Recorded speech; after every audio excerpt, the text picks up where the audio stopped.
Primitus.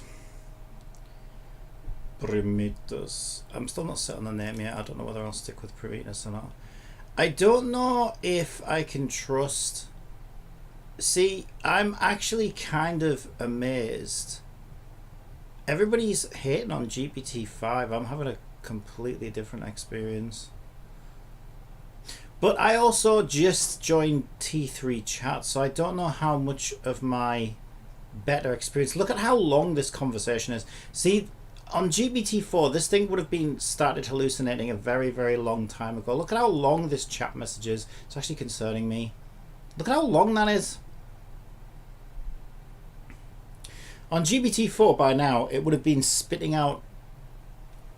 It would have replied, you know, like the creepy little kids in A Nightmare on Elm Street, where they're like, 1, 2, Freddy's coming for you. Those are the kinds of replies I would have had from GPT-4 by now. Now, we did run into a bit of an issue last night where things weren't working, but then as soon as I sort of went and added some debug messages and noticed that the on-GUI condition wasn't even triggering, it kind of like figured it out straight away. Alright, so this is where we're at.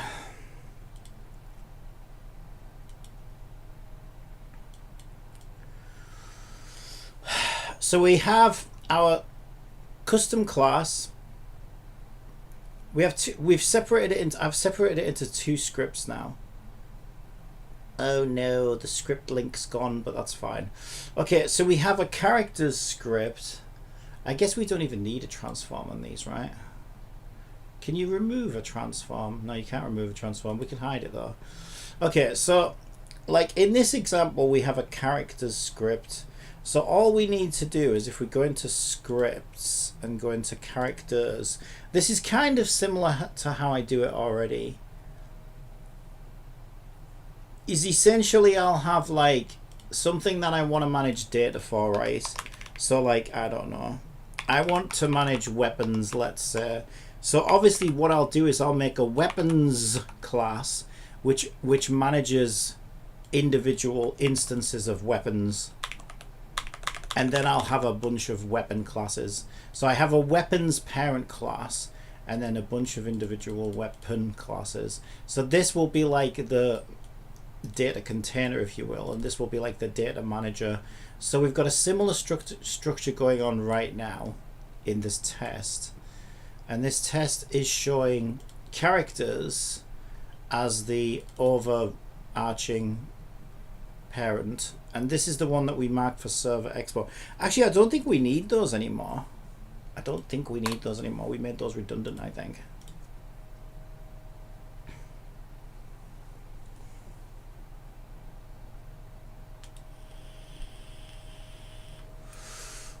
Yeah, because we created a server exportable class type, like base class. And so now the server exportable base class is the marker to say that it's going to be server exportable, except that little marker there looks like it's still responsible for giving us that nice little icon. Martin again. Hi, brother. Hello, brother. Oh, what does that remind me of? That reminds me of a game. Which game is that? Listen, but oh, was it Bioshock? Isn't that how Ryan always spoke to the player? Thank you, brother. Thank you, brother. Would you kindly just go and take care of that little scallion over there? Brilliant. I'm speaking to. Please don't send me to what do they call it again? The place in Bioshock. Rapture. That was such a good game. Okay. Yeah, so it looks like my server tags are responsible for the icon. Ooh, so there's quite a few changes I need to make. These two boxes basically represent bools where we have auto increment ID as an option. Let's have a look. I think it's down here. There it is. A bool of auto increment ID. Now that's only ever going to apply to integers. And then we've also got copy from object name, and that can only apply to strings. Now currently what it's doing is it's giving us those two bools, which aren't labeled as well. It's giving us those two bools on every single field. But obviously we can't auto increment a string, nor do we want to use copy from name on an integer. So I don't know. I think this is backed up. Let me make sure this is backed up, because we're in a good place right now. But there are definitely changes that need making.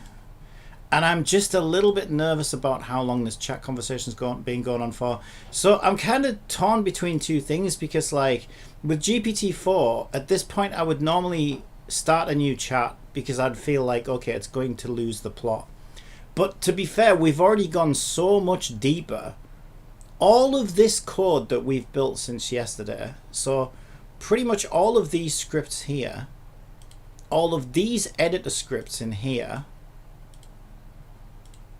and even like the importing of the SSH.net and stuff, all that has been in the same chat since yesterday, which there's no way GPT-4 would have been able to do that. But I'm also worried, because I know with my experience with GPT-4, at a certain point it starts to hallucinate and sort of lose the plot a little bit. So on one hand, I kind of want to start a fresh chat, so we start again from scratch. But then if we do that, I've kind of got to like start teaching it the structure from scratch again. Do you know what I mean? So it's like, is that actually going to be even worse for me? So let's make sure. Did I back that up? That's not it. I'll be in the Unity projects. There we go. I'll make a copy too. And we'll make a new copy.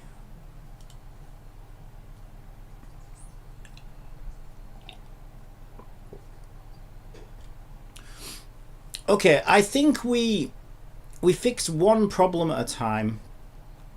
So these icons, let's see if we can find where these icons are loading. Actually, I think we have a special class for it. So somebody went and sort of mapped all of the Unity built-in icons and their names that you can call them by. So the plan was you use this icon for when the data is not synced to the server, and use this icon for when the data is synced to the server. Now I'll be honest, we tried to implement that last night as well and it didn't actually work, but I decided that I had bigger fish to fry, so I kind of just put that to the side for now. But the unsynced icon does show. But the only problem is it's only showing when I mark the class with the characters server export. Now this should be redundant now. So if we look in our scripts, I think we have a hierarchy icon or something. There it is. Server export hierarchy icon.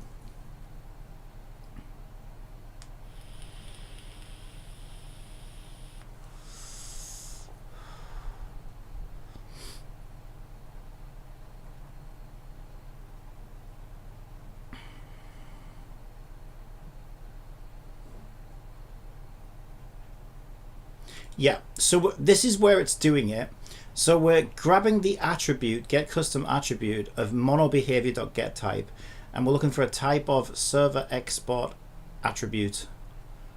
Sure, this is what we need to change, but I'm not sure what we need to change it to.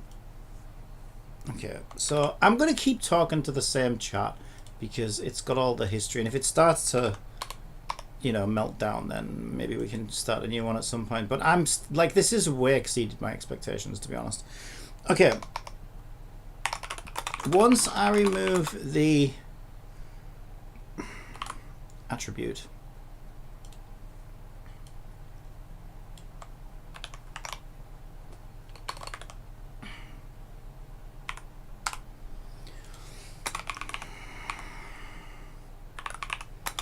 which is now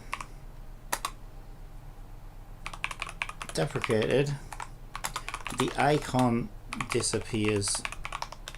Here's the code. That's not it. Okay.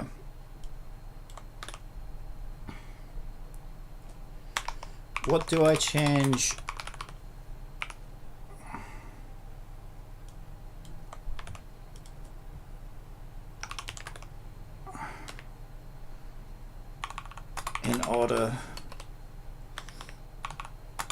order to now look for the server what's it called, server exportable base class.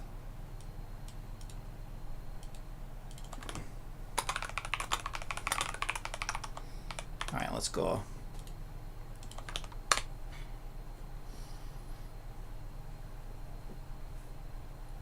Yeah, that's exactly the issue. Right now your hierarchy icon code is only looking for the old server export attribute.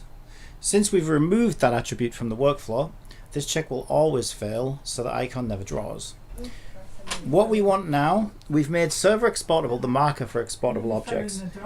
And also, so instead of checking for an attribute, we just need to check, is this component a server exportable or a subclass? The change, we need to replace var attributes equals attribute.getCustom blah blah blah with if mb, which is mono behavior, is server exportable of type exportable.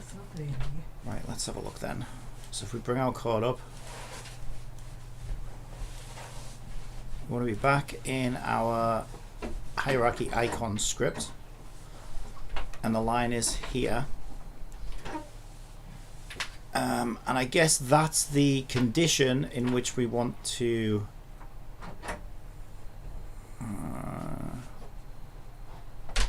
if MB is okay, wait a minute, because we say if MB, which is mono behavior, is null, then continue.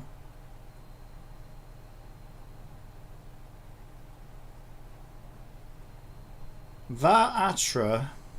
So it says here we replace both of these lines with this.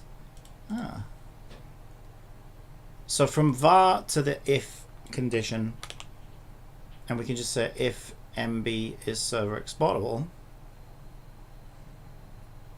of type exportable. But then it says a local parameter named exportable cannot be declared in the scope because that name is used in an enclosing local scope to define a local parameter.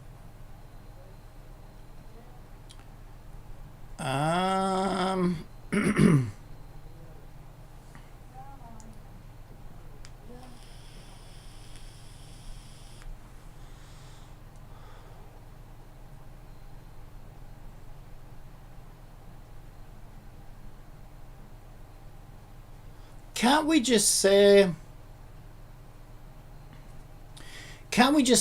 MB get component server exportable, and then if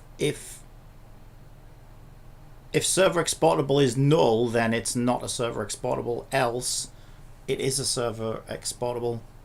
We'll let GPT-5 figure this out. But the way I would have done that would be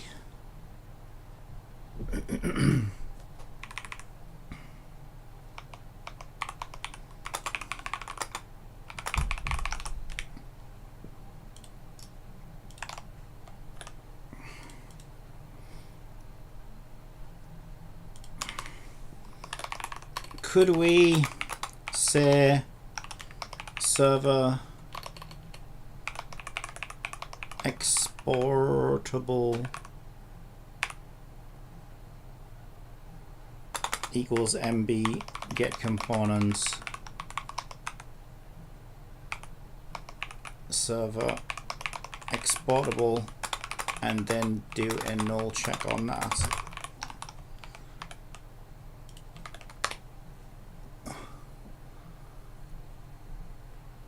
Yep, I see exactly what's going on. You've got two declarations of exportable in the same scope. If mono behavior is server exportable, then var exportable equals MB is server exportable. That's why the compiler is complaining. You can't redeclare a variable with the same name. Well, obviously. Two clean fixes. I hate the way it gives you multiple. It's kind of good, but it's also like, I don't care. For some things I don't care, right? I don't necessarily need two options. I just want the thing to work. Sometimes I just want the thing to work and I don't really want two ways of doing it. I suppose it's a good thing though. Option 1, use the is pattern match directly. Well, let's just copy this block and splot it in and see if that makes it stop complaining? Yes, it did. And does it bring the icon back? If it does what it says on the tin, then that's all I really care about. All we're doing is redrawing an icon. It's not like... Okay, but we do have the server export tag still, so if we remove that now... Yay! Our icon stayed. Brilliant. We fixed it. Okay, so there's one bug fixed. Nice. The next thing I want to do is show it this and say, okay. And also there's a third data type that we need to configure. So, and that's like protected data. I don't even know how to go about doing that. I'll ask for its advice on that one. Okay, so we want to go back to our exportable editor.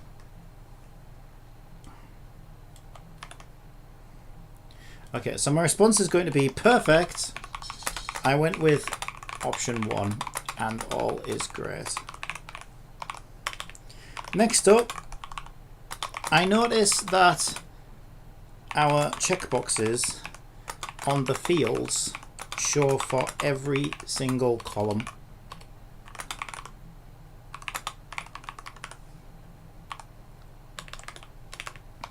However, auto increment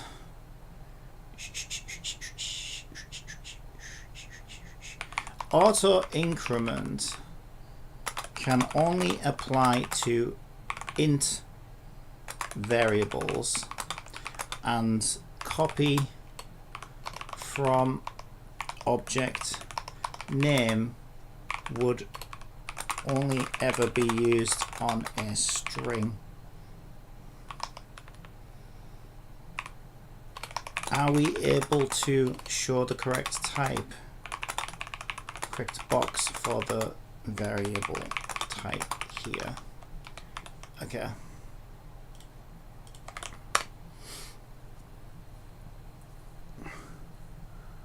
Yep, we can absolutely make those checkboxes type aware, so they only appear when they make sense. Right now your draw field settings loop is just drawing both toggles for every field regardless of type. We can fix that by looking up the actual field info for each field setting.field name, checking its field type. Only drawing the relevant toggles based on type. Beautiful. So it's given us a new draw function here. Okay, we're gonna have a look at this. Field info, field type. Oh, okay, that's cool. Yeah, I see. That's cool. And what is field info? We'll take a look in a sec. So this is probably all part of reflection, I would think. Yeah, it's not something I've really had a whole lot of experience in. But this is super cool that you can do all this.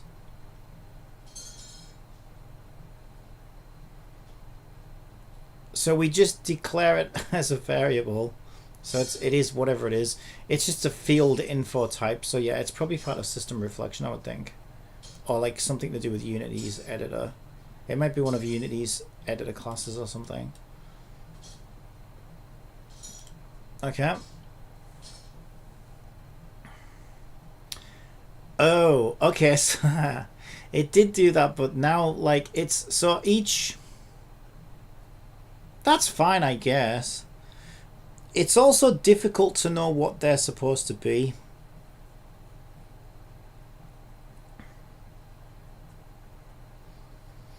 See, when I pictured it would draw in the column, in the same column. But instead, it still has, I guess that's auto increment. Yeah, that must be the auto increment because that one's an int. So the auto increments still have their own column. The copy from name still have their own column. And we're just turning on and off.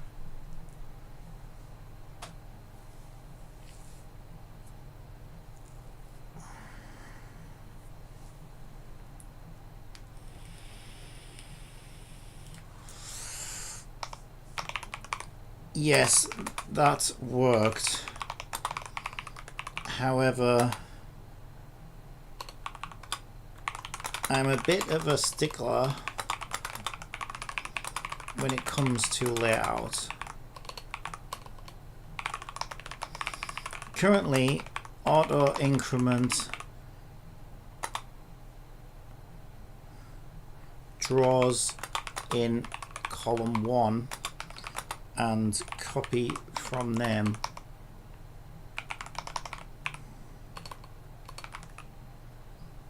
in column 2, and we simply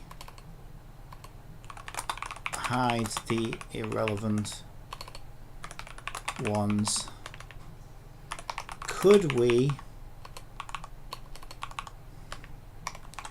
one, just use the same column, since it's either one or the other, and 2, stick a next to auto and a C next to copy, as there's still room, and then I can easily see which is which. Okay, so that's not how you spell it, yeah. Beautiful.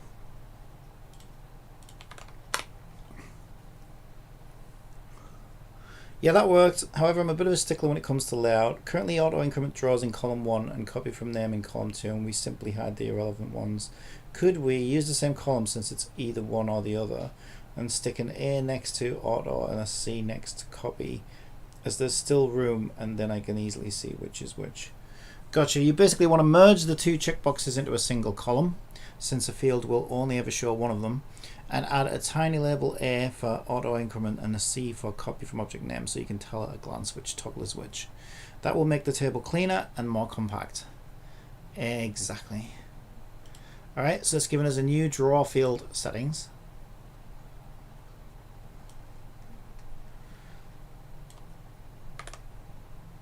And because I've now gotten it to give us that, if I want to change, there we go, look at that.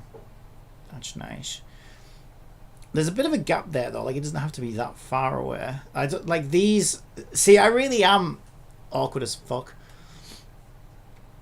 But now I kind of hate this because these don't look like they belong to this. See, this to me is a sin. Let me just zoom in on this. So for me, it must be like ADHD or something. This is like a sin because we've created this much space between the two things that relate to each other, and we've got like this much space. I mean, they all relate to each other, right? But this label is specifically telling us what this box does. So that drives me insane. I would rather see the box there or move that right over to there. Either one would make my screaming brain happy. Now, it's not the end of the world, and we don't have a space or anything. I guess it's the GUI layout of the column though, isn't it? So we can fuck with the column widths, I guess. So what if we change the column width from 15 to like 10? Then what happens?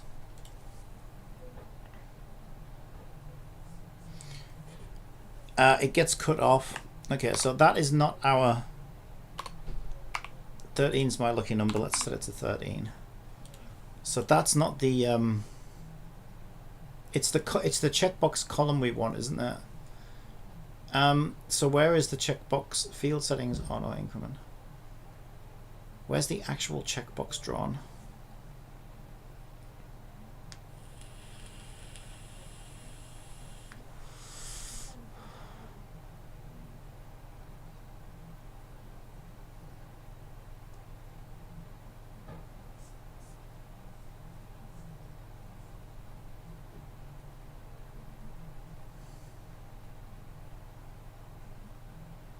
Export name.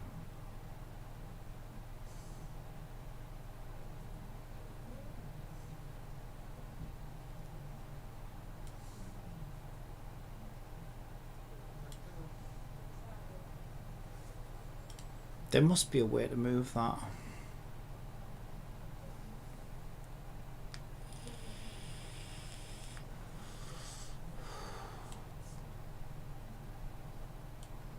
Say something. What if we change this number here?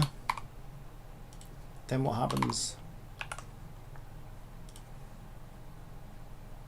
Oh, there we go.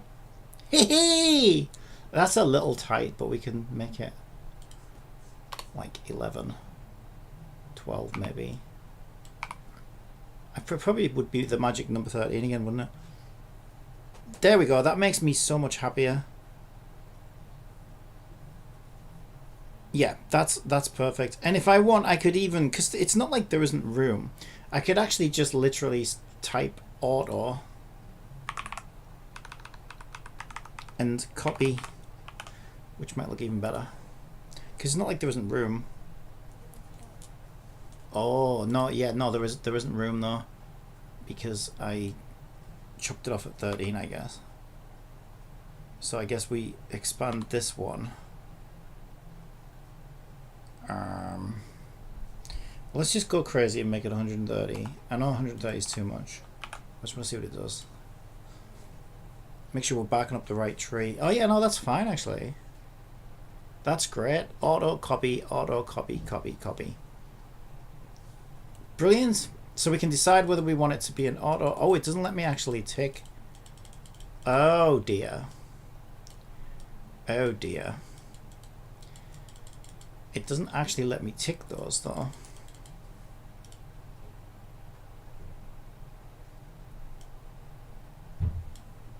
Say something. Say something.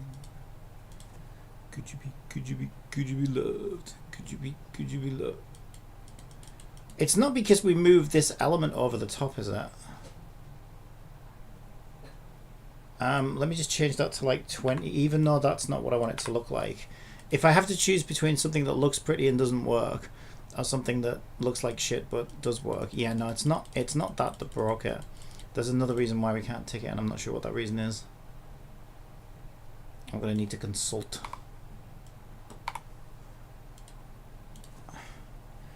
Our alien. Yeah, that looks great.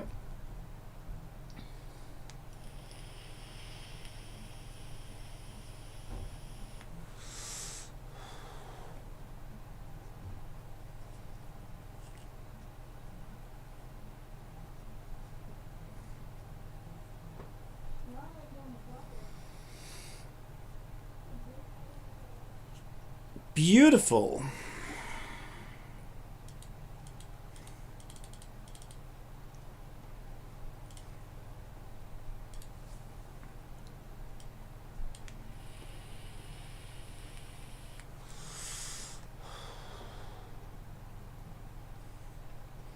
Would be even better if it worked though.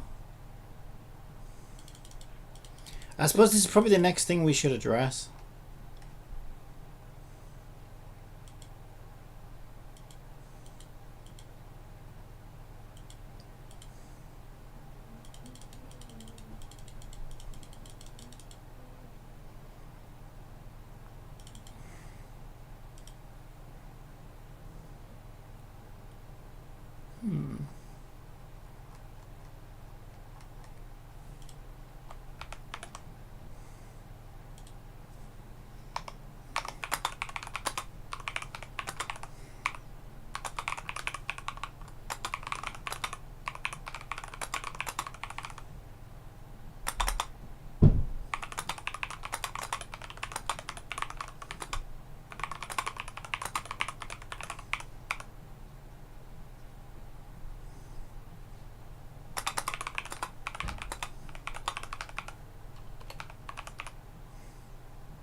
It looks great now. However, whilst tweaking the look, it seems I can't actually tick these checkboxes. They stay as false no matter how much I click them.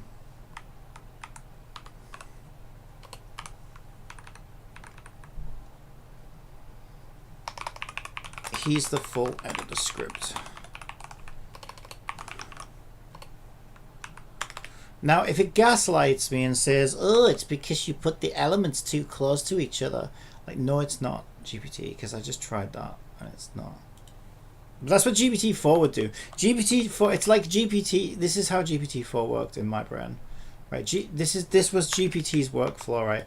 GPT-4 was step 1, explain the obvious. Step 2, blame the user, human error. Especially when you were like, oh, that thing you gave me didn't work. Oh, this is the one that always used to drive me insane. Step 3, say the code I provided to the user is their code. Especially if it doesn't work. It does this, it would do this all the time. It would say something like, the reason blah blah blah blah blah is because you put blah blah blah, and it's giving me its own code back, and I'm like, wait a minute, who wrote that code? Me? I don't think so. That's your code, bitch. It's like the most, it's like one of those people, I don't know if you've ever met one of those people who's like, nothing's ever their fault. Like, they always find a way to blame someone. Someone or something else. They can't just say, oh yeah, my bad, I did that wrong. They can never admit, like Pirate Software, they can never admit when they've done something wrong. They always got to find something else to pin it on. That was GPT-4. That was GPT-4. I see exactly why your checkboxes aren't sticking when you click them. It's not a Unity bug. It's because of how your sync field settings method is written. Whose method? The problem, every time on inspector GUI runs, you call exportable refresh child list sync field settings. Yeah, you told me to do. This is all you, man. This is all you. And inside sync field settings, you do exportable field settings.clear, exportable field settings.add new, blah, blah, blah. That means every single frame the inspector has drawn, you throw away the old field settings list and create a brand new one with all the auto increment and copy from object name values reset to false.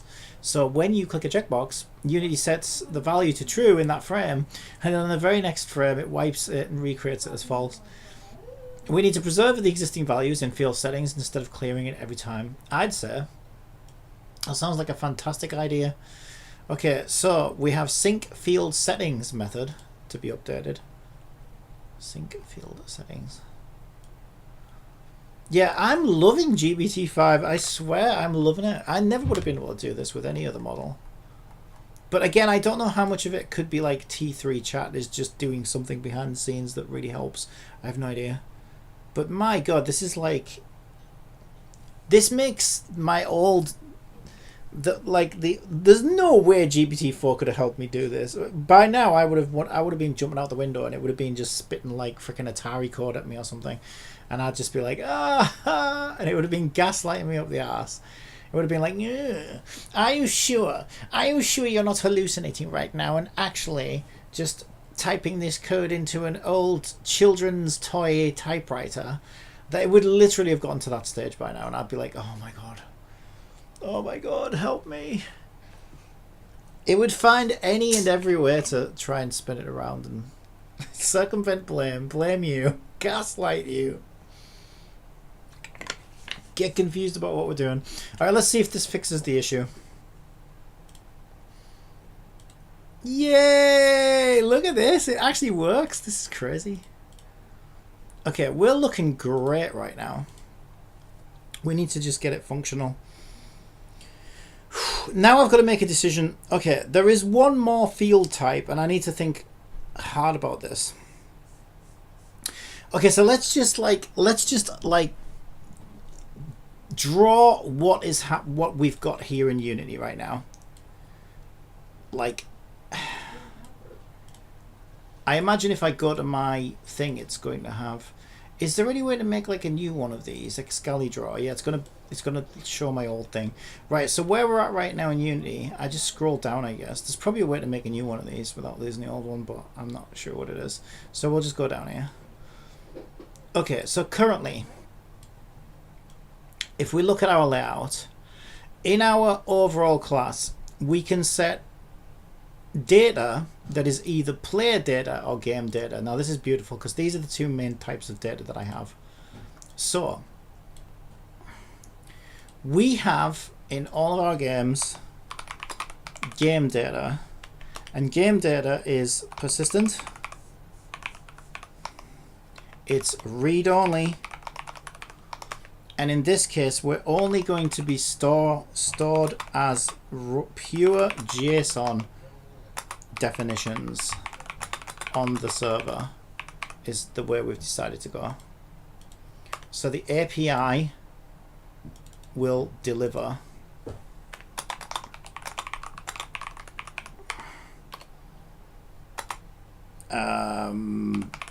data, I guess, right? So this will sync with the client. So we've got our game data. I guess I can't make that big without making it all bigger, but it's fine. Okay, so let's copy this. And we have player data.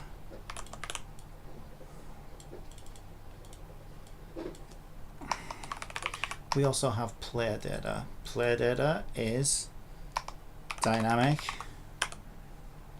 read write. Well, this is a caveat, right? This is normal player data. Stored as database tables.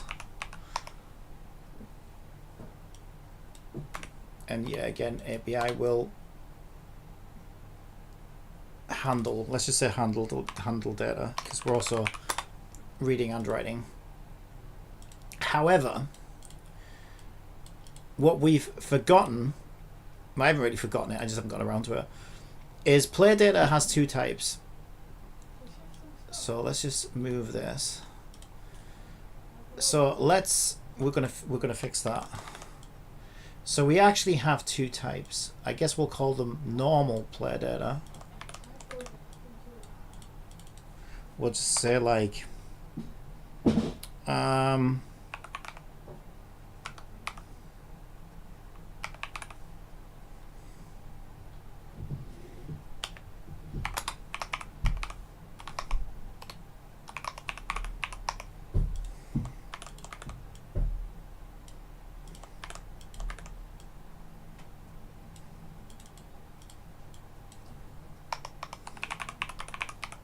standard and protected, read only,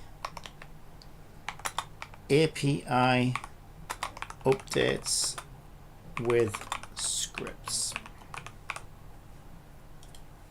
That is very important.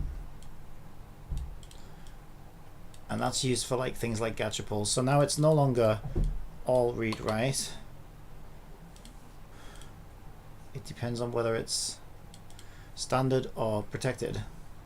So we need a way to set up in Unity, when we're creating a data structure, we need a way to be able to say, okay, this is player data, but it's protected. So if we think about it, because we can't update those values and these are read only, we could think of, they're going to be set up in a similar way. So like the difference between these, we could think of these as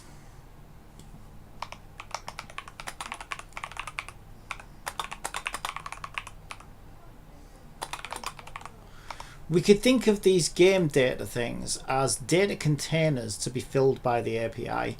So we store a structure in Unity and then we wait for the API to then fill the data, right? So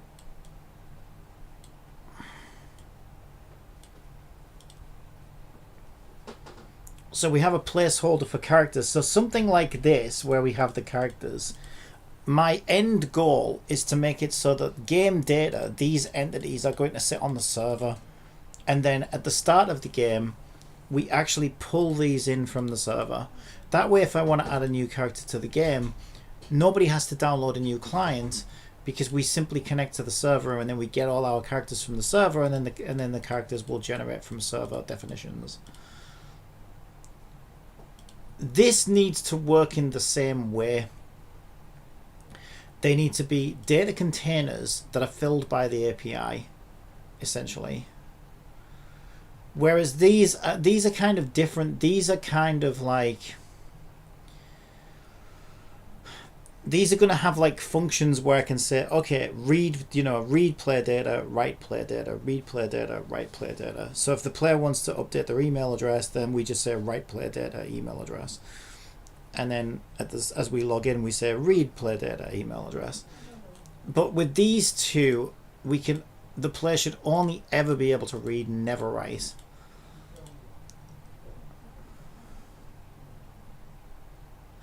But thinking about it, do I really need a separate, anything separate in Unity? Is it going to work any different from game data? Probably not. As long as these read-only containers can have the ability to update at any given minute's notice, we could just set protected up in the same way, right? Protected could be set up to use the exact same data type as game data, because the only thing that changes Unity, this is the whole point, right? The whole point is that Unity is not allowed to write to this ever. But we'll know that when we're doing gacha pulls or whatever, we'll know that we need to run a script, a cloud script. So we'll know that we are run gacha pulls script, and then the API will run that script, and the script will update protected. So we can call a function through the API, hey API, run the gacha pulls script. The script will then do the pulls, and the script will have access to then update this protected data accordingly.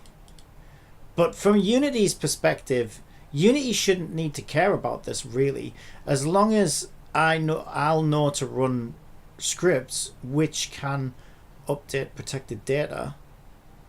That's all I really need to know. This data type, I think, could be marked currently, could be marked as just game data, because it wouldn't need to behave any differently.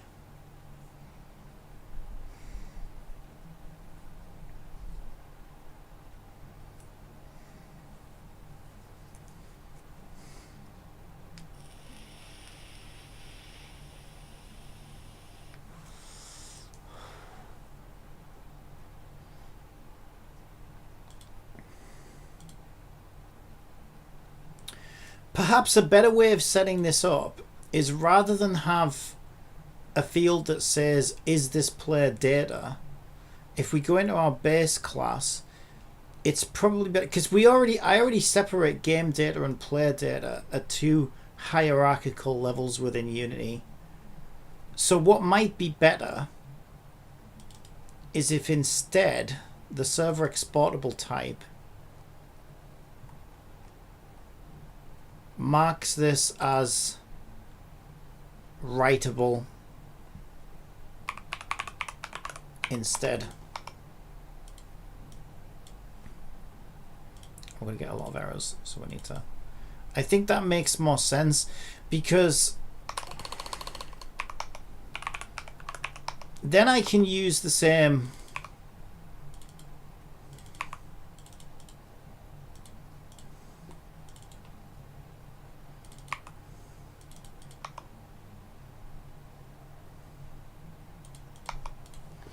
Then I could use the same...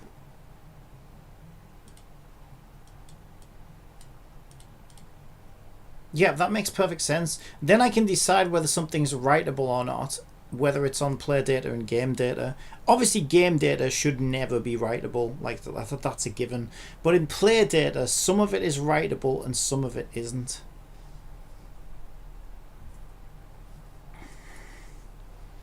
Okay. So I'm just going to have a little chat with GPT.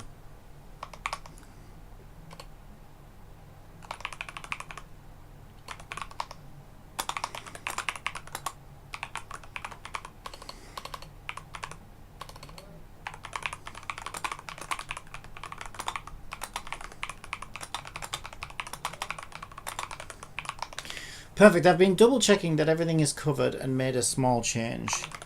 I've changed player data pool to writable. This is because I actually have two types of player data. Type 1 read write. Unity can update values via API. 2 read only. Protected. Unity can only call scripts via the API which run logic and can update these values.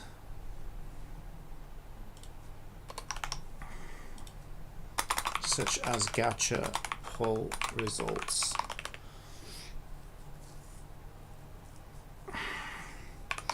This way I separate game data and player data in the hierarchy, but I can toggle the two types of player data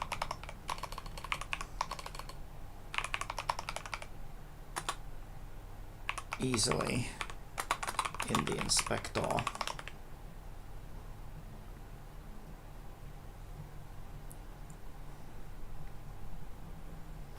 Container versus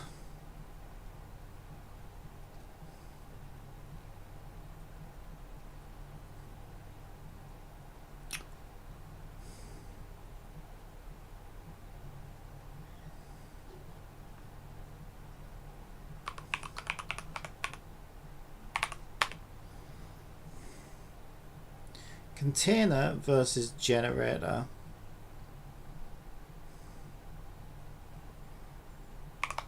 When it comes to the read-only data,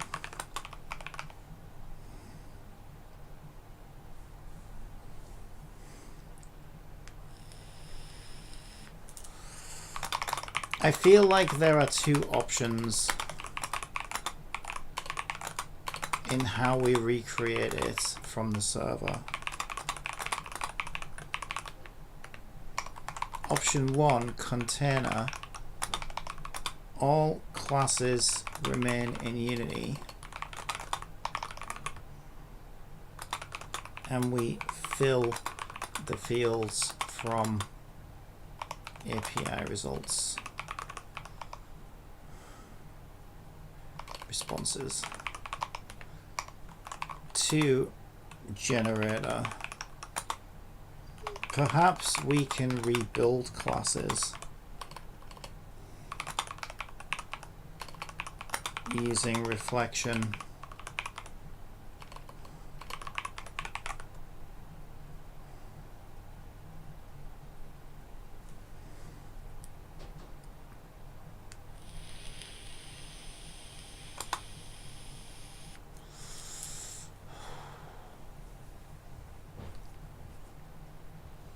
I think container is the way to do it though, isn't it? Maybe I'm wrong about that. Yeah, that sounds like a nightmare.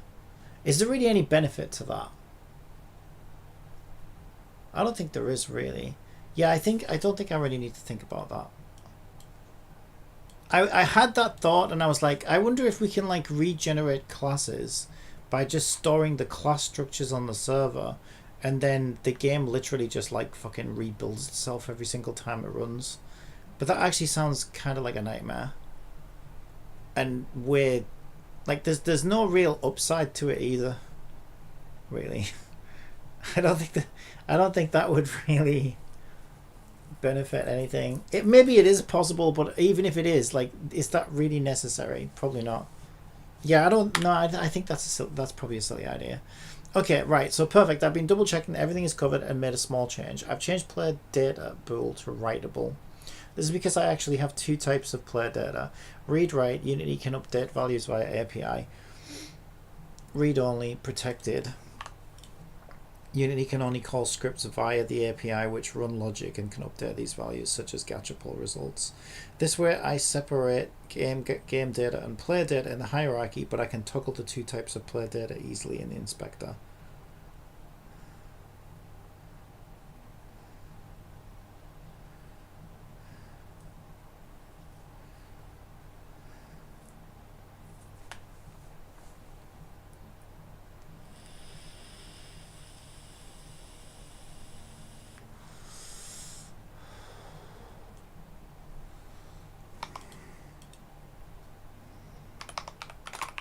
Can we update our export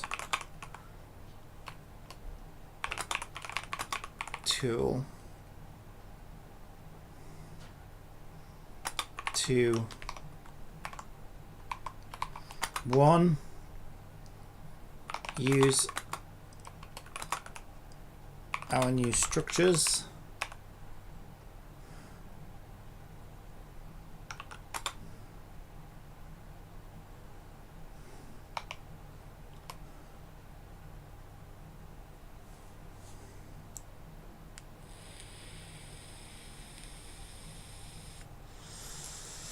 but thinking about it, wait, no, there is a difference though. Let me think about this, because we store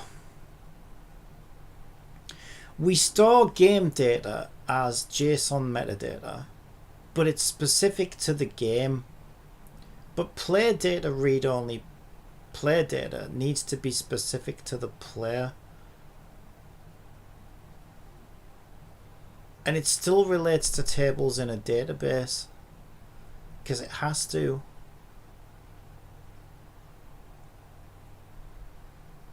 Well, I suppose it doesn't have to. No, it does have to, because I'm not going to be using SFTP in the client. So we need a way to write data, and the safest and best way to write data is to use the database. So there is a difference. The difference between... So I've actually got a bigger problem. This is why I separate game data and play data in the hierarchy, but I can toggle the two types of play data easily in the inspector.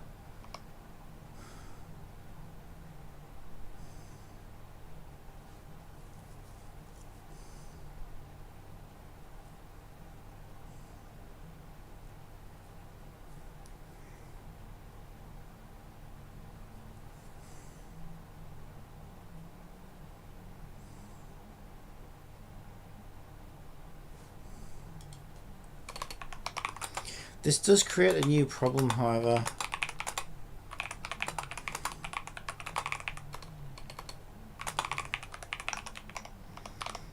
Game data is stored as JSON definition files only and need no tables in the database. Play data still needs tables in the database, even if it's protected data.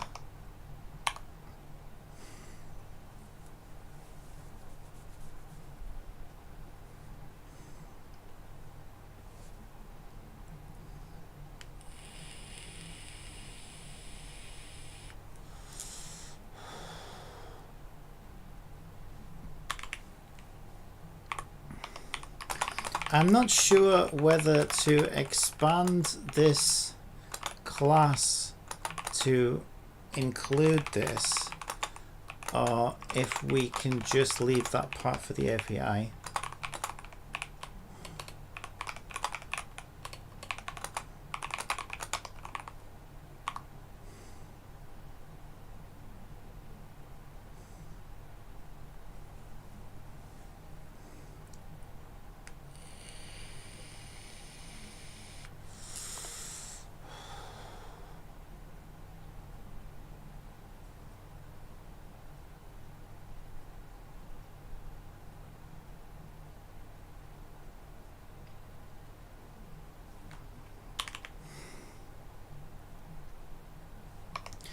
It might be a good idea to show it my APIs read protected data function.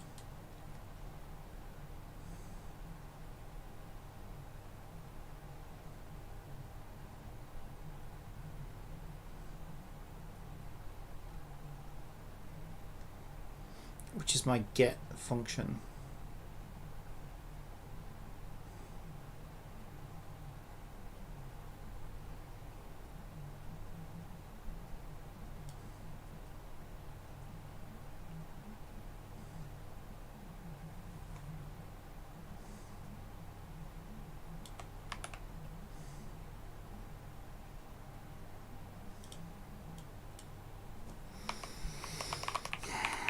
Here's my API's current get function, which gets protected data values for the player. What do you think? Will we need to create tables in Unity export, or would this better be handled somewhere in the API itself? Okay.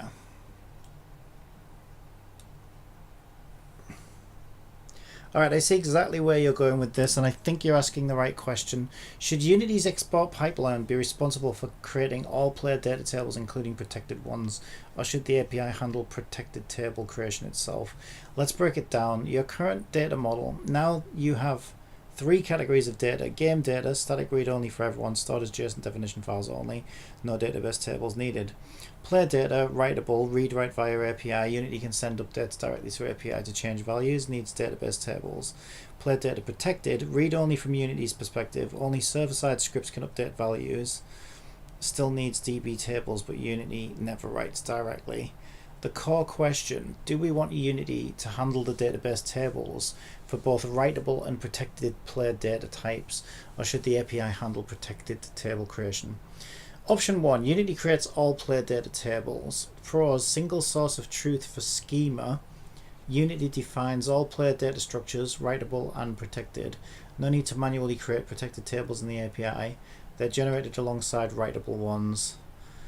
Keep schema changes in sync automatically. Yeah, that does sound like the best way to do it now that I think about it. Because I'm kind of like, I'm structuring my game data in Unity, right? Which is the nice thing about this. If I have to if I then have to jump into like databases and APIs and web tools and you know what I mean, like it slows down the iteration time. It slows down the sort of trying things out. Cons, Unity export process needs to know about protected data types even though it never writes to them. Slightly more complex export logic. Must differentiate between game data, writable player data and protected player data. Option 2, Unity creates only writable player data tables. Pros, simpler Unity export logic only creates tables for data Unity can write to. Protected tables are fully owned by the API. The API can enforce its own schema and logic. Cons, schema for protected tables is now defined in 2 places. Unity for writable, API for protected. Risk of schema drift in Unity and API definitions get out of sync.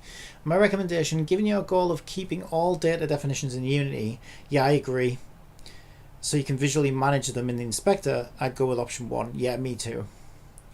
I'm glad it said that. You know what else is it? Like, I'm constantly agreeing with GPT-5 as well, which didn't happen with GPT-4. Yeah, I think there's one time when it loves to do this. Let me give you 2 options. Let me offer you the red pill or the blue pill, Neo. And I think one time since talking to GPT for like 2 days, I've actually diverged from its recommended option. But every other time I've agreed with its recommended option. Yeah, Unity should create the DB tables for all player data types, including writable and protected. Yeah, I agree, because it makes it so much easier to make changes to it. Because you will do this, right? You'll forget something, or you'll want to change something, or you want to add a feature, and you'll be like, oh shit, I forgot to put an account status on the player so we can ban cheaters. let me go and add that. And if you have to add it by jumping through 15 different systems, that could be a nightmare. Like, that's where you regret the architecture that you've gone with, right? So if the architecture is like, oh hey, all I need to do is create a new field and then hit sync, well then, whoa, we're up and running. Like, it's going to be so much nicer. Okay, how to implement in Unity? We already have server exportable as the base class. We can replace player data with public enum player data type non. Oh, that's a good idea. Yeah, that's a good idea. Just use it. Well, I thought about that, but then I thought, isn't that a bit overkill? But to be fair, that was yesterday, and I wasn't thinking as far as protected data. But now that I've remembered about protected data, I'm like, yeah, okay, that does make sense. So player data types, we have a list of enums. We can have non-writable and protected, and obviously non-player type means game data.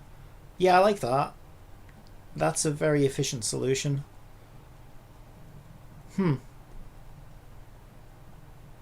Yeah, public player data type equals player data type dot none. And the inspector will show a drop down for player data type instead of a bool. If none, then JSON only, no DB table. If writable or protected, create DB table during export. Beautiful. This is going so well. I'm almost worried. I'm just worried when it all falls apart. But yeah, this is going so well. Okay, so this would be my server exportable class then, wouldn't it?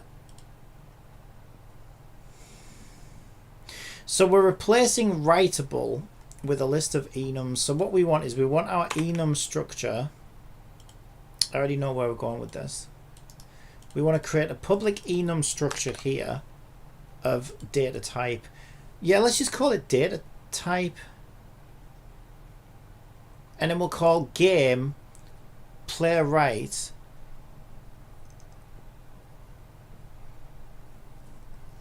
maybe we'll do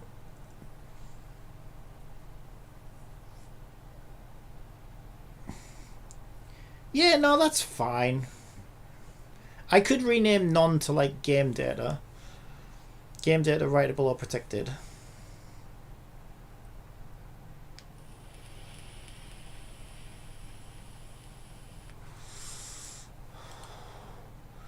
No, that's fine. And then we'll replace our bool with this.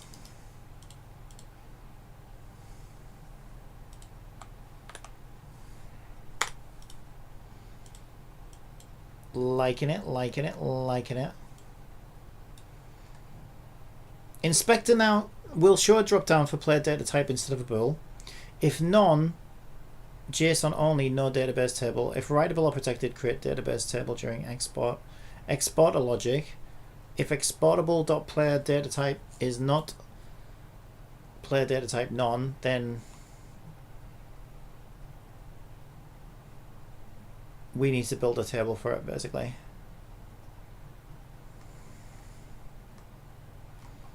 Yeah.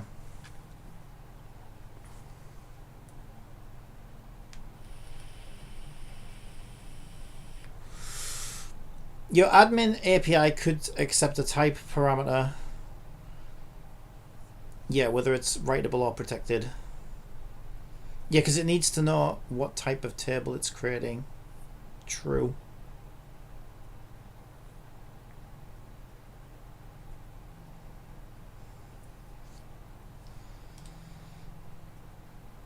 Okay, so I've made the change to the bool.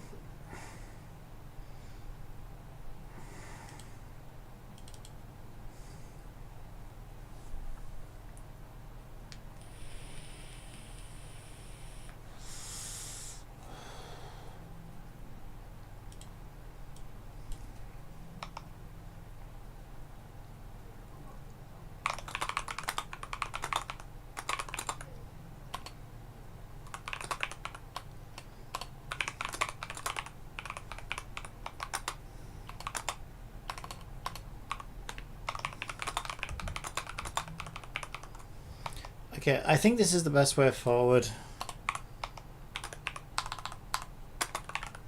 I've gone ahead and added the enum structure and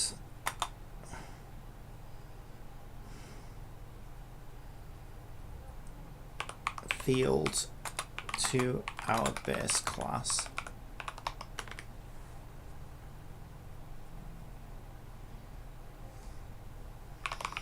There are 3 places which are now complaining.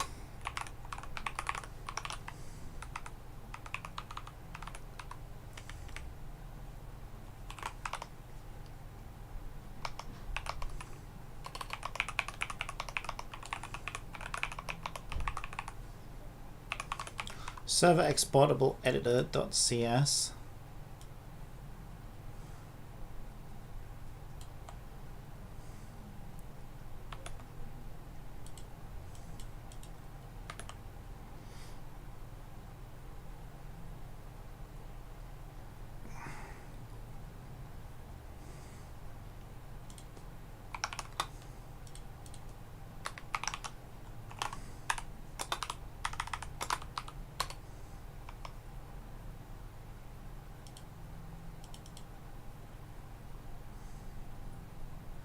Wait, those 2 are... Oh, 2 of them are for that. Okay, there's only really 2. There are actually 2 places. That's quite small.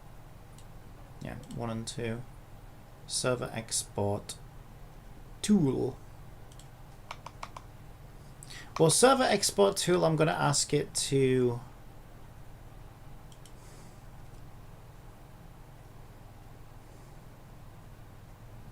update the whole thing anywhere.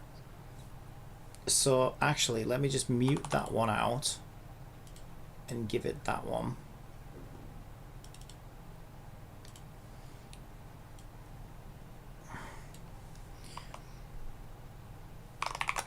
And I'll just say, how can I update this section now?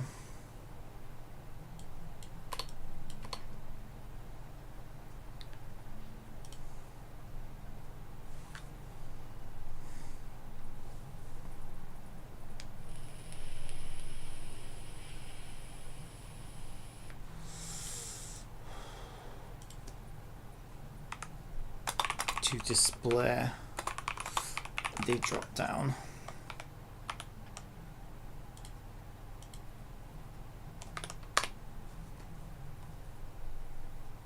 I think this is the best way forward. I've gone ahead and added the enum structure and field to our base class. How can I update the section now to display the drop down? Unreal Tube Shorts, are you making game? I'm actually making systems, cloud systems for future games, yeah. These are going to be basically like online save and sync systems, so that my online games are going to be, I'm using my own systems for them. So I'm basically recreating Unity gaming services from scratch, which is fun. Assuming your base class now looks like this, which I believe it does. Where is my base class? There it is. So it's not exactly like that. I put that at the bottom because I like to put my structures at the bottom, and then I put my player data type public field at the top. Good. It's going to be great once it's all done, but it is a lot of work, and I don't think I'd be able to do it without the help of AI, because it's a lot of like stuff that I don't have a lot of experience in. So it's going to be a lot of PHP. I've messed around a little bit with PHP in my old WordPress days, but I wouldn't say I was like anywhere near sort of like up to speed enough. So I mean, I would say I could probably get it done, but what I like about AI is I think if you're patient with it, I think I probably could have got this done, but it probably would have took me at least a month. The way things are going and the speed things are going at, I think I'll probably have this done by the end of this week. And I started it, I think, like 2 days ago. So probably less than a week, probably about 5 days. So what would have took me a month before is probably going to take me about 5 or 6 days now. And that's actually insane. That's actually a huge... Yeah, that's so good. Okay, so it's saying, as long as it looks like this, which it does, updated inspector code, we replace the writable with exportable player data type, is player data type editor GUI layout, enum pop-up player data type, exportable.player data type. Okay, that's fun. That is very fun.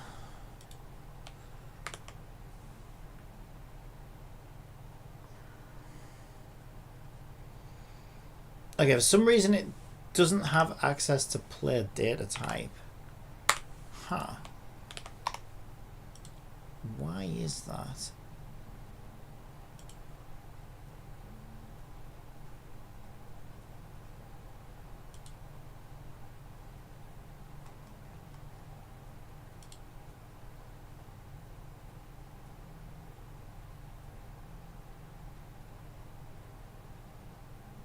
Wait, I think I know why. It doesn't want to be there.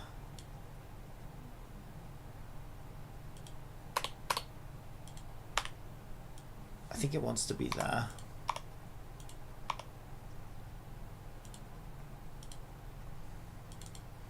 I still can't see it. Oh, there we go. It just took a little while to catch up. Yeah, there we go. Fixed it. Yep. Yeah, so it has like global scope basically. It has like, there we go. So there we go. Player data type, non-writable and protected. Perfect. Okay, it's perfect.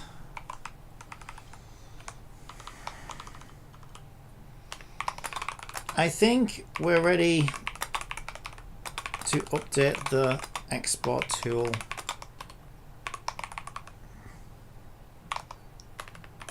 Can we also remove the window that pops up with the export all button on it, as it seems somewhat redundant? If we can click the menu option and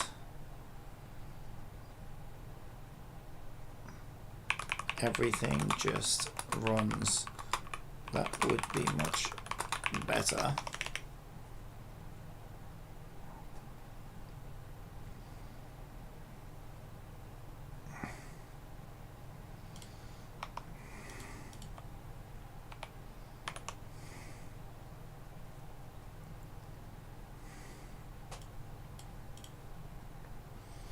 It's perfect. I think we're ready to update the export tool. Can we also remove the window that pops up with the export all button on it, as it seems somewhat redundant? If we can just click the menu option and everything just runs, that would be much better.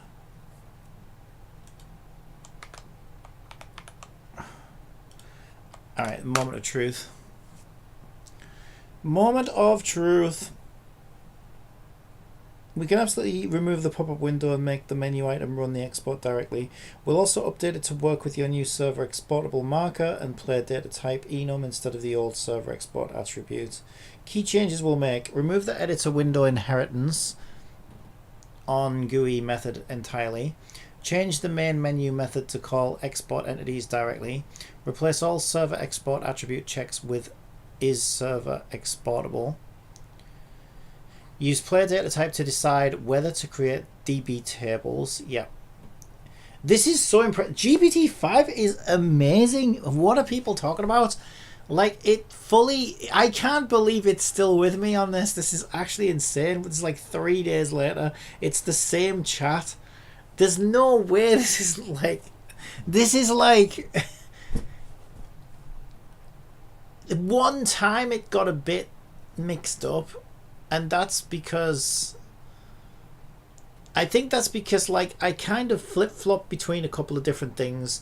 And so, like, we both kind of got a bit mixed up with... There was, like, an old way we were doing something and then a new way we were doing something. And there was, like, a little place that we forgot to update the old way into the new way that was breaking everything. But once I added some debug messages and sort of persevered with it, we got there straight away. And that's like that. There's no way you could have done this on GPT-4. Server export tool. Oh my god, it's just giving me the full script. Oh, this is so good. Okay, so we now have a new server export tool script. Just like that. That is insane. Okay, is no errors? No freaking errors. Okay, does it work? Well, I don't know, because we're still not, if you think about it, we're still not quite there. We're also going to need to make sure we put like 3 all test cases. We need to make sure that we're testing the game data, the player writable data, and the player protected data, so that we can see all 3 types and make sure they're all working as expected. Also, I guess it doesn't really know.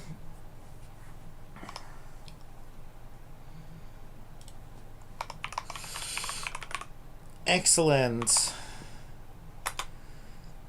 Finally, the admin API.php probably needs updating to table creation.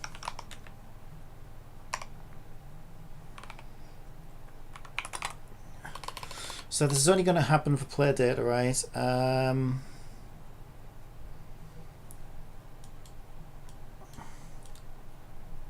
So writable,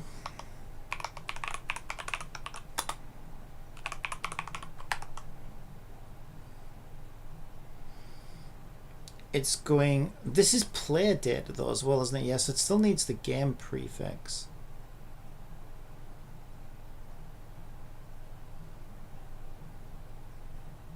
I haven't even thought about this that deeply. I guess each player is going to need, or would we just stick it under a players table or something like that? I'm trying to think. Let me think about this. I need to go into my database.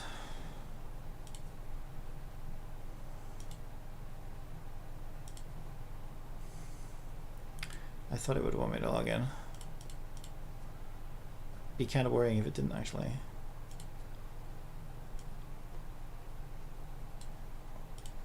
Okay, so we have a database. So each game needs to have the prefix, because this needs to support multiple games.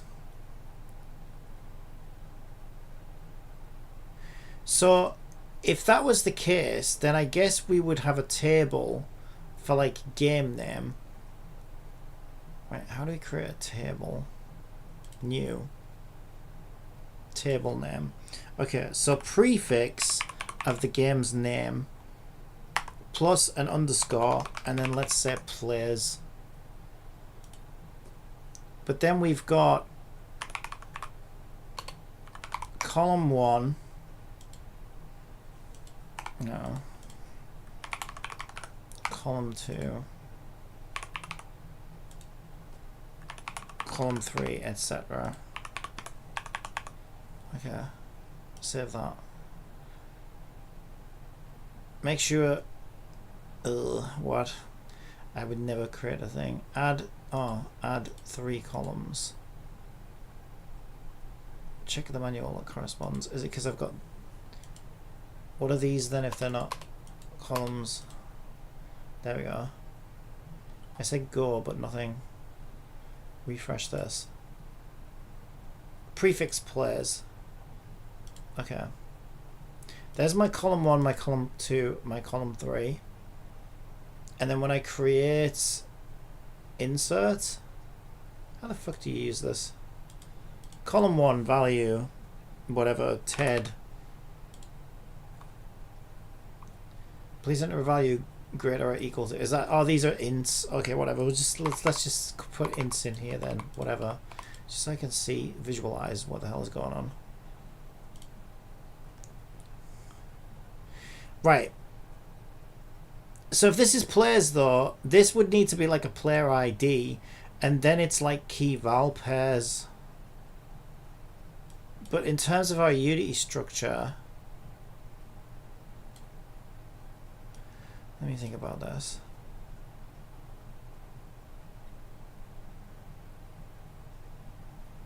So player data, for example. Oh, I lost my player data.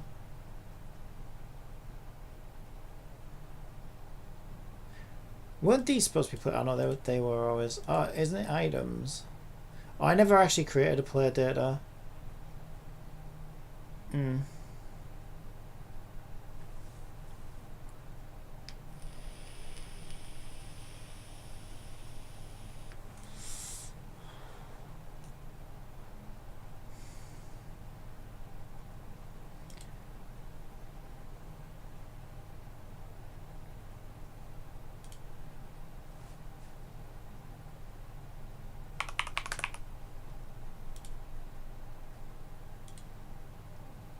Right, so we've got two types of player data. I wouldn't put it here anyway. What am I doing? Okay, what I would probably do is stick. We've got protected. It's probably best to separate them in the hierarchy as well. Writable and protected. And then I would put my entities here, right? So let's say. Well, if this is the thing, right? This is what I'm trying to figure out. If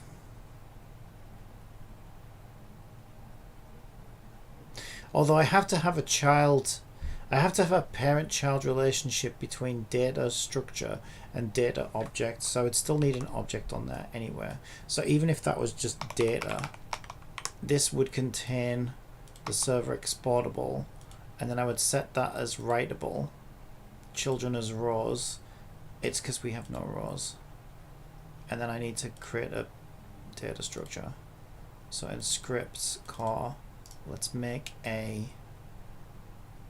player data or something, p data.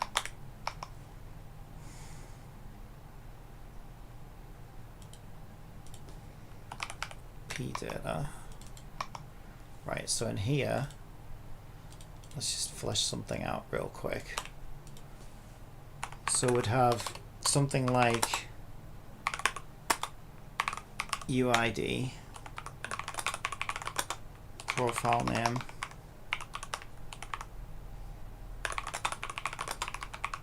email,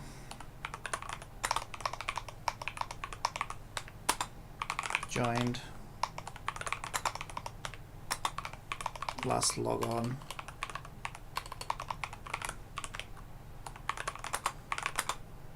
status, level. Actually, that would be XP. Calculate levels of XP. All kinds of shit like that. Whatever. Public.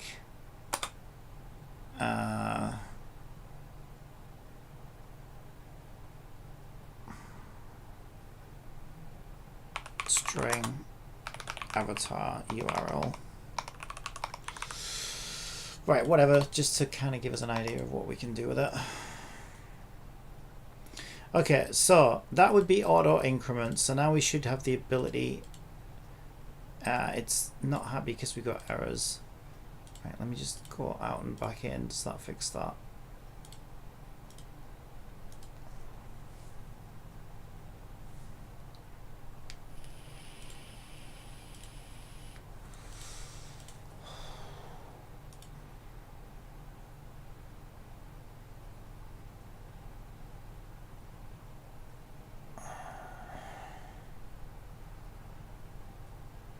Get component requires that the requested component field export settings derives from one. Oh, it's because I'm trying to stick a server exportable class directly on it. Yeah, I know why that's happening. Yeah, okay. It would actually be because you need a parent controller for the child data. So like player data would be the object type. That would be the instance of a player data, but we need a player data management. So let's just call it player data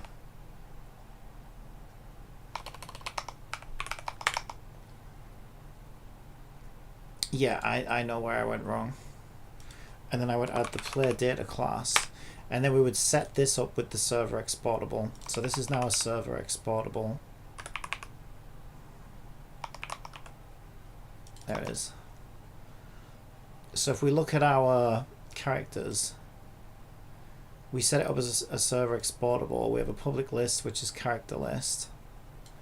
So we need system collections generic.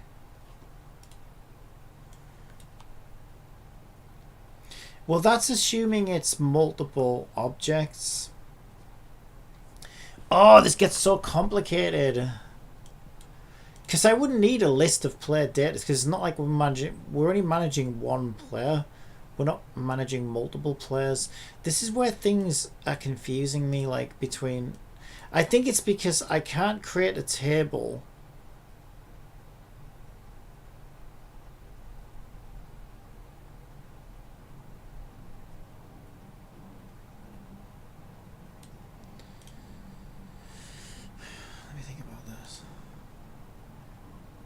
Because for this, it's a list of characters because there will be a character. Well, no, these aren't even tables. These are game data. So these are just stored as JSON objects anyway. So we don't have the same database table limitations with these as we do with player data. But player data has to exist as a table on a database. So that's why I'm a lot more restricted in a way in the architecture of it, because every variable has to be a column in a database table.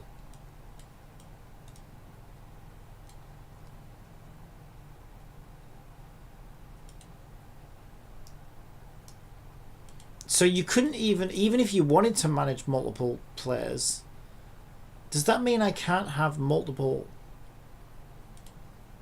It ends up being like key val pairs, exactly the way Unity did it.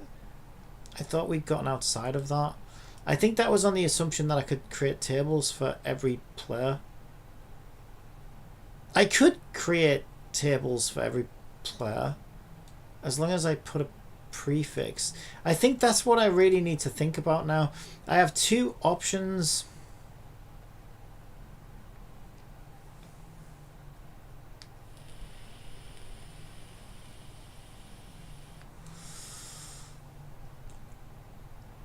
Because if I go for prefix players, then each I'm working within the same limitations that I was with Unity Cloud Save. Everything becomes a key val pair across one column. Each player has one row, one record within a player's table, and I'm restricted to key val pairs for each player, which I found a little bit limiting. It's fine because you can expand out into a different dimension by using string splitting. So the way I was getting around this is I was storing a key such as, I don't know, Gacha results, and then I was storing the val as, you know, blah blah blah blah blah blah, and then a colon to separate. And then I was just doing this over and over again. So I was splitting strings in the val, and then each one of these was like a separate entity. So I would just split the string and then separate them out into the objects that they need to be. But I found this kind of cumbersome and annoying because it's not really ideal, and there will be a limit to how long that value string can be, and that's worrying depending on, because you don't know how big your game's going to get, right? You know how long you might need that. So a better way of doing it, I think,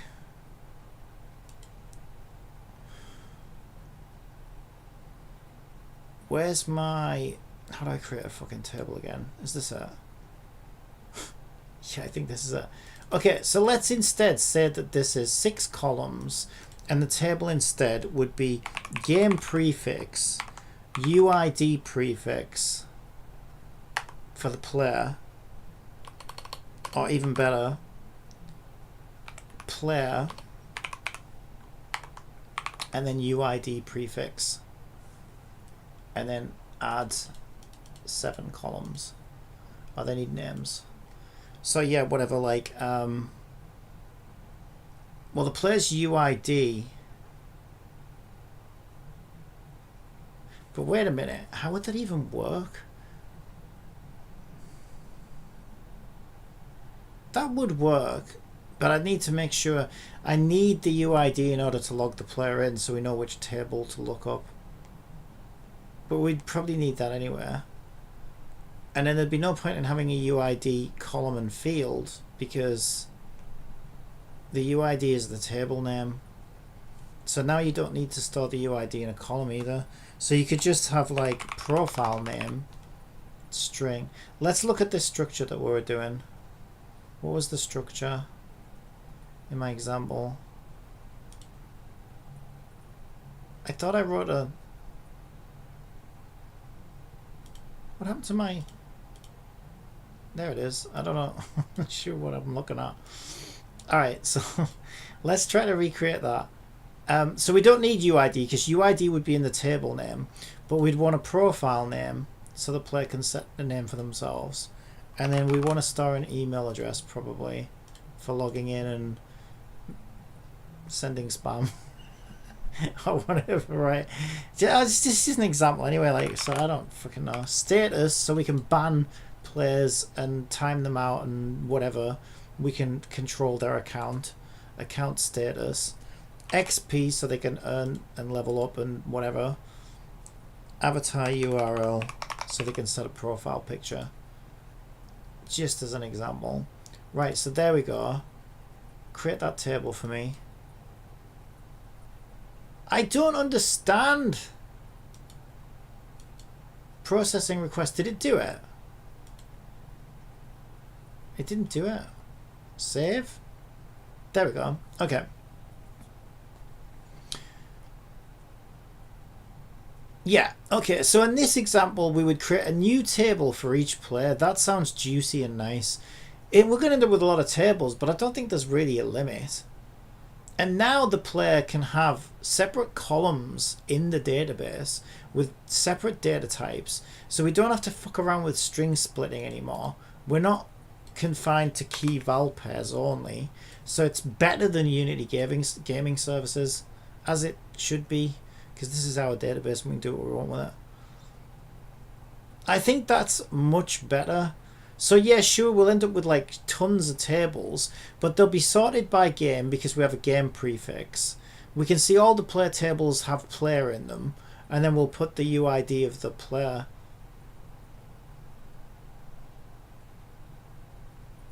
As a postfix, and then we'll recreate our columns as columns and in our table. So I think this is how it should work. That makes a lot more sense.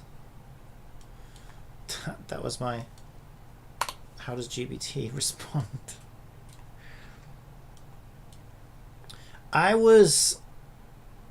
Wasn't I starting to write a response already? Okay, I guess not. Okay, so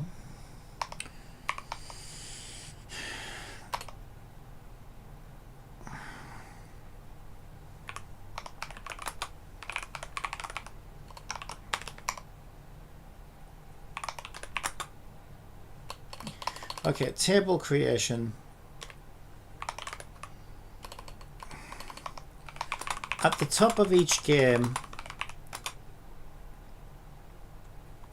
in SYS we have game prefix.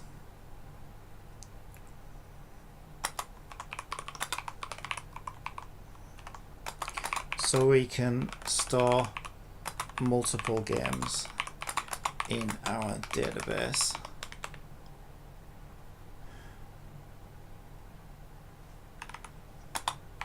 I will refer to this as prefix. Each player will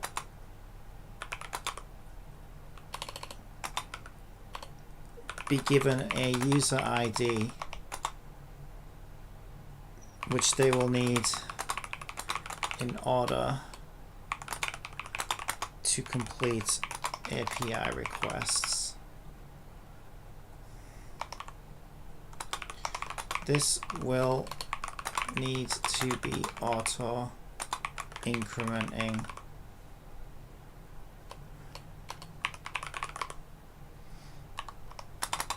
I will refer to this as player ID.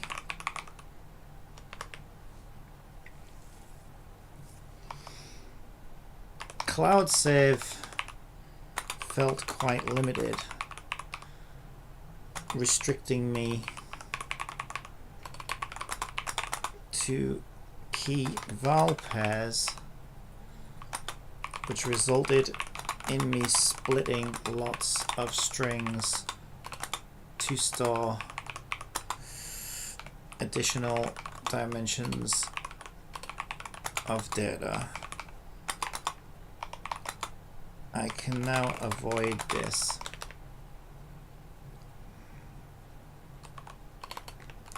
Player data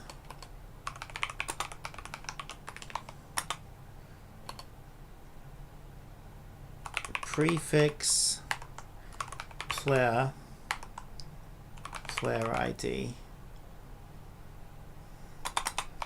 If I create a table for each player with player, I can have separate columns.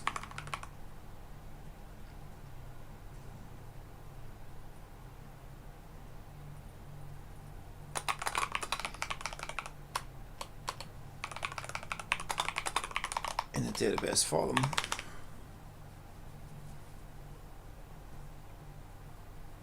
That is different from what we had here though, right? Yeah, because the other one would have been each column.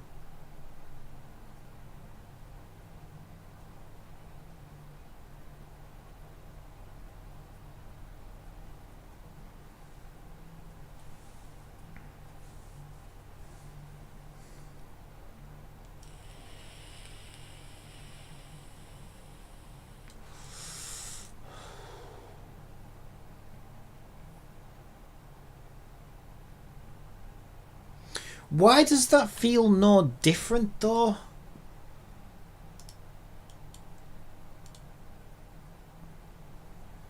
Because this could have been, wait, what's different? Because we're going up instead of down, aren't we? What? Ah, God, I fucking suck at databases.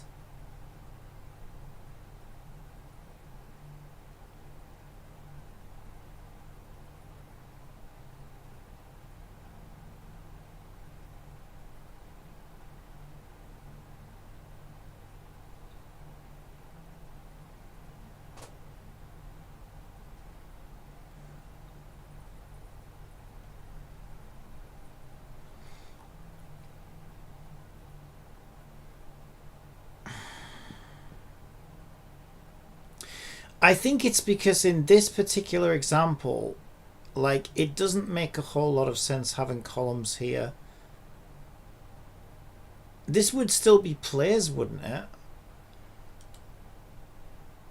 Because you don't, a player's not going to have more than one. Like, a player gets one of these fields each, right? They get one email, one status, one XP. Like, they're not going to have hundreds of them. What am I... Why am I struggling to get my head around this? If we store everybody in a players table for a specific game, these headers could be the same thing as email address and whatever. So it works fine, right? Because the first column would just be like the user ID or whatever, so we can go and get a player's details. I think why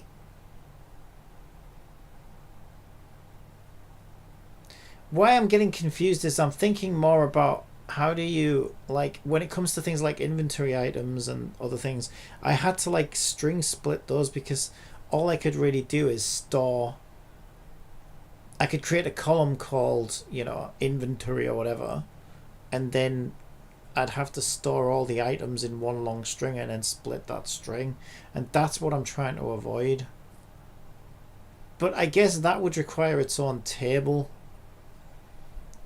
So maybe for players, I think players would just want to be one table. because like it comes down. I remember learning this in college, but it was like over 20 fucking years ago. And we learned about one-to-one relationships, one-to-many relationships, and many-to-many relationships. And the first, and I struggle with this,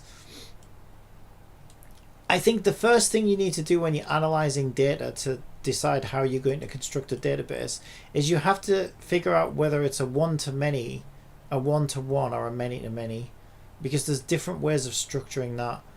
And in this example of player data, this is a one-to-one relationship, right? One player gets one UID. One UID belongs to one player. So it's a one-to-one relationship. So if it's a one-to-one relationship, you need one record in a table, and that's the end of it. So for this particular structure, I'm full of shit.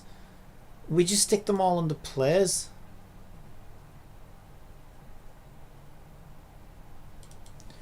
Oh my god.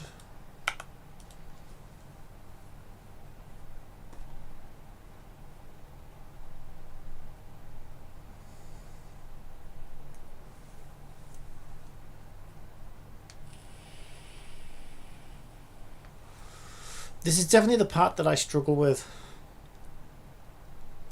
Right, let's keep fleshing out some examples of data, because like, yes, I'm right about that, but I know that there's going to be a need to have multiple tables where each player gets their own table, but it's not for this, because this is a one-to-one relationship. So this was a terrible example.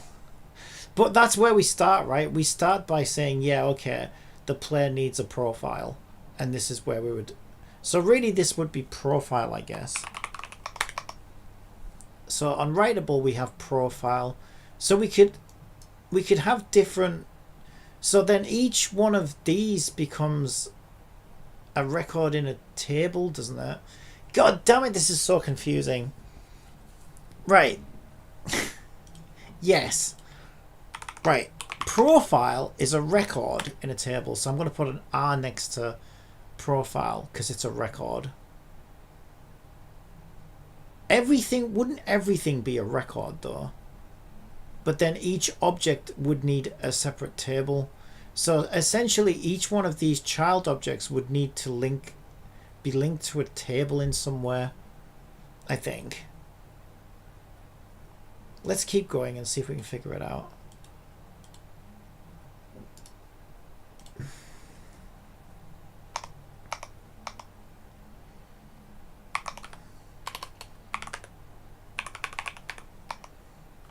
Well, let's use the weapons example.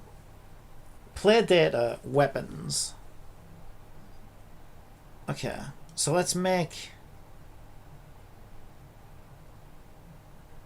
This is where we have a one-to-many, I think. Because we would need... Each weapon would be an object. So we would recreate a weapon. So we start by recreating the weapon. Alright, let's do this. Weapon. And these can just be mono behaviors. Okay, so a weapon. So a player data weapon would actually link to a game data weapon, because the weapons in the game actually go on here. So in the same way we have like items as, really that should probably just say food. The game has its own database, its own data structure, and then the player just obtains things from the game. So a player weapon, first of all, needs a game weapon. God damn it, this is so fucking awkward. And this is where... This is why I need to get organized with this. I need to figure this out.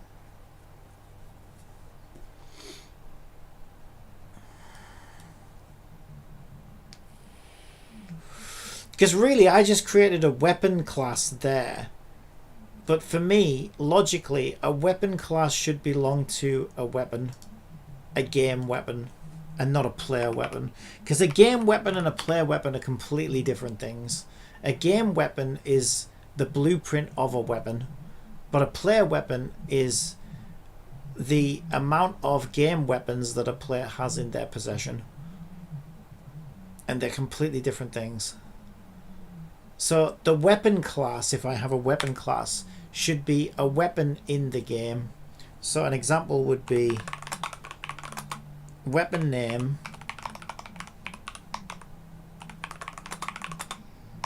base attack whatever, right? Base defense public float crit rate public float crit damage public string icon URL or whatever. Right, so let's create some weapons. So I like to say, and we can set this up as inherit from name. So we'll just do an axe, a sword, and a spear. Axe, sword, spear. Okay, and we'll give them all. Oh, you can't multi-edit those now, which is kind of annoying. Whatever. Let's say 32 base attack for the axe, 22 for the sword, and 26 for the spear. Defense 11, 13, 16. It doesn't really matter. We're just making shit up, right? Crit rate 5%. Actually, the axe sounds like it would be way more critical. 11% crit rate on the axe, 7% on the sword, 5% on the spear. Crit damage 22% on the axe, 20% on the sword, 26% on the spear. Icon URLs doesn't really matter, we're just making shit up. Whatever, let's just say axe.png, sword.png,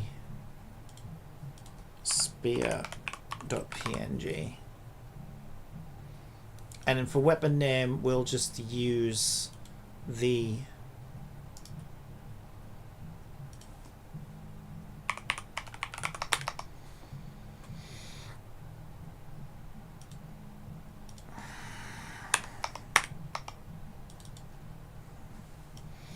right.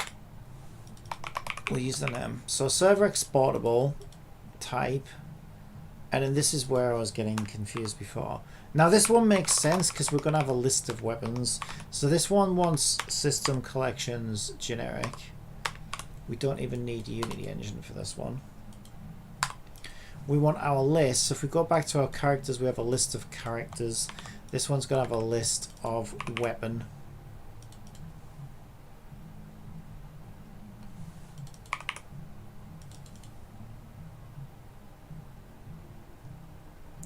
And then it looks like we've got this on validate thing going on.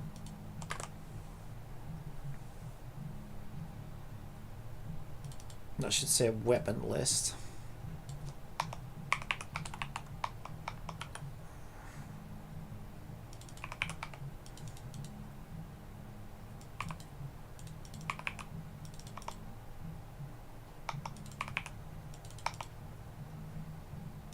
All right, beautiful. So we now have a server exportable weapon type. Game data play is game data, so player data type is none. Children as rows, and our weapons are automatically found there. Brilliant, perfect, fantastic. And then we want to set. And we're not seeing our columns again though. What the fuck happened to our columns thing? Broke again. Are you fucking kidding me? I swear to God, it's 1 step forward, 6 steps back. What happened to my column names? They're in here.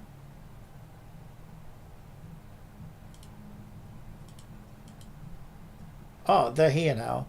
Weird. It just okay. It just took a while to update. Yeah. So I would want to copy the weapon name from the object. Right. Perfect. So axe becomes weapon name, sword becomes, yeah, okay, perfect. Maybe we'd need a weapon ID or something. Yeah, just to really test things. Let's do a int weapon ID.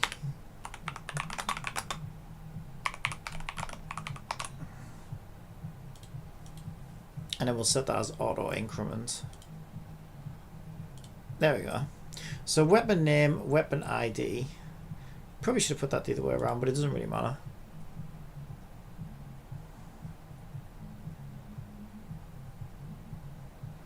Yeah, weapon name's kind of redundant anyway, because I would probably just get it from the object name. I want that the other way around just because I think it makes more sense. Right, so now a player may own copies of these weapons. But that's a completely different class. So now we want a player weapon.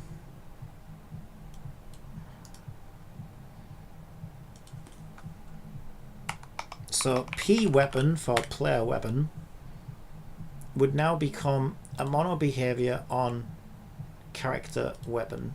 So that's the wrong class. And this would be a P weapon for player weapon. And a player weapon would be a public weapon of weapon.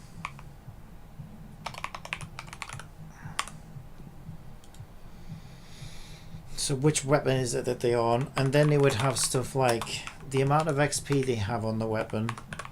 Maybe like a float of stat buff A, stat buff B, whatever the fuck, right?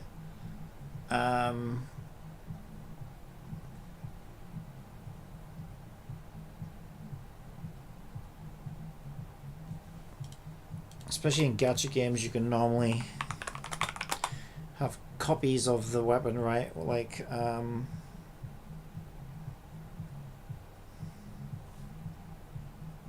what the fuck do I normally call that? Rank.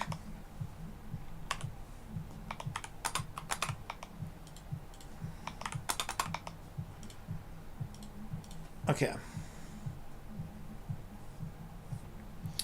Brilliant. So let's say they have a copy of this axe at level whatever the fuck that is, and it's rank 0 and it's got 3.6% stat buff on that and 6.2% stat buff on that. But then they also had another copy of it that was not leveled at all and had no stat buffs on it, and for some reason that one's rank 3. And then they have another weapon which is the spear, and that one's got that much XP on it, right? It's whatever, it's just to test. And they also have a sword with that much XP on it, and it's rank 4, and it's got 66% and 11% there. Alright, so now we have a player inventory. They own some of these weapons from the game database with their XP values and whatnot on them. Okay, brilliant. So now we have multiple objects to work with. So I think this is where we would want a table, right? So isn't it as simple as... God, this is really, really awkward.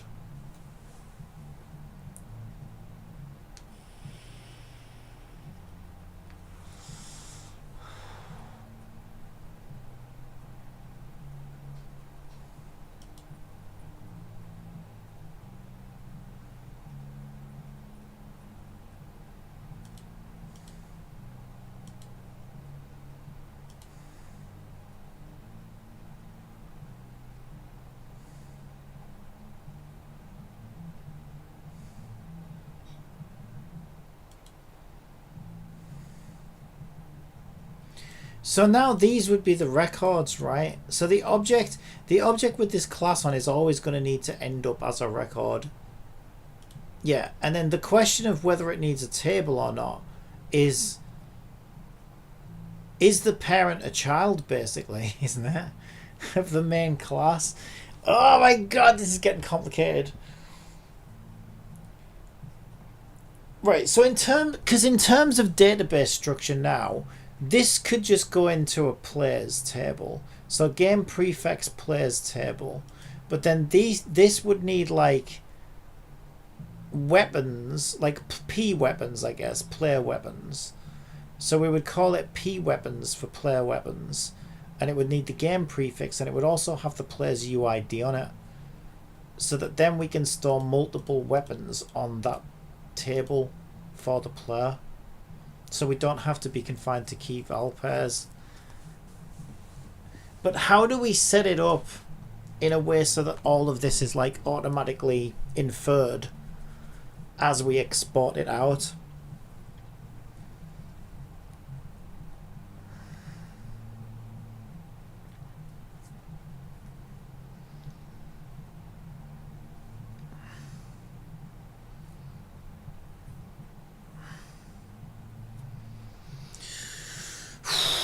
Good lordy, lordy, lordy, lordy, lordy. This is also incredibly difficult to explain to the AI as well. Like exactly how I'm structuring this. But this is pretty much how I would want to structure any game, to be honest.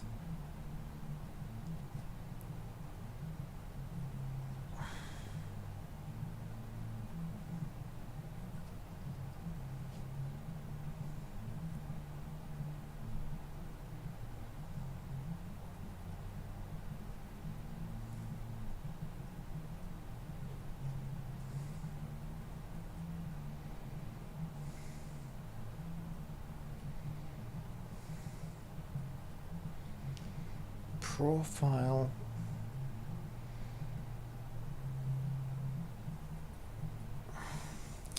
Yeah, I think like the logic, it's easier said than done, but I think the logic that we're looking at is, okay, are there multiple instances of this class? Because if there are, then the thing requires its own class table. But if there aren't, then it needs to belong to, and everybody shares the same table situation. Hello, Peter.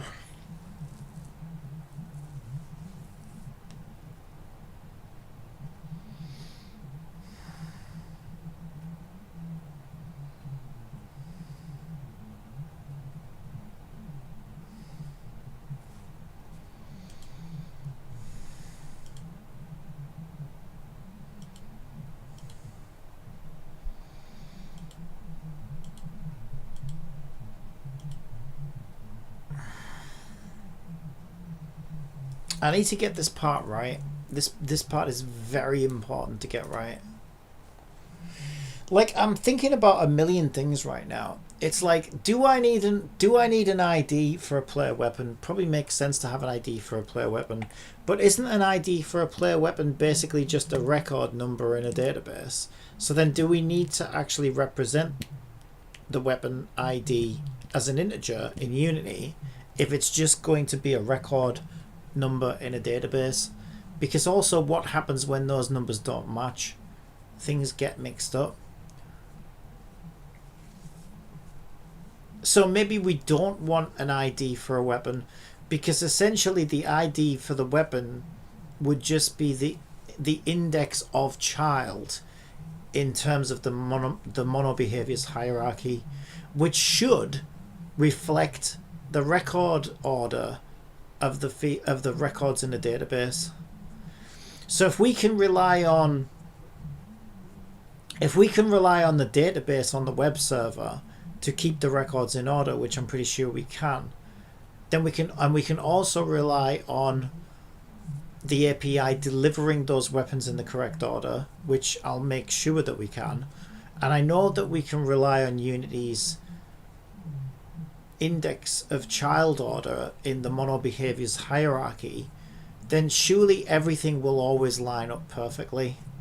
So then creating, but then that poses the question of, well, do we ever really need an ID? I suppose we only ever really need an ID if if our data structure is a record in a shared table, because we need to make sure, but then the ID is always going to be the user ID anyway, because how else are we going to find that player's item, right? Or whatever it is, profile. Well, the way we'll find their profile is by using their user ID every single time, or whatever it is that's in a shared table.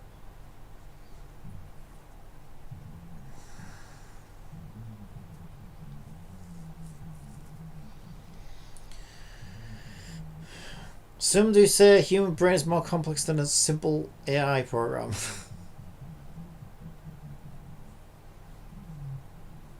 Complex doesn't really mean anything.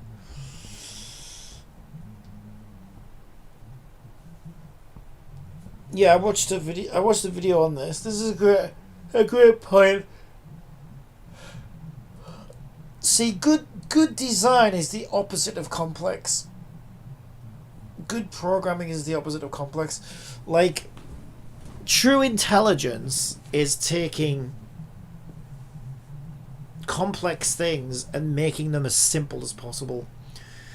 Because anybody can make something complicated, but complicated isn't impressive, right? Because complicated systems are normally badly designed systems, because the only reason they're complicated is because they're not really doing anything efficiently.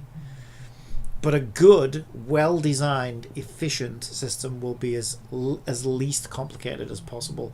Some people do this, they make this mistake. Some people think that complexity is a good thing, but it's not.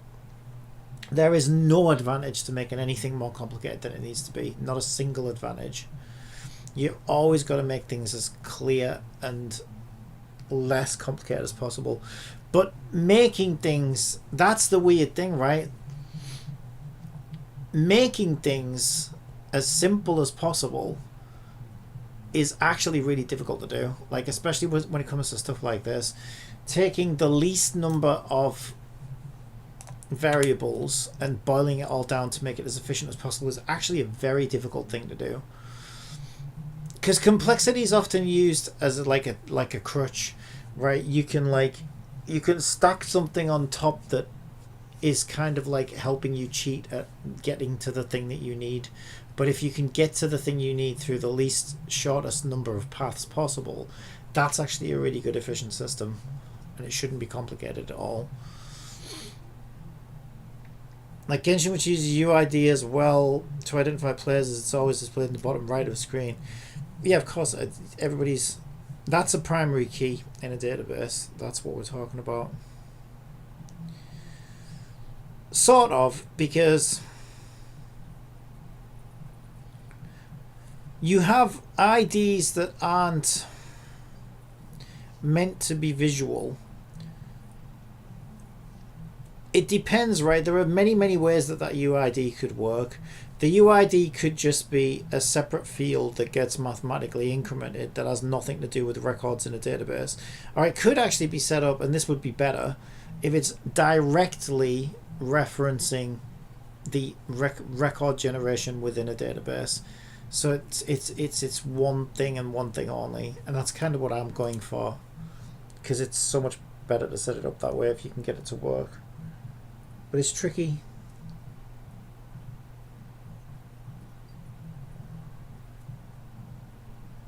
My head is spinning today. It's been spinning since I woke up. I don't know what the fuck is wrong with me.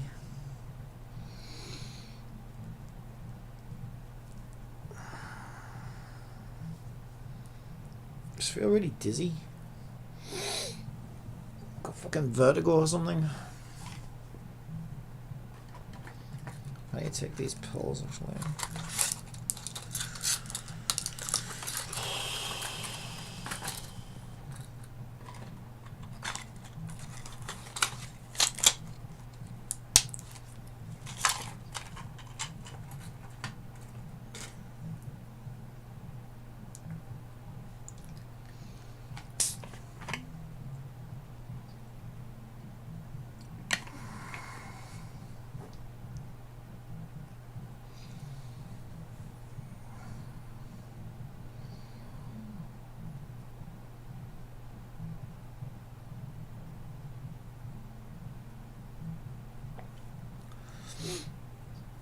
I guess my next question is the Children of Raw's Bool enough to solve this problem?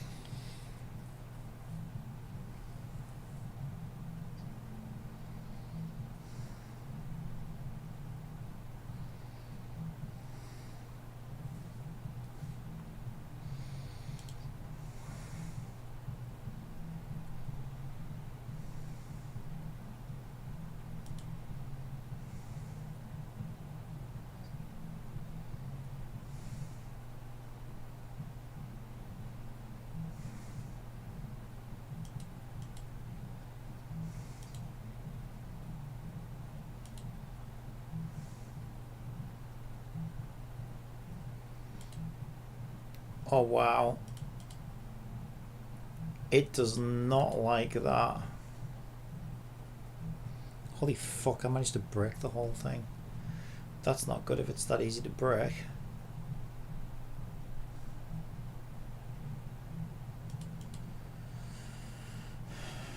Is that always going to do that now?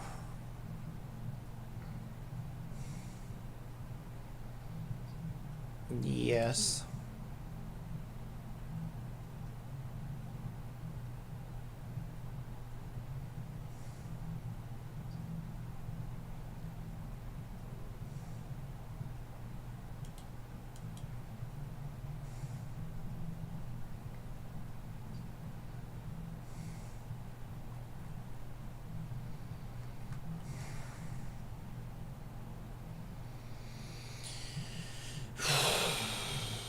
Oh no. Things are really starting to fall apart, aren't they?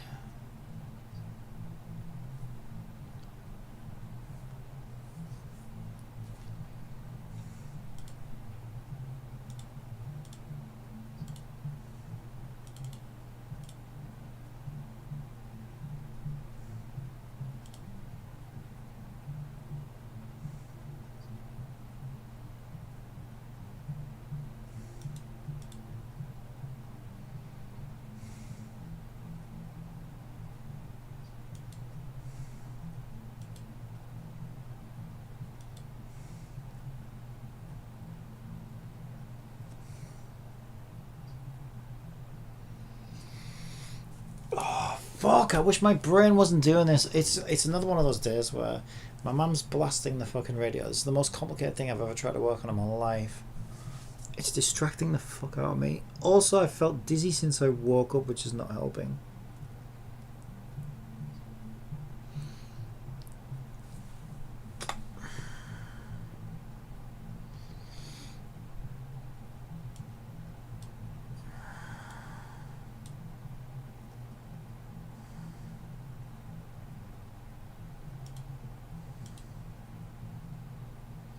So that's how that would want to be set up, is the child is writable, but its children are not raws.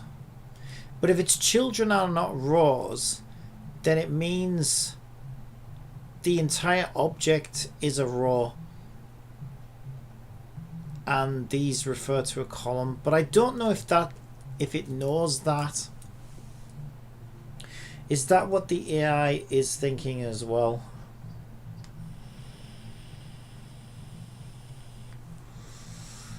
Yeah, I think as long as it does this part correctly. Right, so let's go back to my response structure. The fuck? At the top of each game in System Controller, we have game prefix, e.g. game 1, so we can store multiple games in our database. I will refer to this as prefix. Each player will be given a user ID which they will need in order to complete API requests. This will need to be auto-incrementing. I will refer to this as player ID. Cloud save felt quite limited, restricting me to key val pairs, which resulted in me splitting lots of strings to store additional dimensions of data.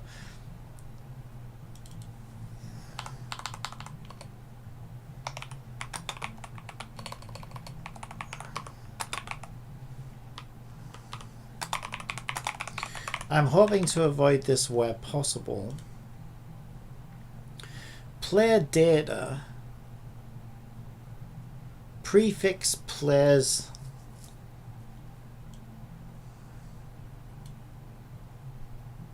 but that's not player data.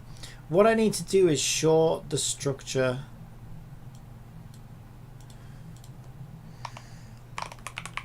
Here's my current test structure. Player data.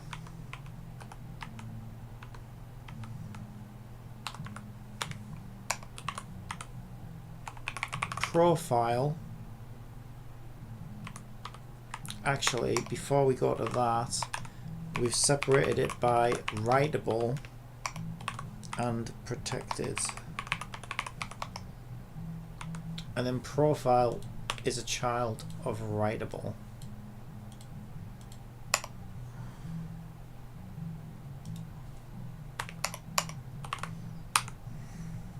So what other types of single things might we want to store, such as profile?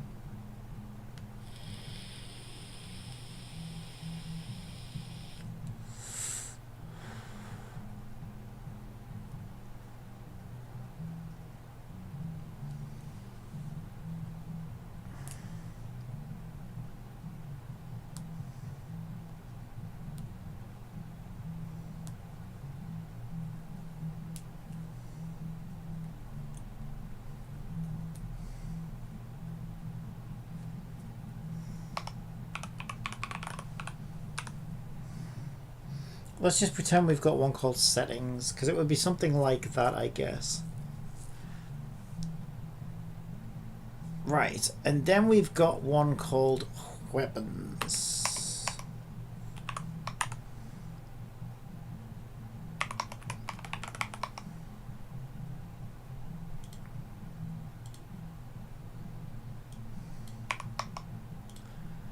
So weapons would want a P weapons class.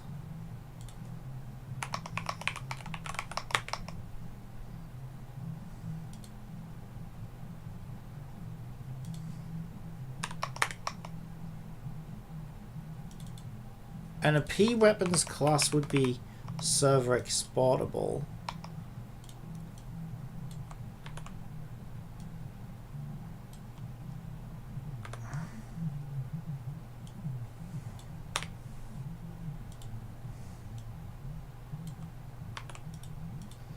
You keep spamming the chat. I haven't read a single message yet.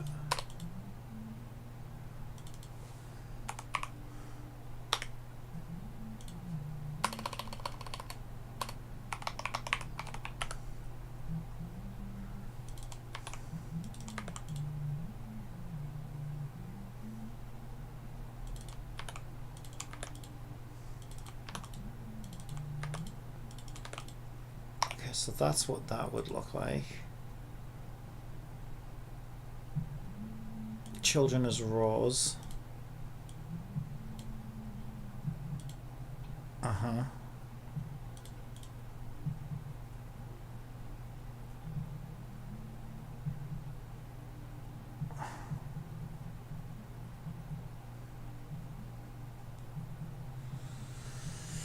Ooh. Okay.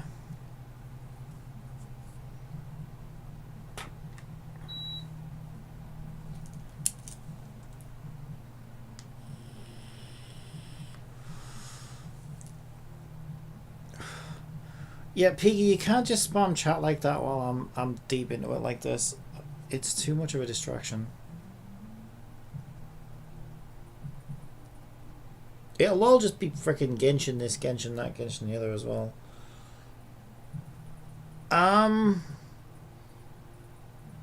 I've run into another problem, because we will link we link a weapon which is a different class type, but in the field identifier it just says a weapon is of a weapon class type, but I don't know what happens, because in a database we would link weapon ID.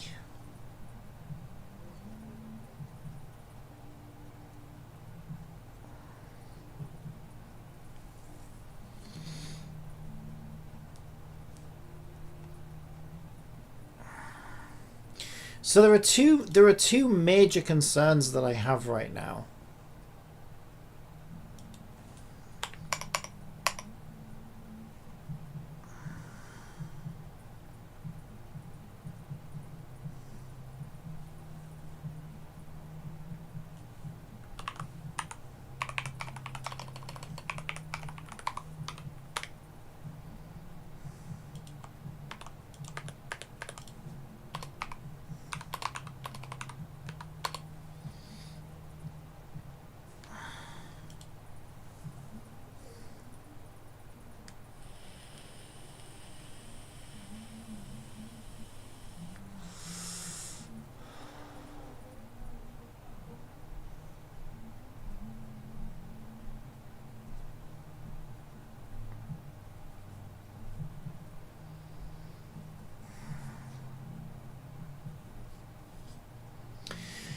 So my first major concern is we need to know when we're a record in a table and when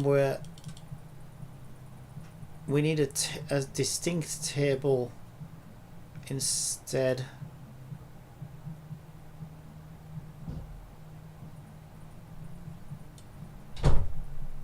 Effective data name would be P weapons on this one, which would be fine. So the table for weapons,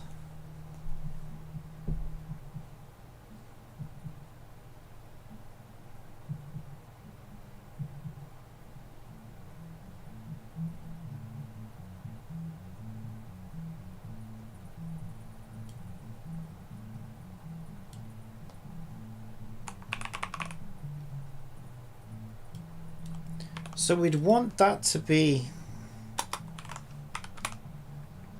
prefix profile. We'd want that to be prefix settings.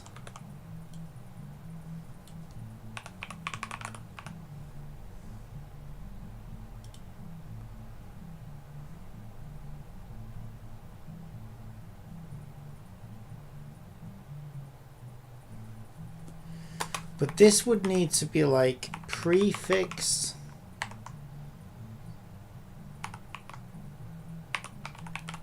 P weapons player ID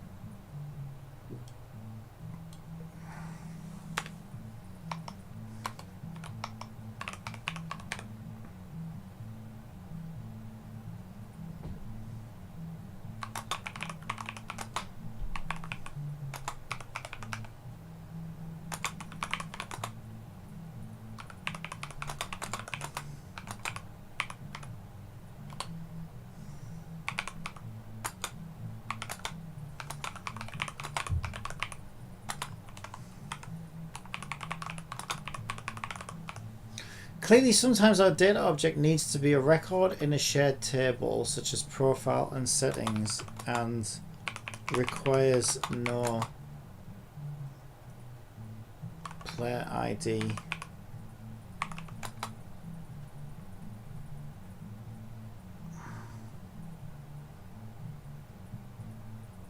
For player specific table.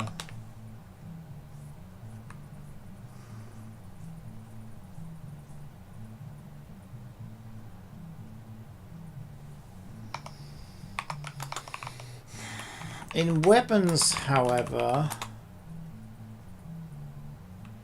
since there are multiple instances of the P-weapon class, we will need a table for the player. I'll mark shared tables as children as rows equals false and player specific tables as children as rows equals true.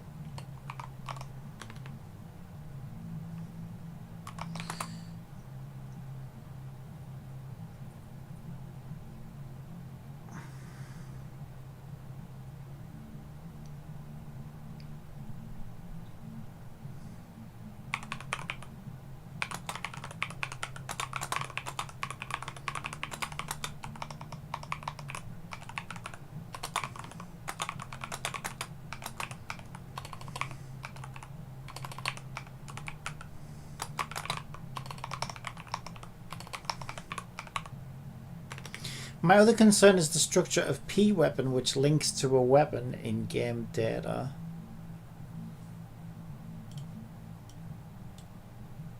So P-weapon, there we go.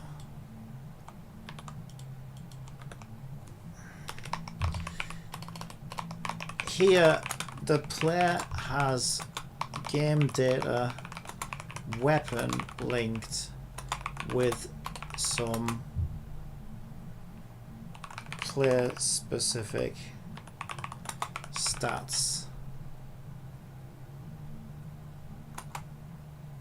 logged against them. In Unity, the class reference handles the relationship between these objects and classes. In databases, we usually rely on a primary key to a foreign key. When loading from server data, how can we handle these relationships?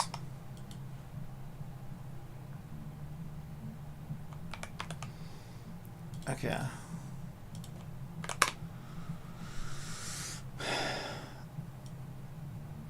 Alright, I see exactly what you're aiming for here, and you're right to be thinking about how Unity's object references translate into database relationships.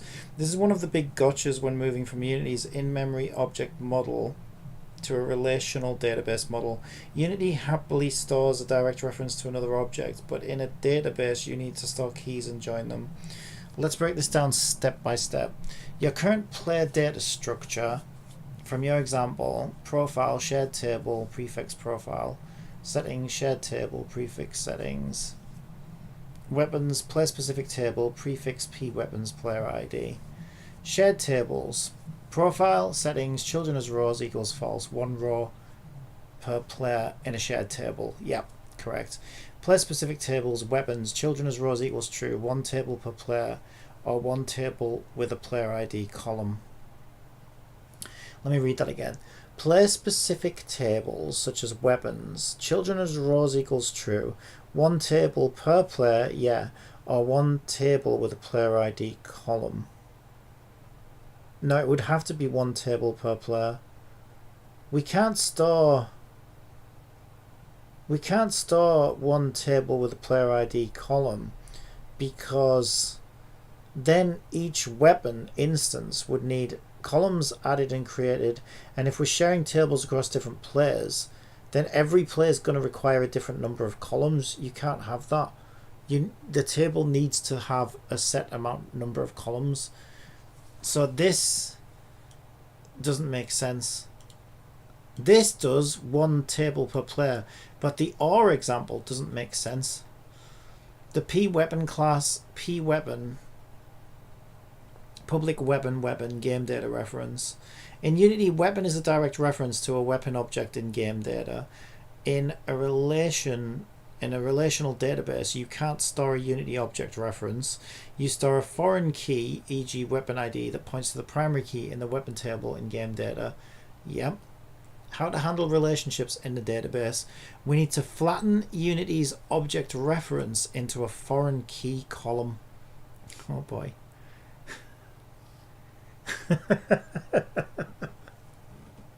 I'm going to be fucking flattened in a minute. God damn, this is insanely complicated. Example database schema for P weapons. It's not complicated, it's just going to be difficult to... It could be difficult to pull off. I don't really know how far we can go with this. Like, I hope we can go all the way. But, like, we are dealing with some very specific issues here. So if you're wondering what the issue is, I know I'm probably talking to myself at this point, but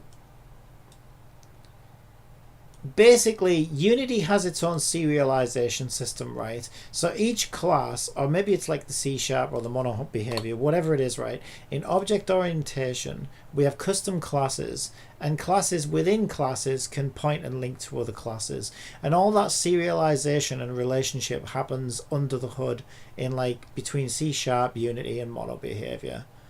So it's not something we would typically need to think about as a game developer, because the systems are built architecturally to support this. I'm building my own system architecturally that needs to translate this relationship structure that Unity and C# and mono behavior know about into something that a database that isn't built to handle that can mimic and mirror and have us recreate those relationships. And so this is why in my prompt to the AI, I pointed out that, like, okay, so here's how Unity does it, and here's how a database does it, which is primary key to foreign key. How are we going to translate between the two? Okay, so, and it's saying, yeah, we're going to need to flatten Unity's object reference into a foreign key column. So an example schema for P weapons would be player ID 112. Stop. No, I don't like this. Already it's giving me an example. Oh wait, yeah, I guess you could. Oh yeah, I forgot that you can do that. Okay, maybe that does make more sense. Okay, yeah, it caught me off guard there. Yeah, that's true. You can have a one-to-many relationship within the same table. Oh my god, it's been so long since I learned databases. Yeah, that's true. Because this player just has multiple records, right, with their ID in it. Yeah, we can do it that way. It's right. I never really thought about that. That's true. Like, it's very hard to get your head around because, like, the columns are like the variables, and so you can think of it as going in one dimension, and then the rows are going in this dimension, which are obviously like instances, so it's the second dimension. But then the tables kind of spawn off their own dimension because you're capable of having multiples of these dimensions, so you could think of it as having another layer of dimensions available to you. And then if we really need to, we can string split across a single string and create yet another dimension that can then split strings and go even further. But that's what I'm trying to avoid. It's all very confusing. Yes, I don't know why I forgot. Well, think about it. When was the last time I really made a database? 20 plus years ago, over 20 years ago. Like, I hadn't studied databases in over 20 odd years. I completely forgot about this, yeah. I don't know why this didn't occur to me, but I just wasn't thinking like that. But yeah, it's correct, of course. We could have multiple rows in the same table with the same player ID in it, which is a copy of all their weapons. That's true. We can do that. Weapon ID is the foreign key to the weapon table in game data. Player ID is the foreign key to the player's profile. How to export this from Unity? When exporting p-weapon, instead of serializing the full weapon object, deserialize its ID, e.g. weapon.weaponID. This means your field settings for p-weapon should include weapon ID instead of weapon. Yeah, it actually does. It actually does. If we look at my weapon, oh no, it wants me to add a weapon ID to weapon.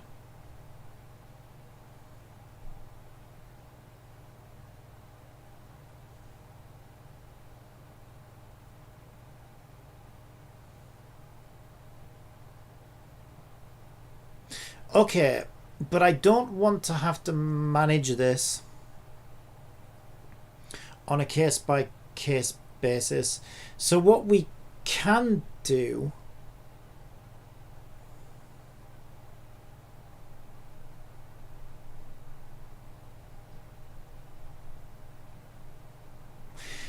I don't like this proposed solution, because what this proposed solution is saying is I will link something to something else in Unity, then I have to make sure I understand what its ID is, and sometimes we have auto incrementing IDs that I've got to manually fill in a weapon ID, which is repeating what this is doing anyway. No, we need a dynamic lookup thing, right? We can look up weapon. I propose, yeah, I have an issue with this. First of all, at the very least, I would want to hide this in the inspector and make it so that this gets dynamically added.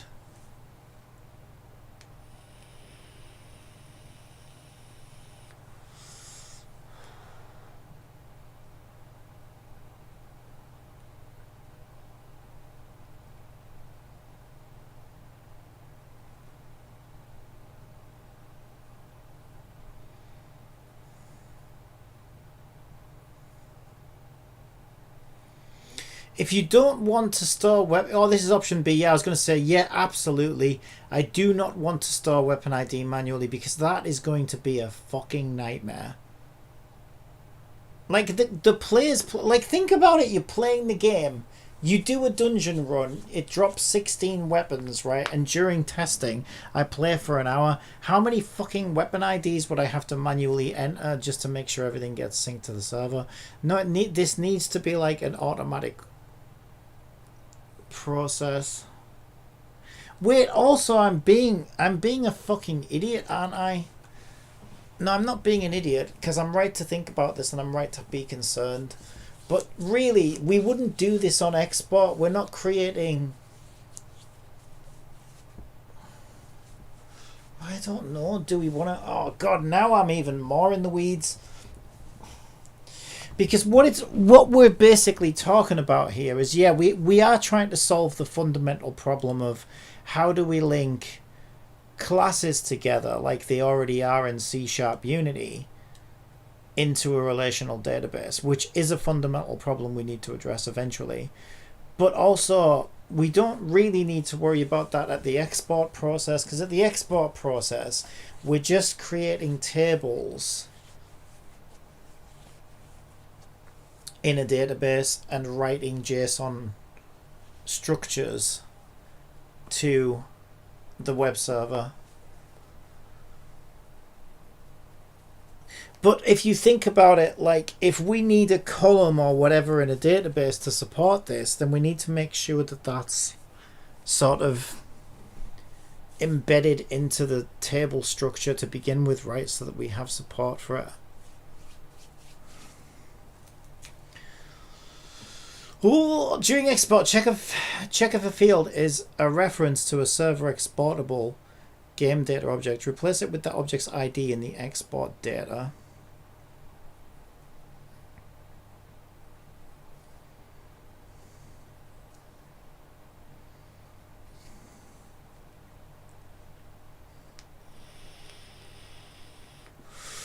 Deciding table structure for player data You have two main patterns: shared table, children as rows equals false. One row per player in a single table. Player ID is the primary key. Example prefix profile. Multi-row table, children as rows equals true. Multiple rows per player in a single table. Yeah, that makes a lot more sense. So it has helped to clarify in my mind how we can do that without creating a separate table for each player. Because I do think that was kind of a terrifying idea. You got thousands of players, you got thousands of tables now in a database. I mean, it could work, but it does seem like, obviously now I realize that that's kind of unnecessary.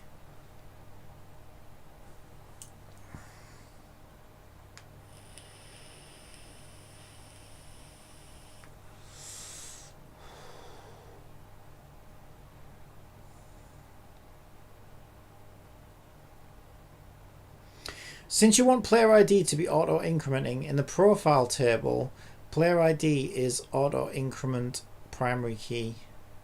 In other tables, player ID is a foreign key referencing profile.playerID. Recommended exporter logic. When exporting, if player data type is none, then it's JSON only. If player data type is not none, then build table schema from field settings. If children as rows true, add player ID column foreign key to profile. Add player ID column foreign key to profile.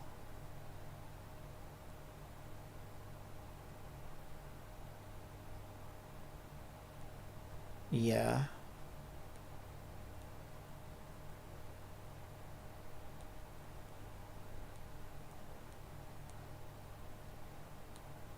Well, yeah.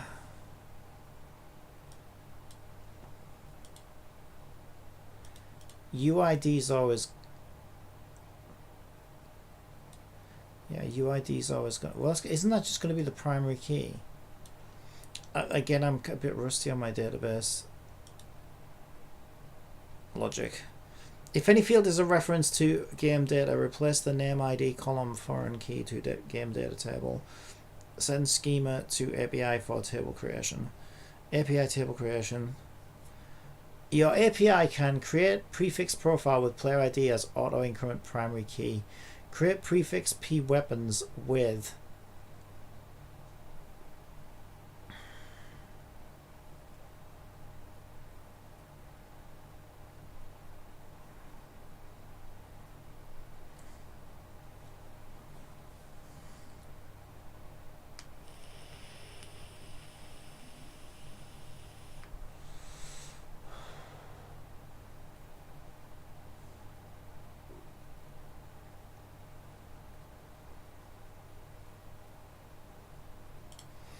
okay, I want to keep that because I'm still trying to keep all this in my head, which is still spinning, by the way.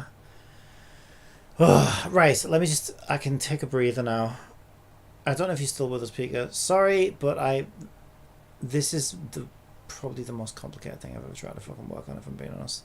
I didn't think it would be that bad, but yeah. It is and it isn't. It's because this is what I've been doing a lot lately, though. Like, I take an idea and I don't just do the simplest, like, oh, that'll do type thing. Now I like, because I realize that if I've learned anything from 12 years of using Unity and making games, it's don't ever think that'll do, because it will bite you in the ass later.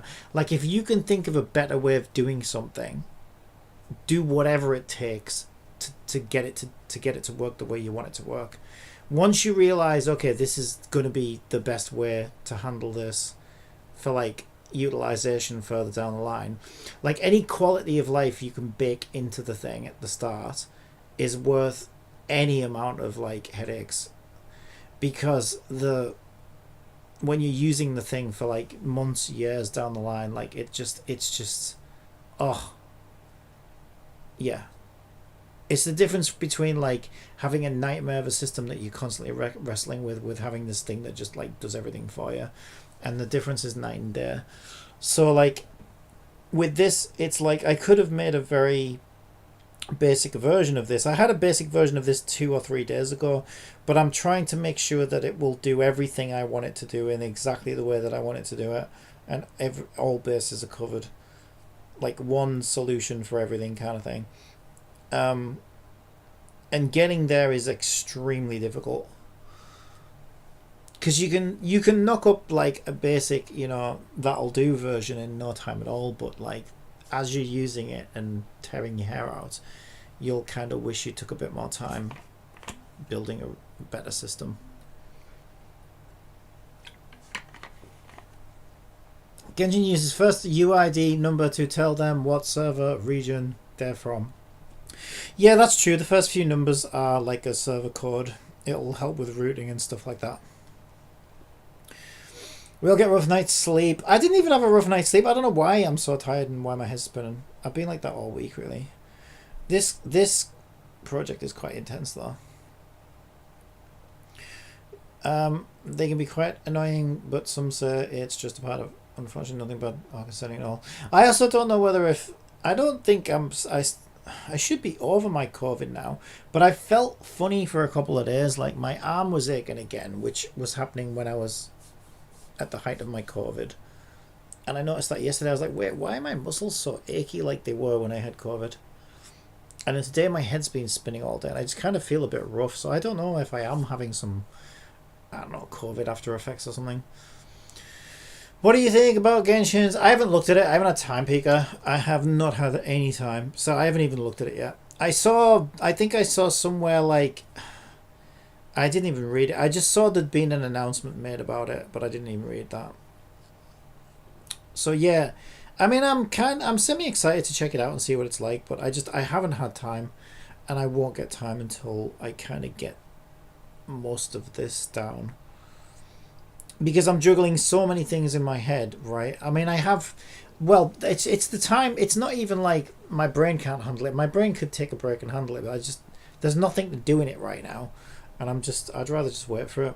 But also, like, yeah, it is a time constraint, because, like, yeah, I took a couple of hours off from this last night, and I just obviously did like some Zenless dailies and got my daily currencies from other games. And once that was done, it was time for bed, so I just haven't had any extra time, and I don't really have the desire to look into it right now anyway. I just got too much going on.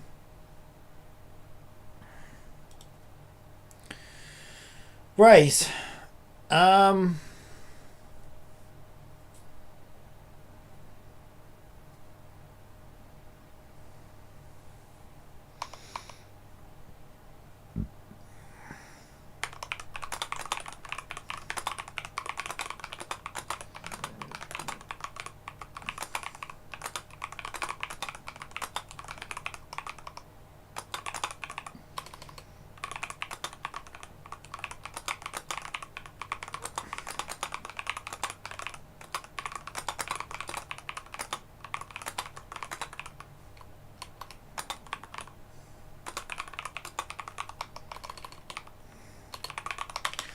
Yes, I completely forgot that I can have multiple rows with the same player ID to store multiples of something in a shared table still. That seems like a much better fit.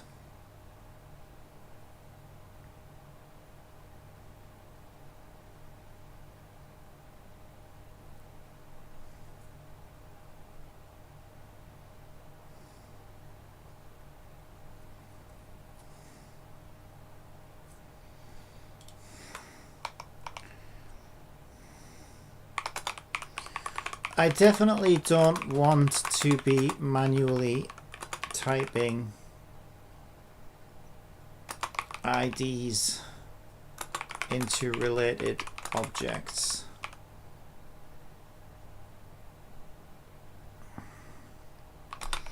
As after playing the game,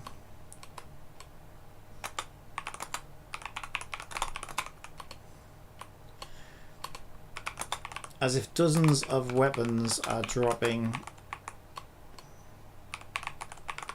in dungeons during testing, manually typing IDs for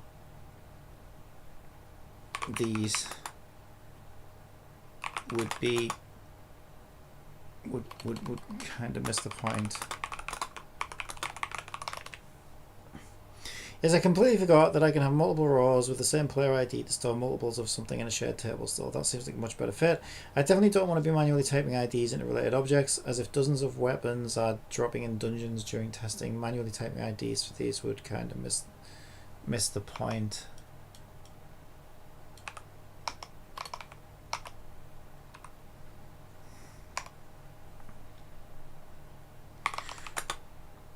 I'd be happier to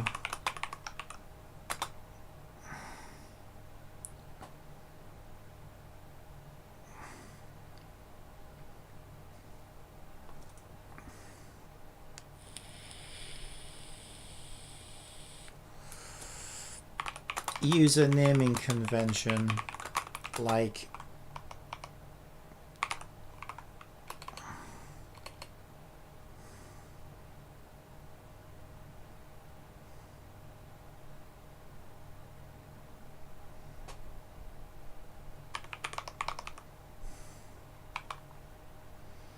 I'd be happy to use a naming convention like key ID on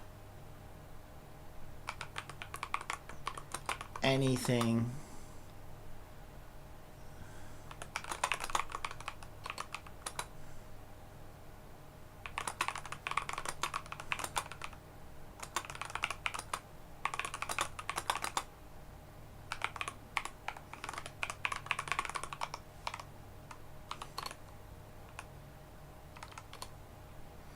I'd be happy to use a naming convention like key ID on anything that can be linked to something else and ensure it's set to auto incrementing. Hopefully that way we'll be able to easily find the value we want, or even something like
or even something like that.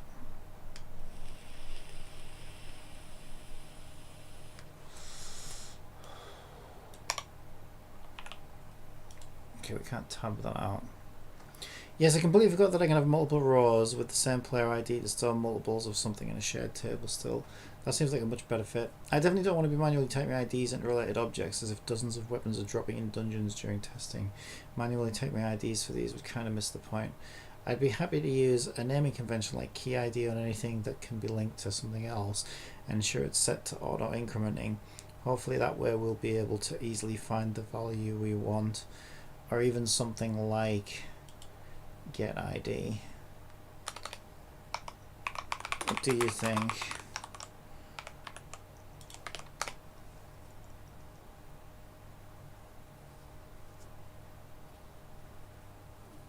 Yeah, you're thinking exactly along the right lines here. The key is don't manually type IDs for related objects.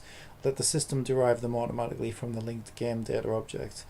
What you're describing with getID is essentially foreign key resolution at export time, and it's exactly how I'd recommend doing it. Why this works well: no manual entry, just drag the weapon reference in Unity and the exporter figures out the weapon ID. Keeps Unity workflow natural. Designers, devs work with object references, not numbers. DB friendly, the exported data contains only IDs for relationships, so the DB schema stays clean and relational. Auto updates: if the linked game data object changes its ID, the export will reflect that automatically. How I'd implement it: instead of having to remember to call getID manually, we can make the exporter detect these relationships and fill in the ID fields automatically. Naming convention: we can use a simple rule. If a field is a reference to a server exportable game object and there's a matching XXX ID field, case insensitive, then set that XXX ID to the linked object's ID during export. Let me read that again. Oh my god. Right. Naming convention: we can use a simple rule. If a field is a reference to a server exportable game data object and there's a matching something ID field, and it even says case insensitive though, like, so anything that ends in id. So if I called something frigid, wouldn't it think it was the ID? I don't like the sound of this, especially the case insensitive part. What if I wanted to call it frigid or rancid, right? Wouldn't it think that was an ID? I don't like this. Hide in inspector, public int weapon ID. Or could we, instead of hide in inspector, well, wouldn't that make more sense? Okay. I sort of agree, but I'm worried about the case insensitive XXX ID part. Wouldn't frigid and rancid be accidentally included as a unique ID?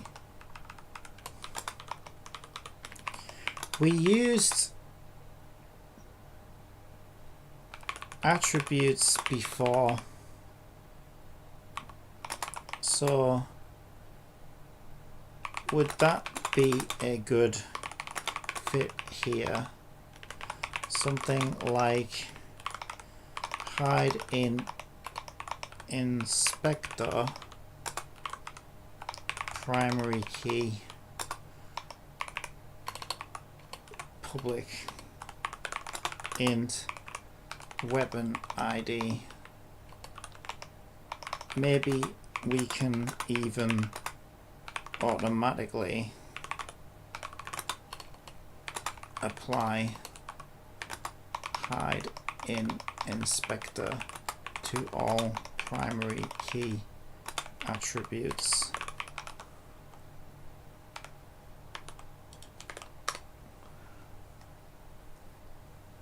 I sort of agree, but I'm worried about the case insensitive XXX ID part. Wouldn't frigid and rancid be accidentally included as a unique ID? We used attributes before, so would that be a good fit here? Something like hide in inspector, primary key. Maybe we can even automatically apply hide in inspector to all primary key attributes. Ah yes, I see exactly what you mean. If we just blindly match id in a case insensitive way, we could absolutely get false positives like frigid or rancid, and that's a nasty subtle bug waiting to happen. This is exactly the kind of situation where explicit attributes are the safer, more maintainable choice. It's also consistent with how we've been using auto increment ID and copy from object name before. Why an attribute is better here: no accidental matches, only field explicitly marked with primary key or foreign key are treated as keys. Self-documenting. Anyone looking at the class can see which fields are keys. Flexible. You can have multiple keys in a class without relying on naming conventions.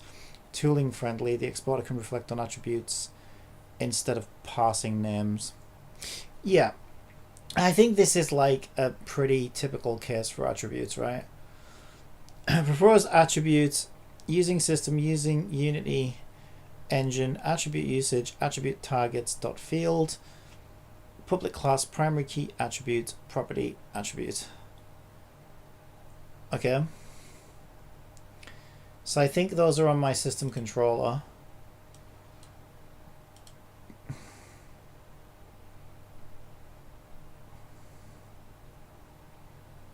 Yeah.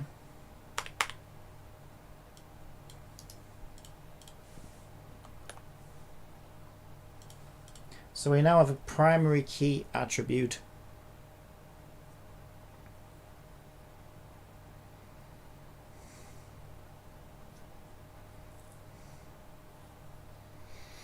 So now if we go to P weapon,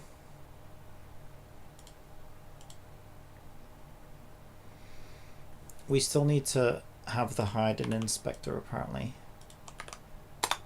And we can set that now as a primary key. I like that. And so we shouldn't need this anymore.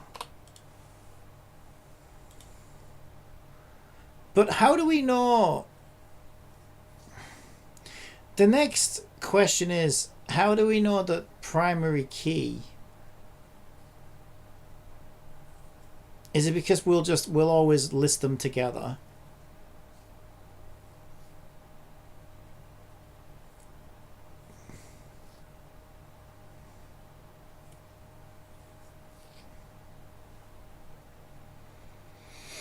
Auto hide primary keys in inspector. We can make a custom property draw for primary key that hides it automatically. So you don't even need to remember to add hide in inspector. That could bite me in the arse though. To be fair, that could bite me in the arse. But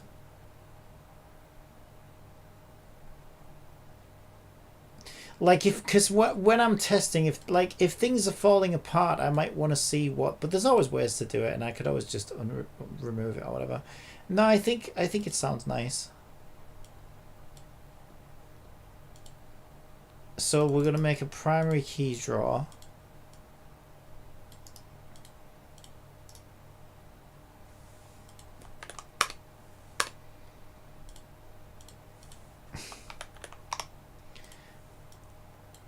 Sometimes I regret saying things.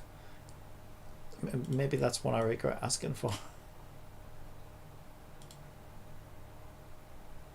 Yeah, it worked. Yeah, that actually worked. That's quite good, actually. Yeah, I like that. I like that. So it doesn't look... We don't even see it, but it's under the hood there, right? So then the only thing we need to watch out for is... Maybe it would be better to do it the other way, because it's like... If we come across a class... Like during our export, import, or whatever the fuck we're doing, our recreation structure, I would imagine, it depends, right? I suppose we could just look for a primary key. If it's a primary key type, then if we find a primary key type, then we know that the next custom class can be ignored or whatever, or we want to go and grab the key.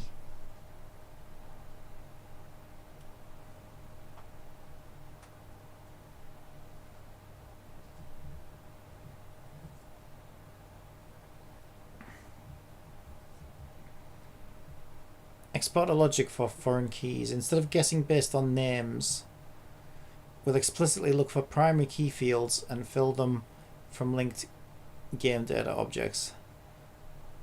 Oh my god. I feel like we're so deep in the weeds. I don't know if I can ever find my way back. I feel like Hansel and Gretel or something. Like I feel like I'm so deep up the witch's ass right now. I'm not even just in the woods or even like at the witch's house. Like I'm fucking in her fucking belly right now. And like it's over. I'll never find. I can never get back now. We're so deep in this now.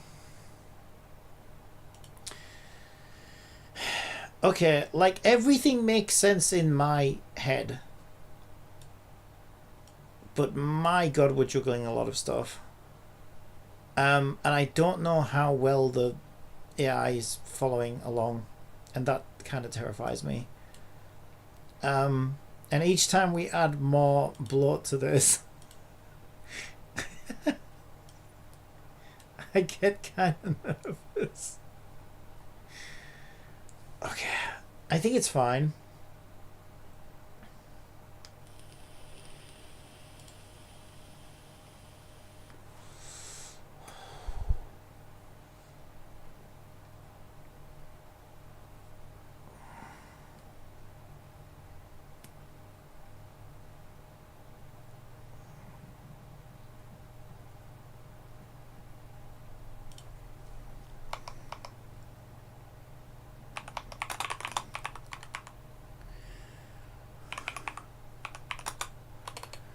Summarize? How do you spell summarize?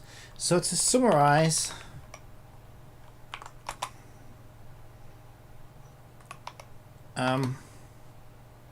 Children as Rose, I think it was called, wasn't it? Children of the Corn! Children of Rose! Children as Rose. True.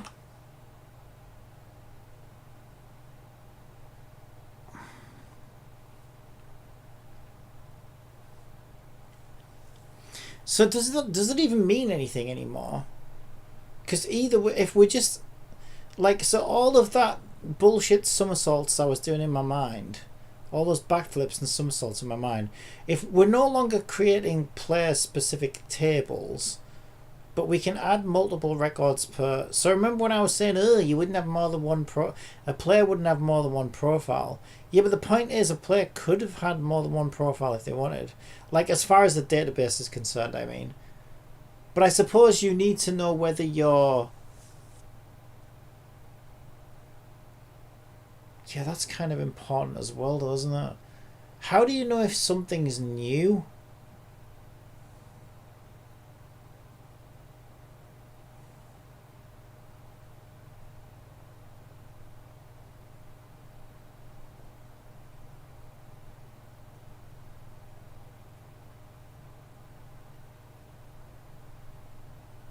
Well, it's based all it really okay. So all it really means is if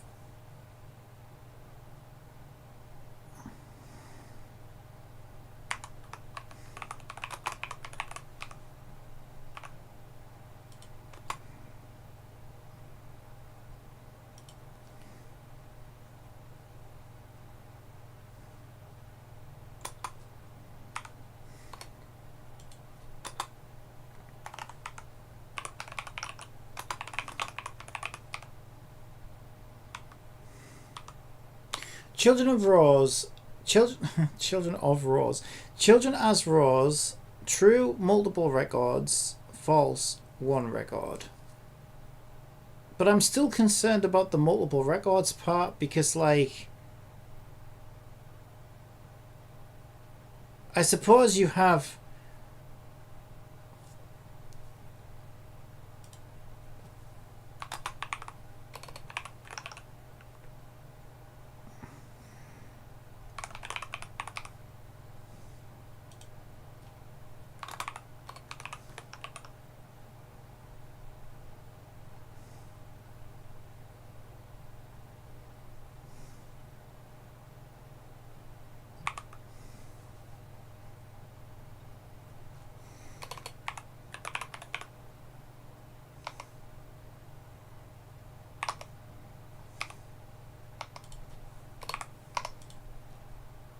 Children as Rose, true multiple records, key player ID, false one record, key object ID. Yeah, so because if you've got the object ID, you can only have. What do you think about that? Yeah, hang on. No, but you can have. Ah, this is breaking my brain.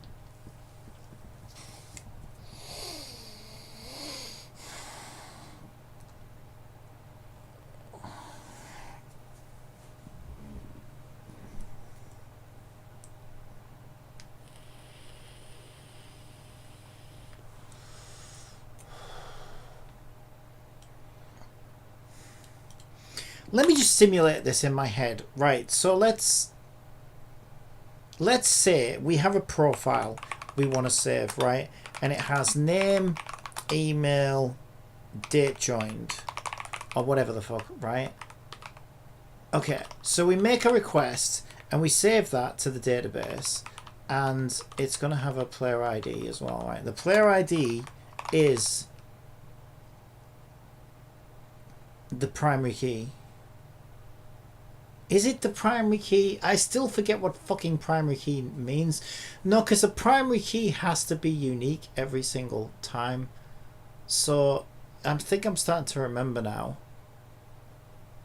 Because in its example, when it was like, oh, hey, you could just put like... Can you have databases that look like this? Where you do, or do you still need to have a unique ID as like a primary key in a database? This is what I'm getting confused about. Like I thought all databases needed a unique ID, or maybe they don't, and maybe this is what I'm forgetting about, like one-to-many relationships. I think you only need a primary key is basically when you say, okay, these things are all unique and you can only have one of each. So like a list of items for sale, for example, each item is its own thing and it's different. But here, the player ID, these are two things that belong to this same one player.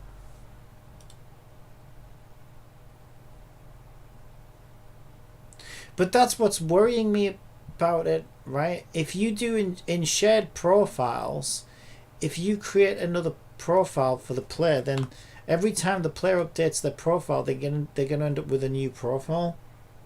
Like, how do we stop them getting 56 profiles?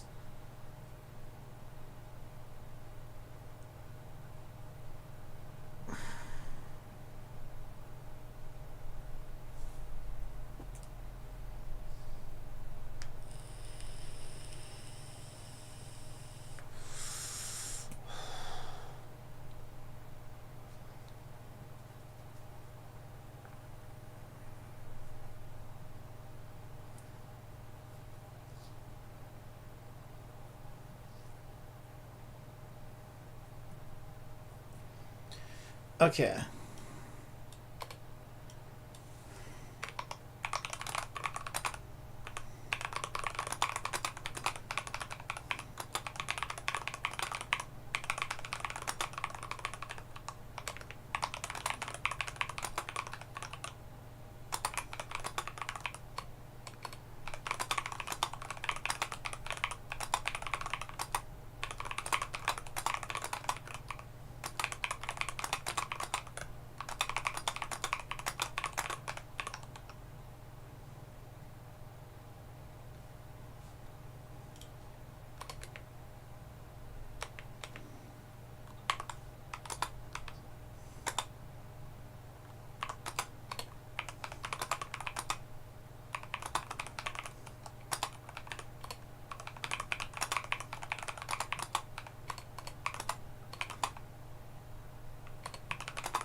I vaguely remember learning about one-to-one, one-to-many, many-to-many relationships back in college, but it was over 20 years ago, and I need a refresher.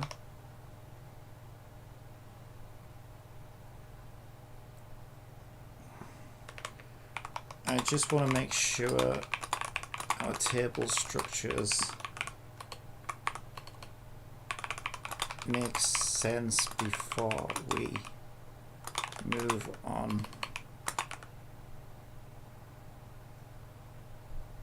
from here.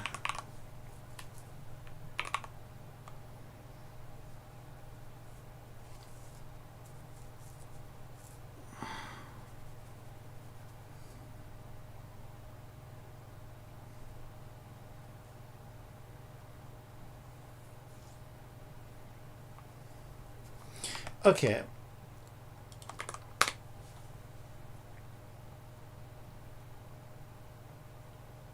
Gotcha. This is a really important checkpoint before we go any further, because we get the table structure and relationships. If we get the structure and relationships wrong now, you'll be fighting data duplication and messy queries forever. Yeah, that's exactly my concern. Let's slow down and go through this step by step, and I'll give you a refresher on one-to-one, one-to-many, many-to-many in the context of your game.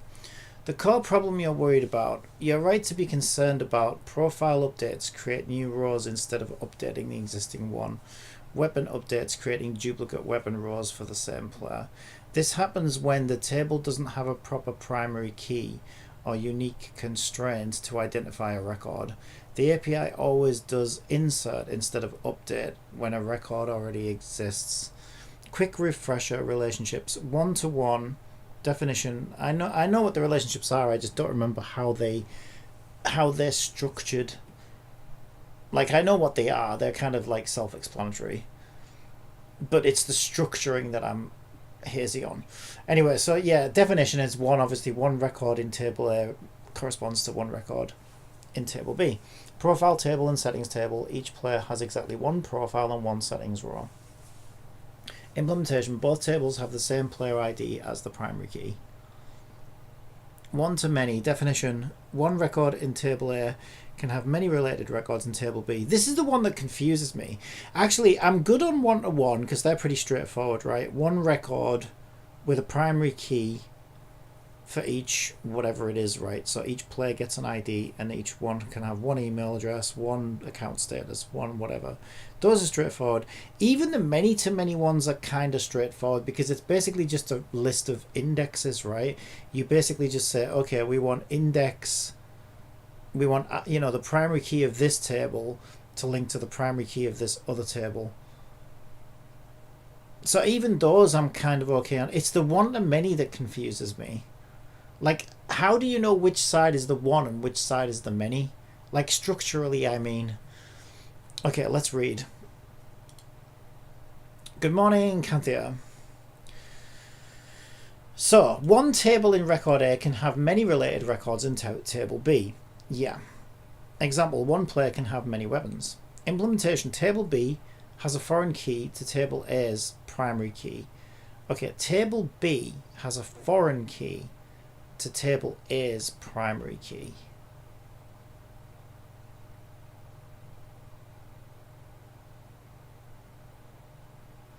So our weapons class would have a player ID of a foreign key for player ID's primary key in the player table, and then a weapon ID which is a foreign key to the weapons of game data, which would be the primary key in game data. Yeah, okay, that makes sense. Yeah, okay, that makes sense. And in many-to-many, this one I'm fine with. Yeah, it's basically just a list of indexes. Many records in table A can have many records in table B. Players can join many guilds, and guilds can have many players. Implementation: user join table. Yeah. These ones I'm actually cool with. I struggled with this when I first learned it like 20 odd years ago as a kid. I couldn't quite get my head around it. But I think I've done so much fucking programming and indexing and shit like that now that makes perfect sense to me. I'm like, yeah, I get that. It's like you basically just linking IDs together. Applying this to your game, children as rows equals false means one record per player in that table. Children as rows equals false means one record per player in that table, such as profile and settings. Okay, API behavior. If a row exists for that player ID, do update. If not, do insert. Children as rows equals true means multiple records per player in that table. Primary key, player ID, item ID, a composite key. Example, weapons inventory. API behavior. If a row exists for player ID, item ID, do update. If not, do insert. How to prevent duplicates. The database schema itself should enforce uniqueness. So when we create a table in a database, we can define primary keys. Yeah, I think I kind of remember this from Microsoft Access. Varchar level int. I fucking hate databases though. Like I both hate and love databases. I hate making databases because they're so confusing.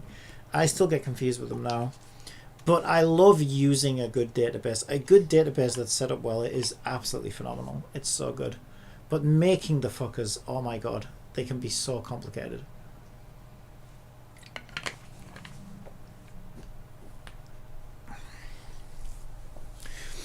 And now, like, if we think about what I'm doing now, I'm going way beyond that. Like, I'm trying to build a fucking constructor. Like, I'm trying to build an entire system that automatically creates and sets up databases based on relationships to objects in Unity with classes and all these other things. Like, the complexity right now is absolutely insane. But if I get this right... oh my god, it's going to be so good. How the API should handle updates. When Unity sends data, profile, SQL, insert into profile, player ID, name, level, values, blah, blah, blah. Weapons, insert into weapons, player ID, weapon ID, XP rank, values. I don't really understand SQL. But it sounds like it's saying, and this is another one of my concerns, it sounds like it's saying the API will need to send SQL instructions to the database in a different syntax and format. Now, if that's true, which I think it is, I think that's what it's saying, then we still need something in our structure, like in our JSON structure or something. I guess that's the TLDR I'm looking for, is like, do we need extra metadata in our system that tells the API how to send that SQL query? Or will the database be set up in such a way that we don't need to worry about it? How Unity Exporter fits in. When exporting schema from Unity, if children as rows is false, then generate table with primary key. TLDR rules, next step. Okay, so thank you for that. It's much clearer now.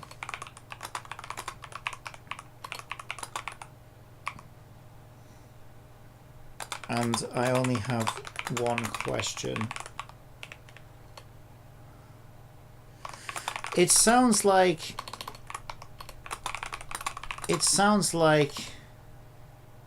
as long as we create the tables correctly during export, the API will make the same SQL type of queries and we'll avoid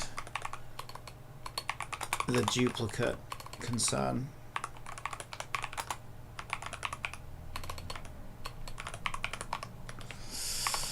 If not, I'm asking if we will need additional metadata in our JSON definitions, which can tell the API how to SQL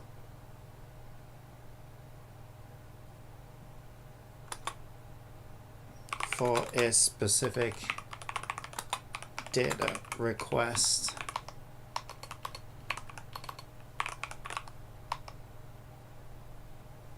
Okay.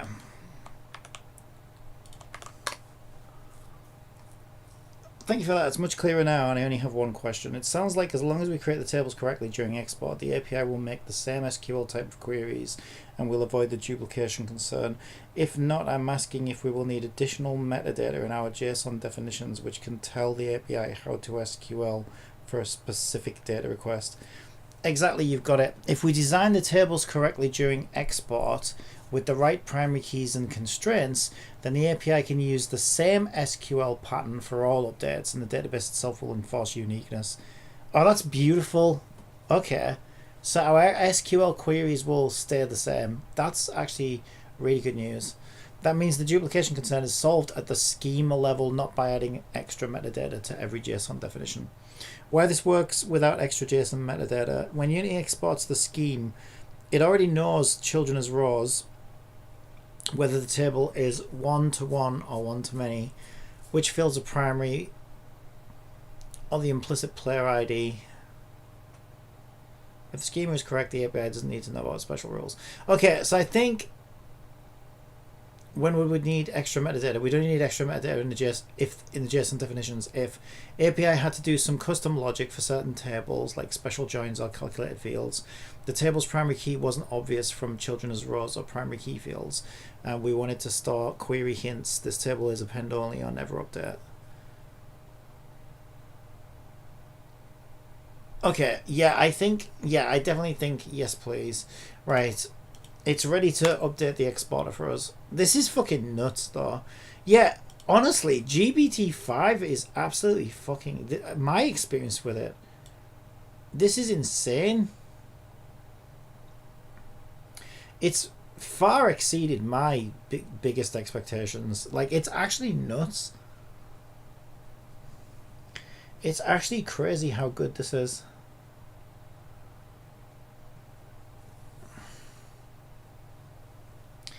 So there's, hang on, that's our server exportable type. So we're updating the server export tool now, I think. Okay. Let me back everything up because we're in a decent place right now, I think. And I just want to make sure it's all backed up before we continue.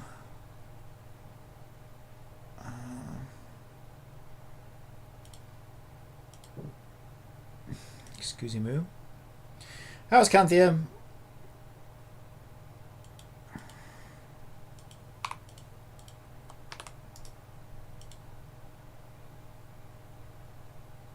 This is pretty nuts.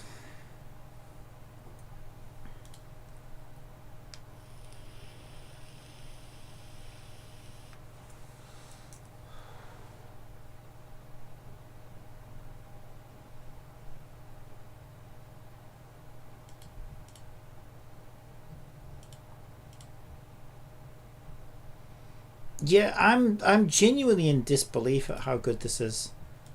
Like, this conversation's been going on for 3 days. The same conversation with GPT-5, and it's still with me all the way, making sense.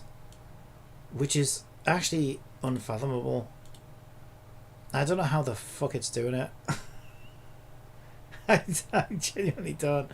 It's actually insane. Okay, I'm gonna give it the full script, but I only feel like I need to give it the full script because I'm used to GPT-4 like forgetting everything way before now, but like it seems to still know everything.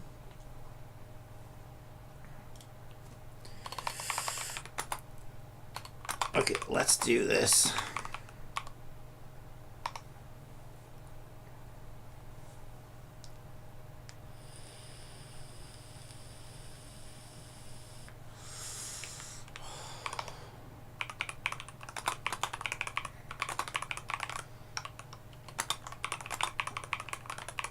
Here's the current version for reference.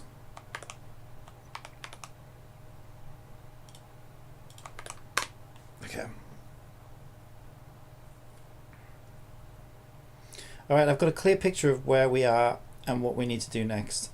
Right now your server export tool is exporting JSON and calling playTable create or update table exportable for any play data type none, but it's not yet building the correct SQL schema for each table based on children as rows, primary key fields, always including player ID for player data, sending that schema to the API so the API can create the table with the correct primary key definition, ensuring the API can use a generic insert on duplicate key update for all tables without extra JSON metadata.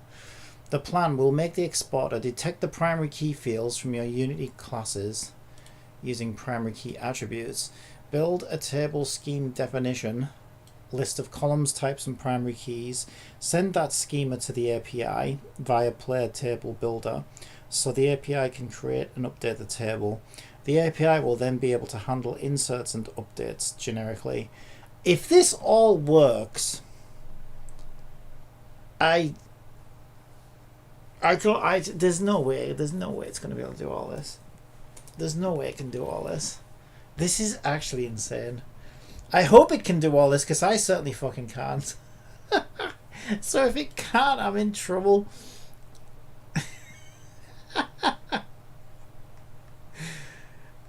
This is like, I wouldn't say this was vibe coded, but my god, I probably only understand about 10% of any of this code because it's all like reflection and like editor code and stuff that I don't do, and then there's a load of PHP in there as well. Like, it's just like, wow, this project may as well be fully vibe coded.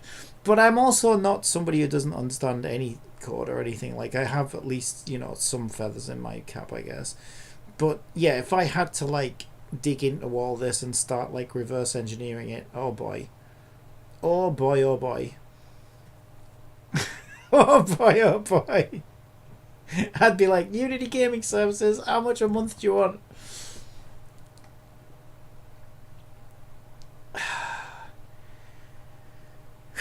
Okay.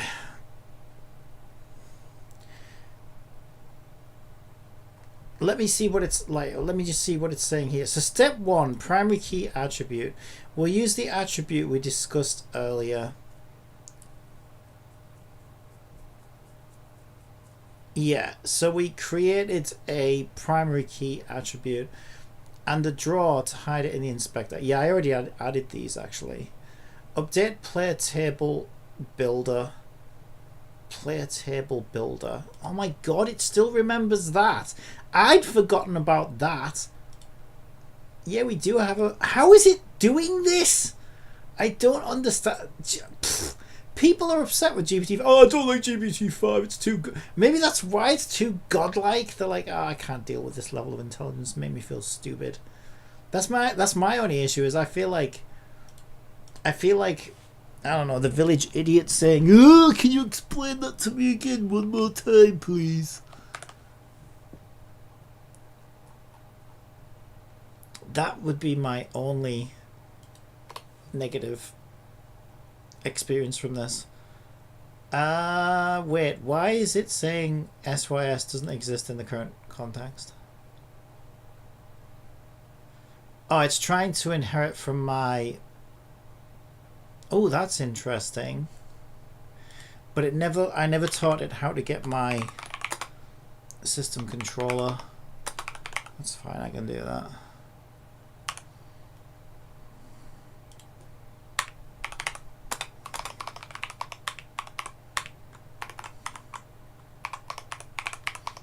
Hey, I'm helpful. It needs me for something. Except that I'm defining the wrong type of class there. Like, that's not at all what I'm trying to do. Oh, also it doesn't like that because it's a static class. Huh.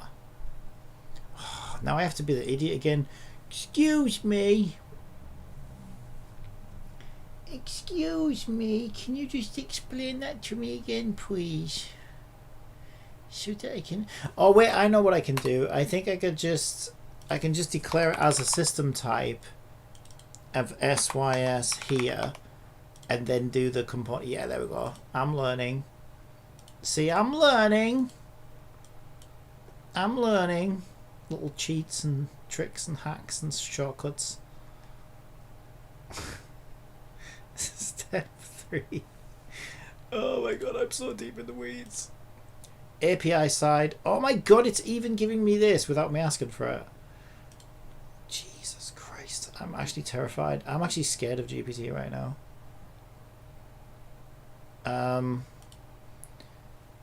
So we're updating admin API. So I guess I need to go onto my web server, go to my admin API, edit with Notepad++.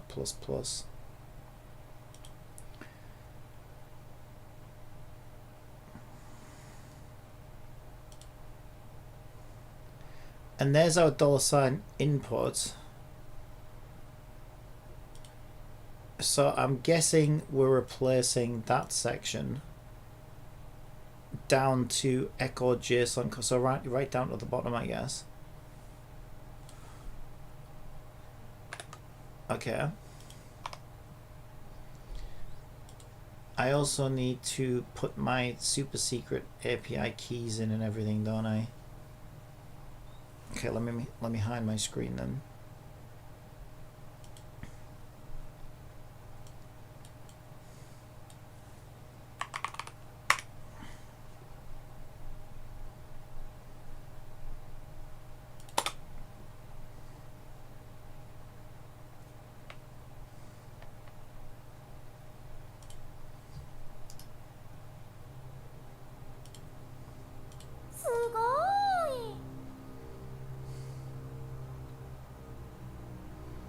Infinity Nikki?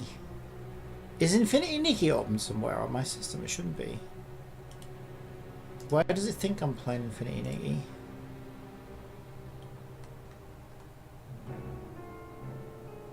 Oh, naughty Infinity Nikki's still running in the background on my system. Oh, naughty, naughty. Chinese spyware. That is kind of suspicious. Okay, I gotta change my fucking stream titles over again now. We're not actually playing Infinity Nikki. I kind of wish I was playing Infinity Nikki. Dum dum! Why is it so ominous? What was my stream title? I've lost it now. I don't know. Coding hell with GPT-5. I actually like it though.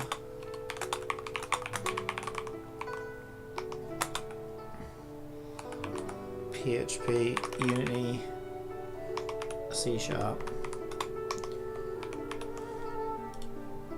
There we go, update my stream.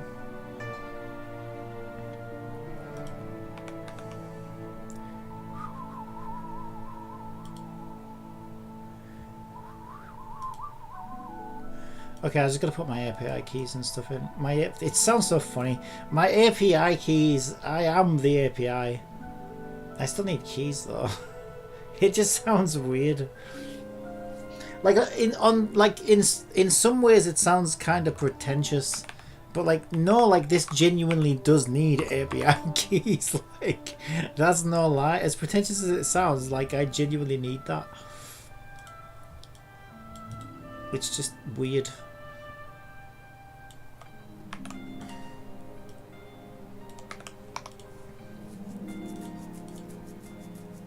Okay, I can close that now. But I can't show that.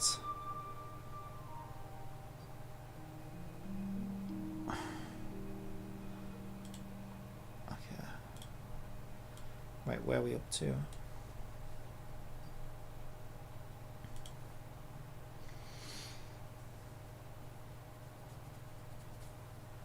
Step 4, how this solves duplication. Profile, children as rows equals false.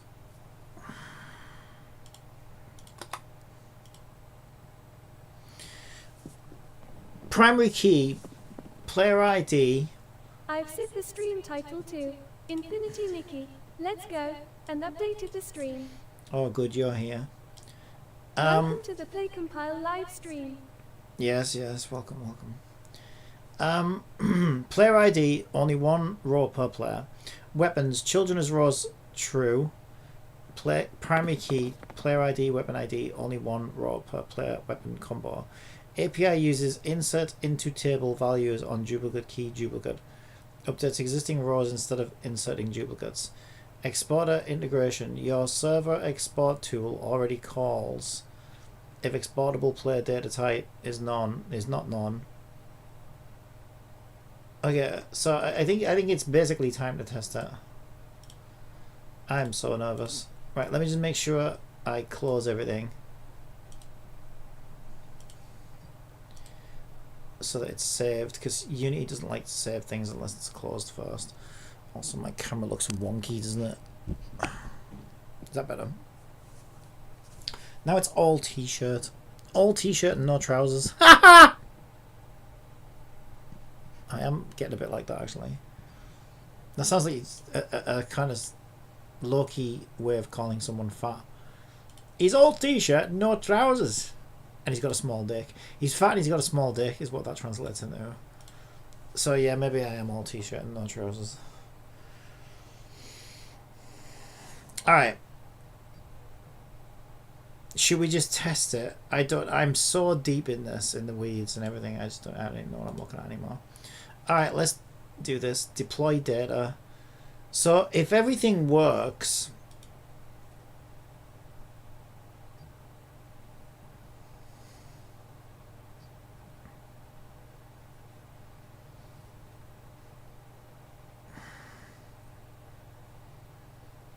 yeah, this is exactly what I expected to happen, actually.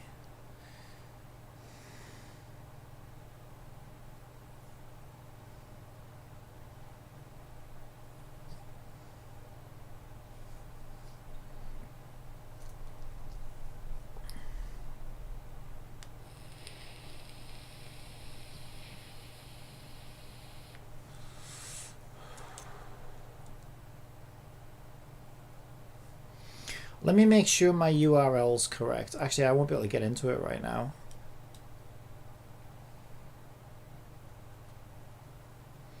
I think it's just going to stay like this forever. Forever in electric dreams, la la la. We'll always be together, together. Things aren't looking good for GitHub. Should we find out why? I don't like GitHub. I fucking hate GitHub. GitHub sucks. Okay, here's the thing. I like GitHub for getting things off of, but to upload to and use, oh my god, it's the worst. No, I don't know. GitHub's kind of arsey anyway. It is way too convoluted. It's way too bloaty. It's Microsoft. It's way too greedy when you try and upload something. It's like, oh, what's that? You want to upload something bigger than a megabyte and give us money, bitch. Like, I don't know. Just GitHub's a pain in the ass.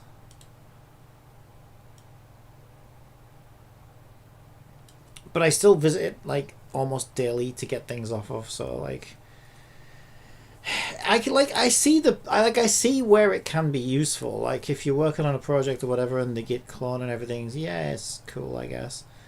But I don't know.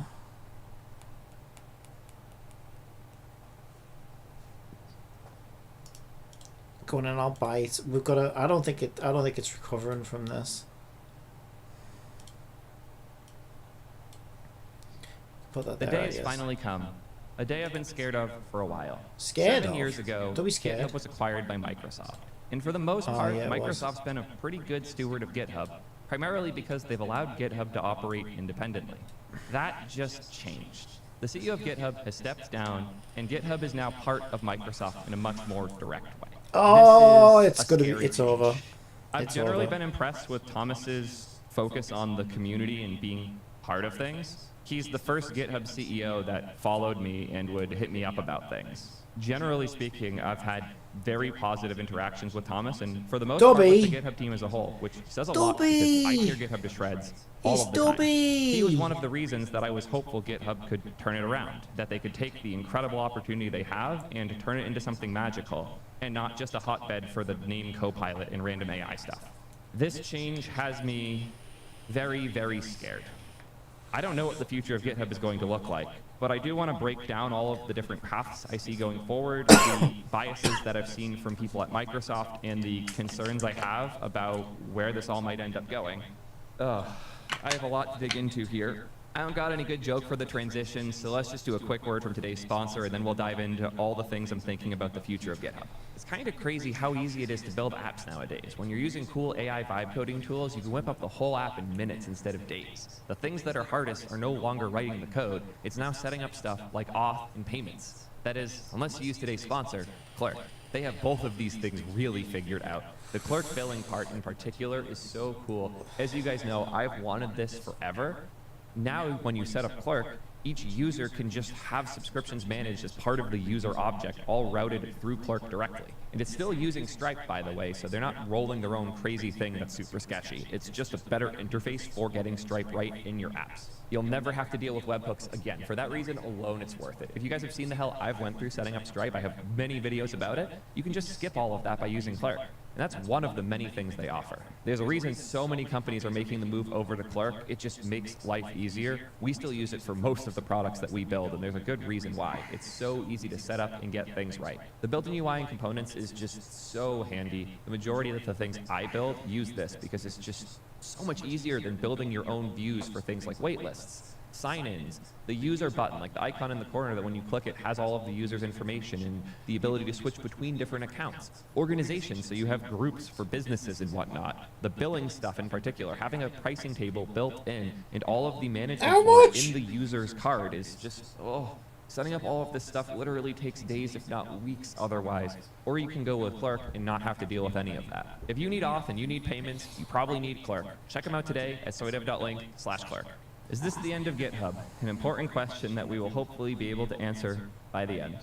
Let's start by reading these official posts, both the TechCrunch and Verge, as well as the announcement from Thomas directly. For nearly 4 years as CEO. I need to pee. This is not going to resolve itself. I already know that it's not. But I don't know why. So here's what I think is going wrong. I think my API is not liking it and the API is failing.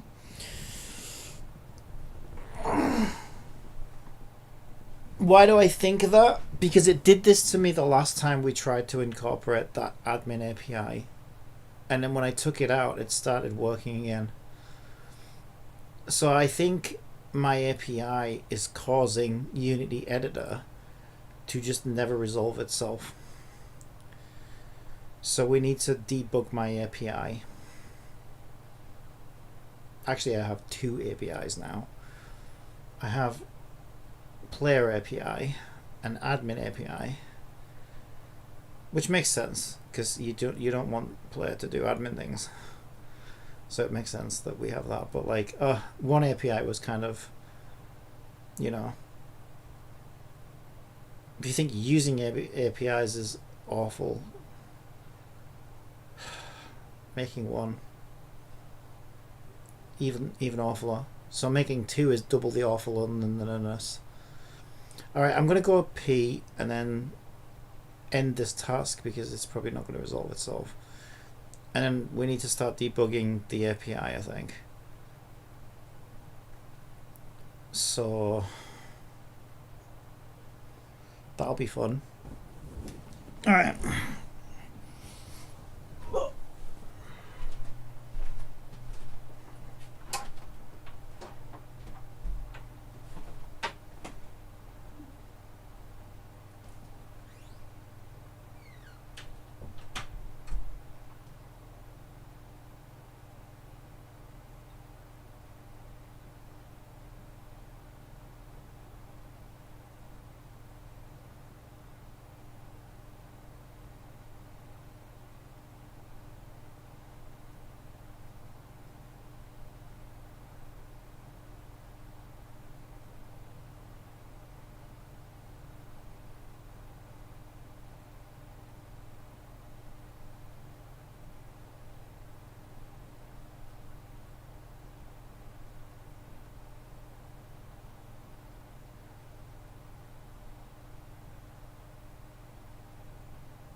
Yeah, I can always tell when it's not going to resolve itself. If it does that for more than like 2 seconds, it means game over.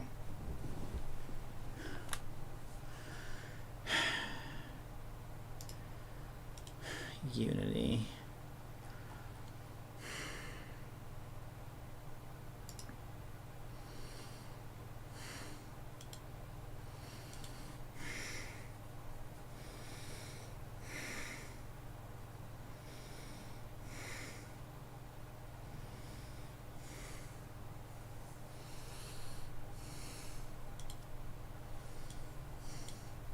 Give it one more shot.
Edit shows the hold on progress bar indefinitely.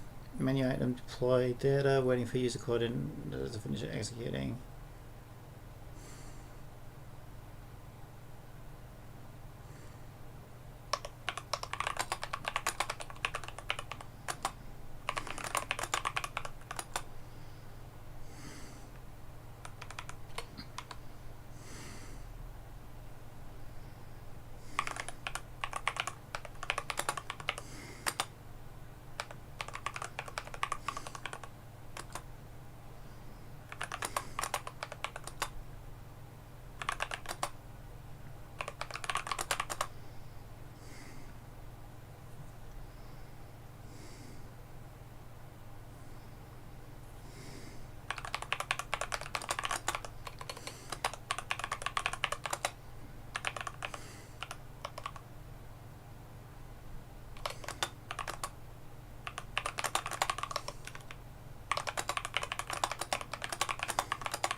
I wish I could type.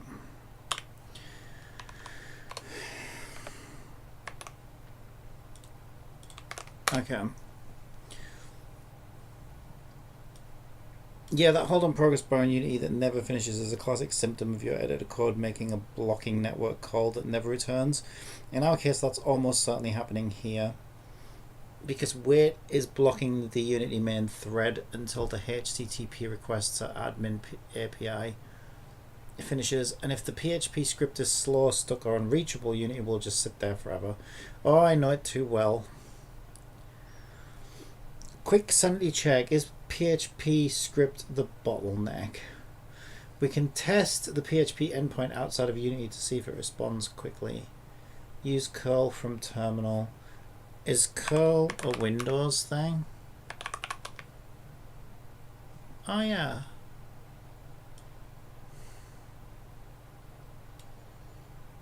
Okay, let me grab that.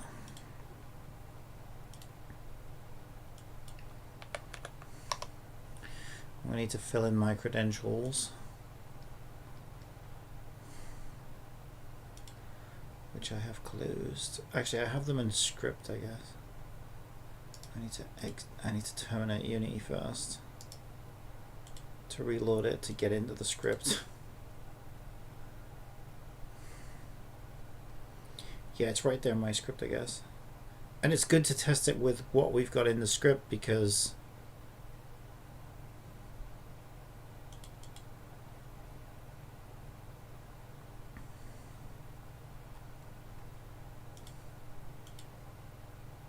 we can sanity check it. Okay, so in our curl thingy,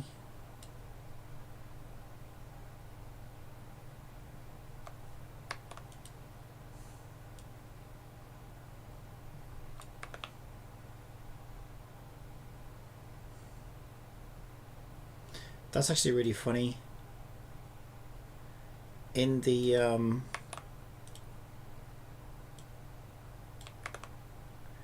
syntax it gave me, the example of the server address is exactly the same length as my actual server address, which was quite funny.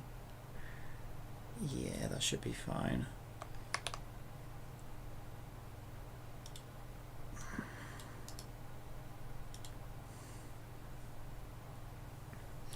The request URL was not found on this server.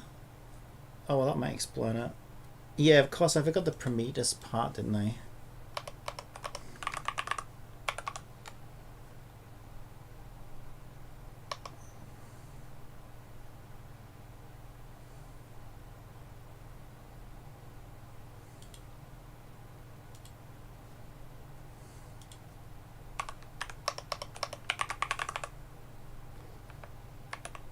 Prometheus. Prometheus.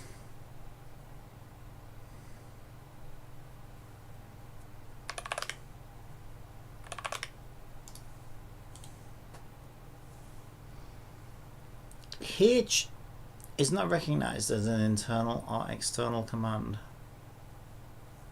What?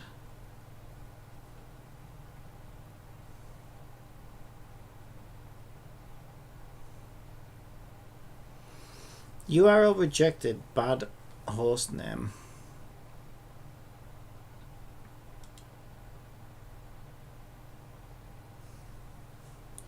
What is going on?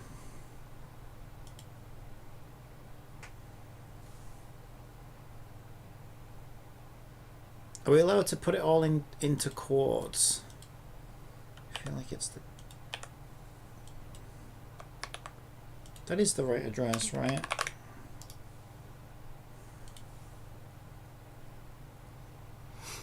URL rejected. Port number was not a decimal number between 0 and 65535.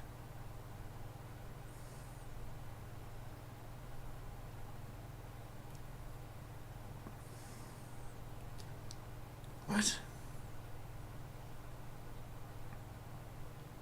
I didn't specify a fucking port number. URL rejected, bad host name.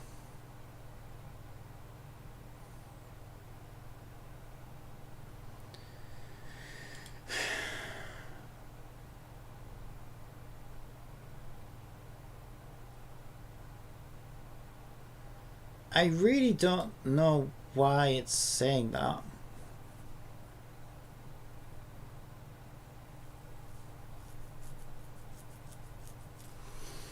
Let me simplify my key, because the key's like an absolute mess of shit that was generated through some random string generator.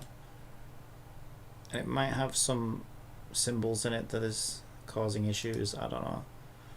Let's just make it something like short and silly for now, just to make sure things are working.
Yeah, it's still saying port number was not a decimal number between so-and-so and so-and-so. What the fuck are you talking about?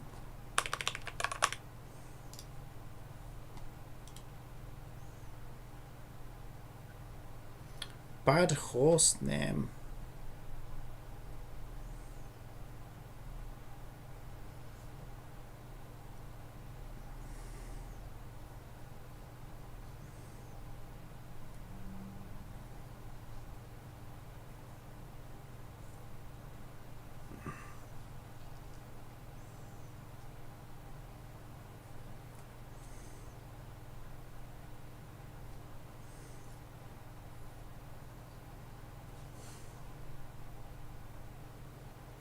It's not a...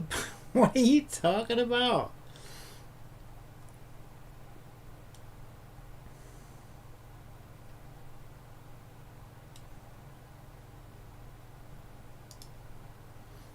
Just gonna copy and paste it into a browser to make sure I didn't type anything wrong.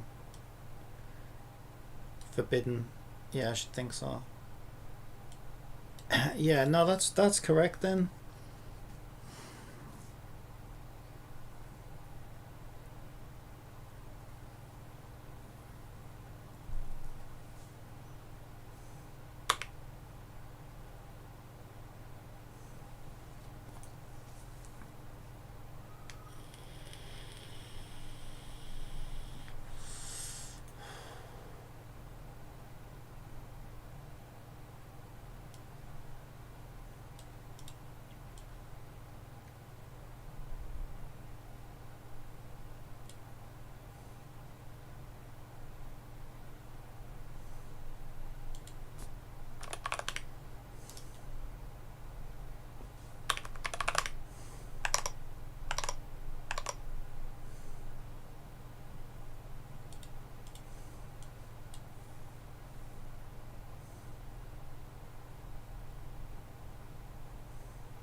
I see what's happening. The curl syntax I gave you is a Unix Linux style with backslashes for line continuation. One liner for Windows. Okay.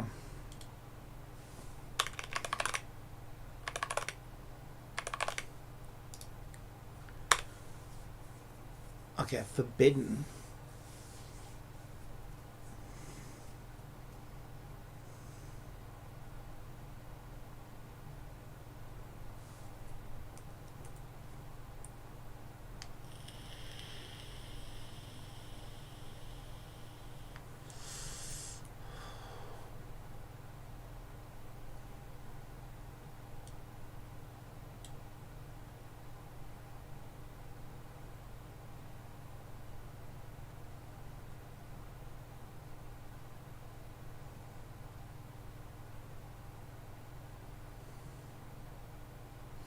What the hell is going on?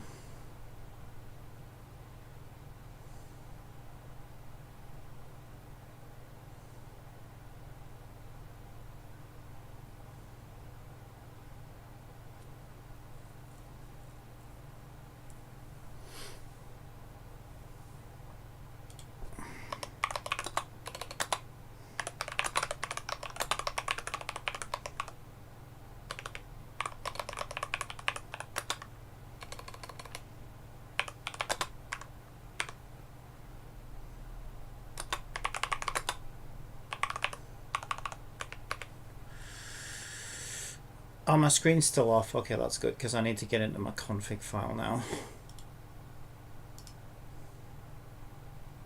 Find out what the hell is going wrong.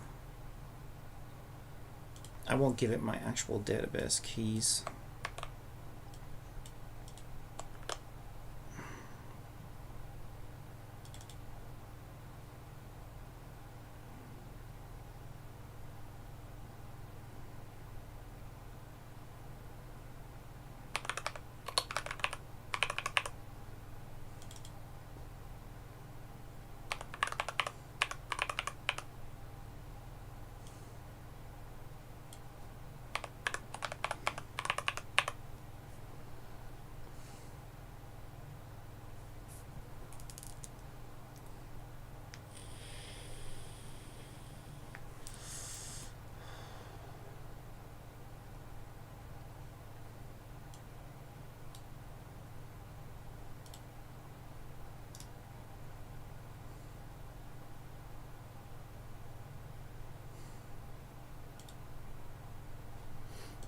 So that's permissions 600.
Okay.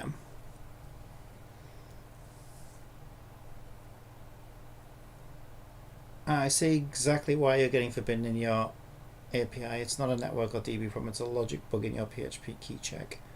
In your config, admin keys, config API admin keys is an array of allowed keys, but in your admin API,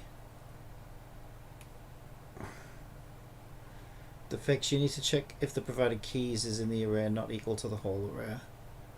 So replace if asset. I did this though before.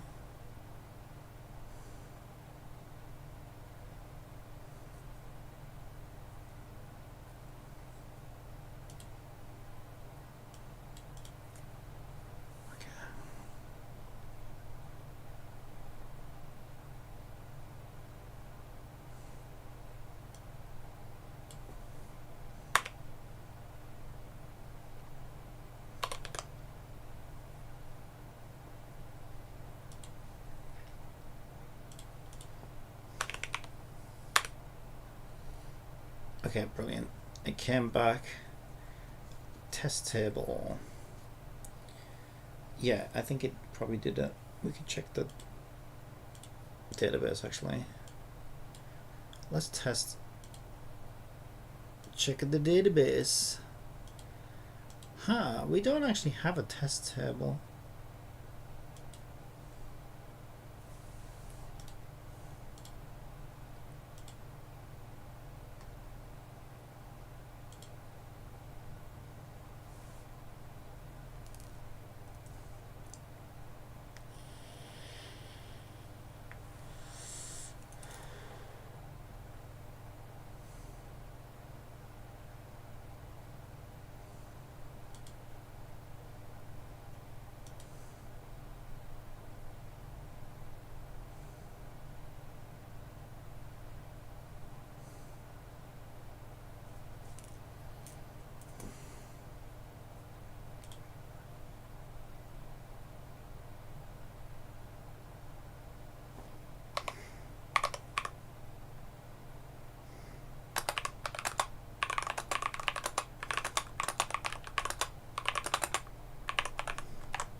Okay, it ran this time, but I didn't get a test table in my database.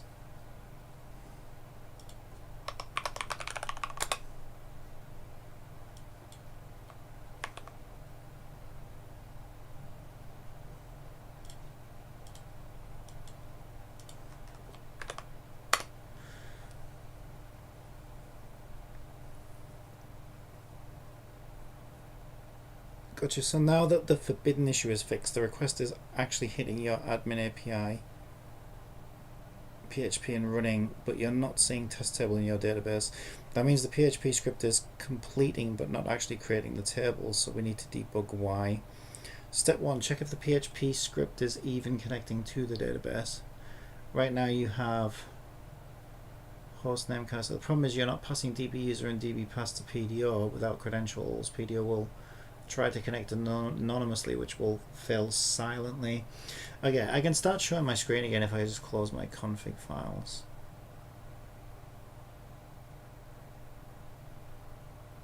I think. Let's make sure I've start closing some of these notepads. Yeah.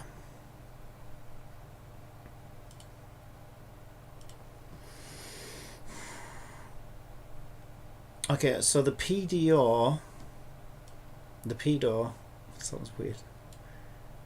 Fucking I want no PDOs in my database. The fuck? My jam safe, I guess. I still don't want PDOs in my database. PDO equals new Jimmy Savile. So to connect to DB. Again, let's try it now. Oh shit, did I close command line? I need that back. I need to hide my screen again. Although I suppose I'm only really showing a temporary key anyway, but I should probably...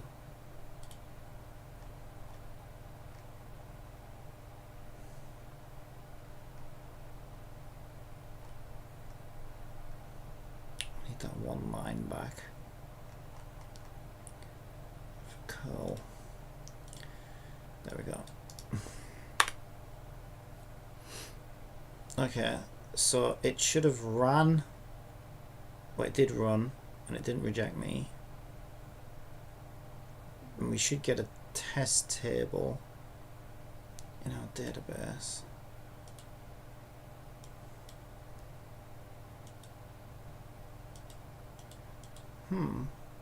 We still didn't get a test table.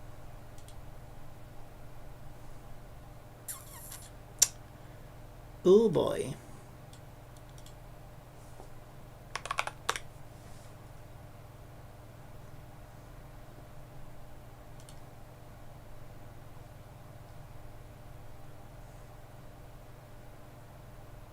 Where the hell am I? So many fucking things open. Fuck. Show everything I'm not supposed to show. Where?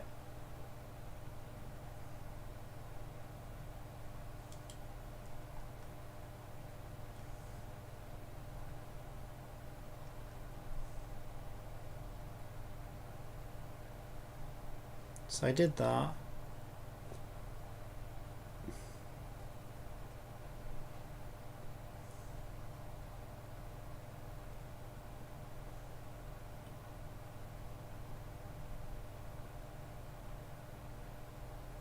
Add error mode to PDO. By default, PDO will fail silently unless you tell it to throw exceptions. Set attribute. Where does that go though? I'm not some bloody PHP expert. Is that after we create the new instance of a PDO? I'm guessing.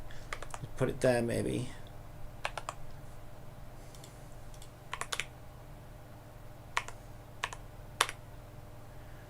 Doesn't make any difference.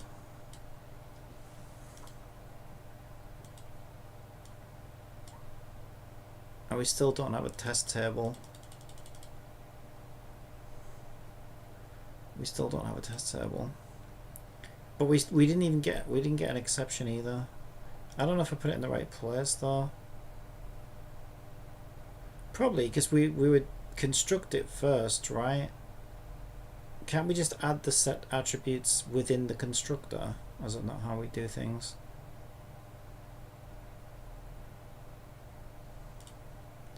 Doesn't say where to put that. Step 3, add debug logging. Before executing the SQL, log it so we can see exactly what's being run.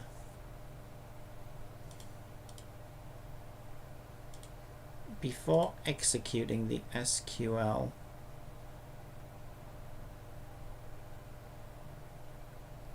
That would be here, right?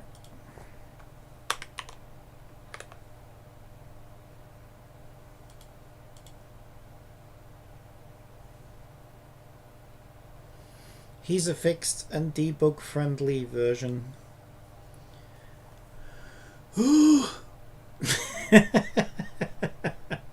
you were going to give me the whole script again, I didn't need to painstakingly try to figure out where you wanted me to put those things. That seems too short to me. Is that too short? I suppose the whole thing's only 43 lines. How many lines is it giving me? 54. Okay, I'll allow it. Weird. That's not a, doesn't have PHP in it. Ah, what are you doing? Oh, aren't we supposed to close PHP at some point as well, like that?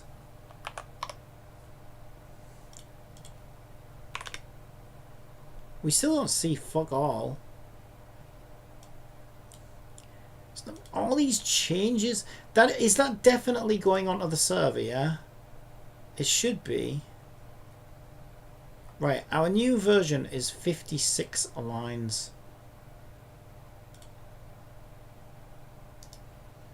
Because Notepad++ will actually upload that for us. If it fucking loads it in the first place. Did I load the wrong thing?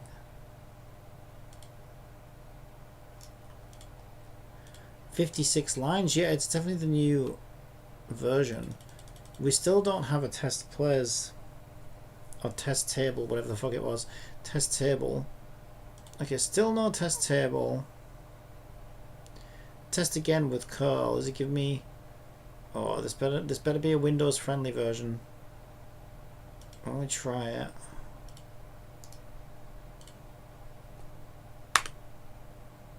Okay, table.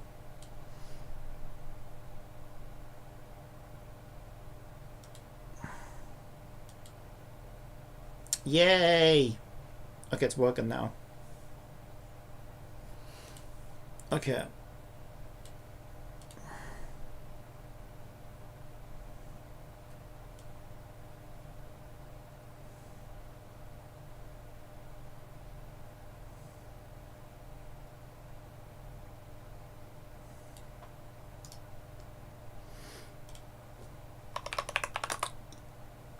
Success.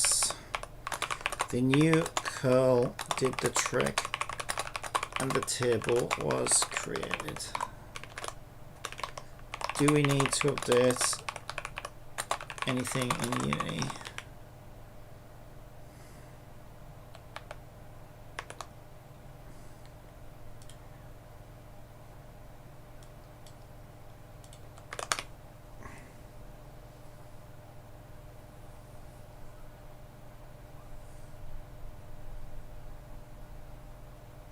Nice, that's exactly what we wanted to see.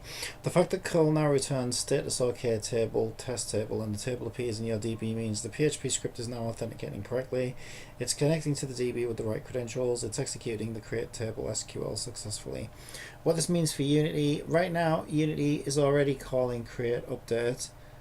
That means as long as player table builder is sending the same JSON payload we just tested with curl, what I recommend updating in Unity, we should make two small but important changes so Unity doesn't hang if the API is slow or fails. We should add a timeout to the HTTP request.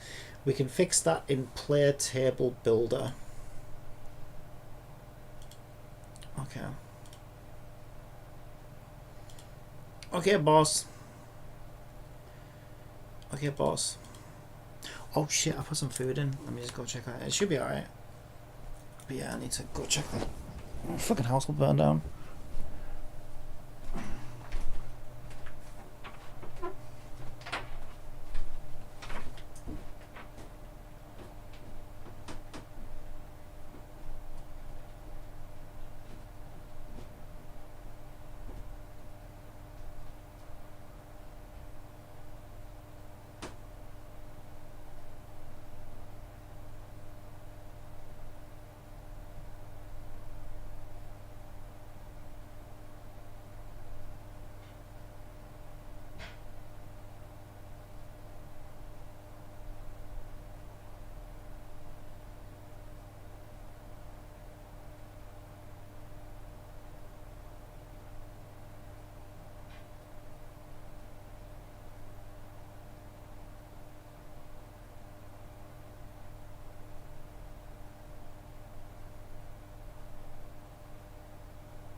Every time I see Prometheus, which is like the name I decided to go with, it reminds me of Primitive. I should have called it Primitive. It's starting to feel primitive.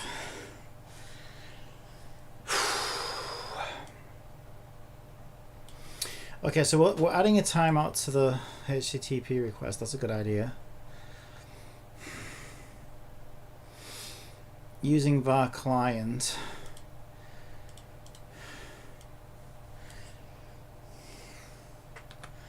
Yeah, because can you imagine I go to export some play data and my website's down or the internet's down or whatever, and then I haven't saved in like hours and I lose all that work. That would absolutely...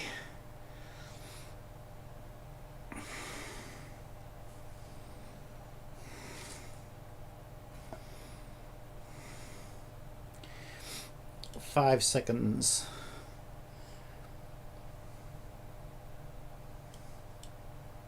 Yeah, we can do 10. I mean, if it doesn't do it within 5 seconds, something's probably fucking wrong. Since ads are about to run on Twitch, how about I tell you a joke? Why do chicken coops only have 2 doors? Chicken pubes? Because if they had 4, they would be chicken sedans. Why are you talking about chicken pubes, you little freak? Go and bugger off.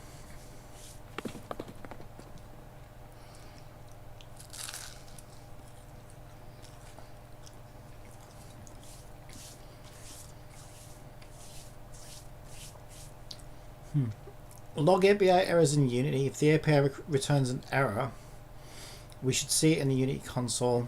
I agree.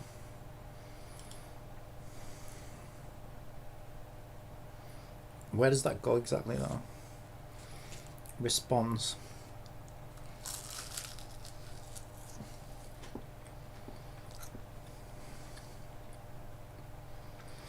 It would have to be in here though, wouldn't it? Because that's where we declare response.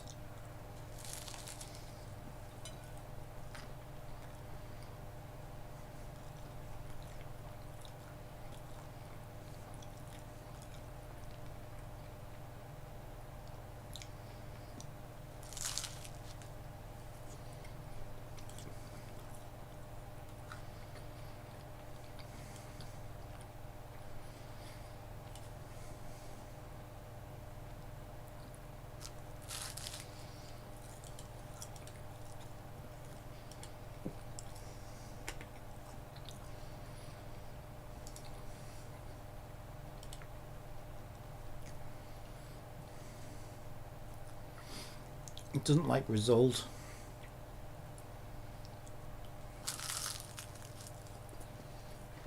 Oh.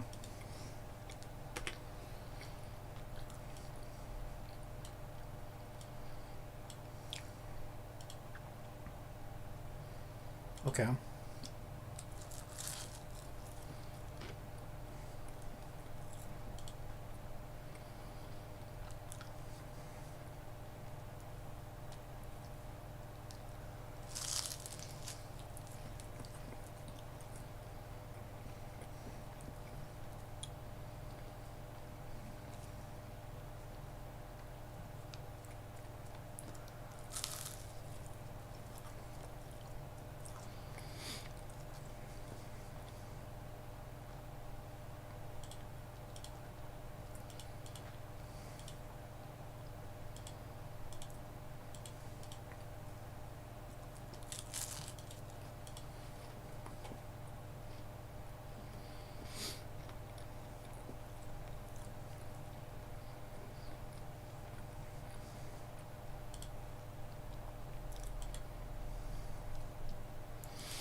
Alright, let's test it.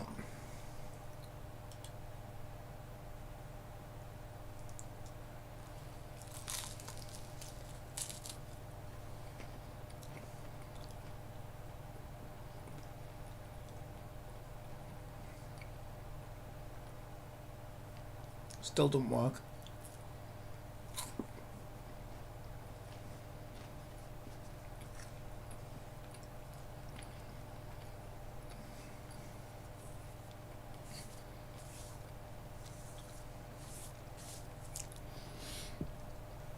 Jibbity, you piece of shit.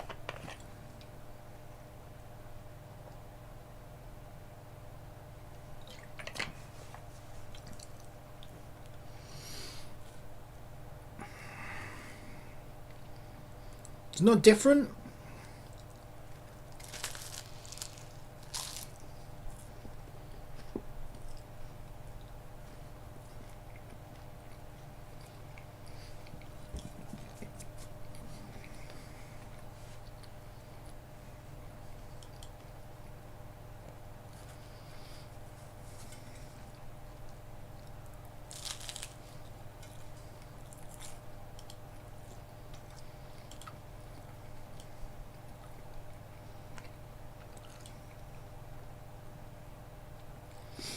It's still hanging in the editor.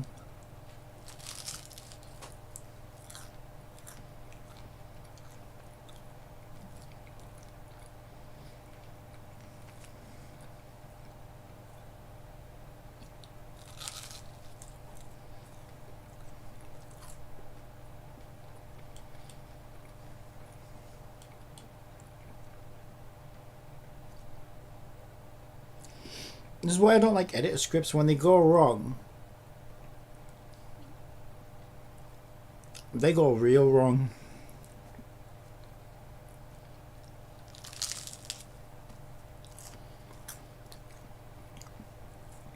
It's not going to do it.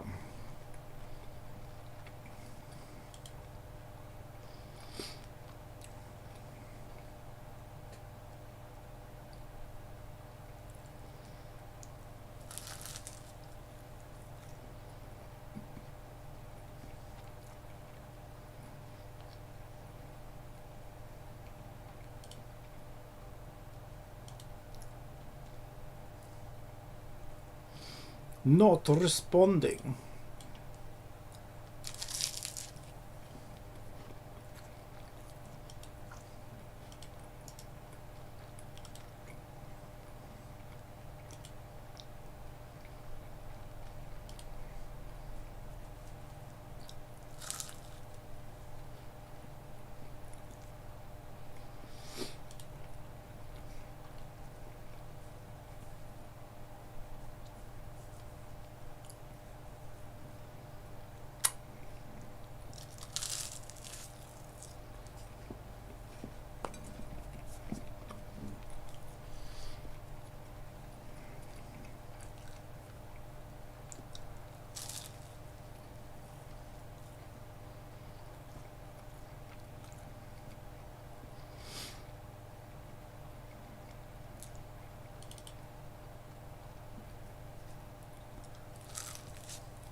give it a quick restart.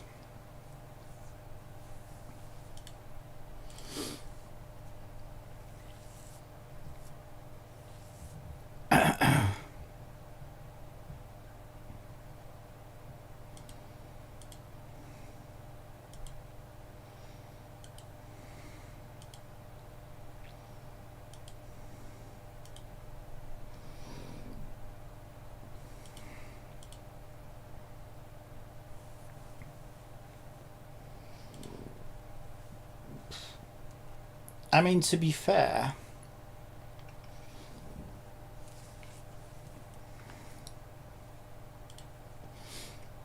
these are set up incorrectly now. These should be mono behaviors. I don't know if that's fucking it up. And then this should have a food script.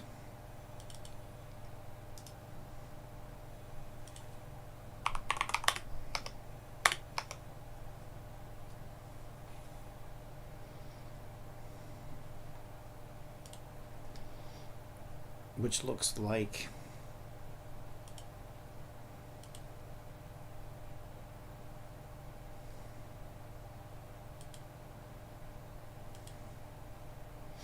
one of our parent classes.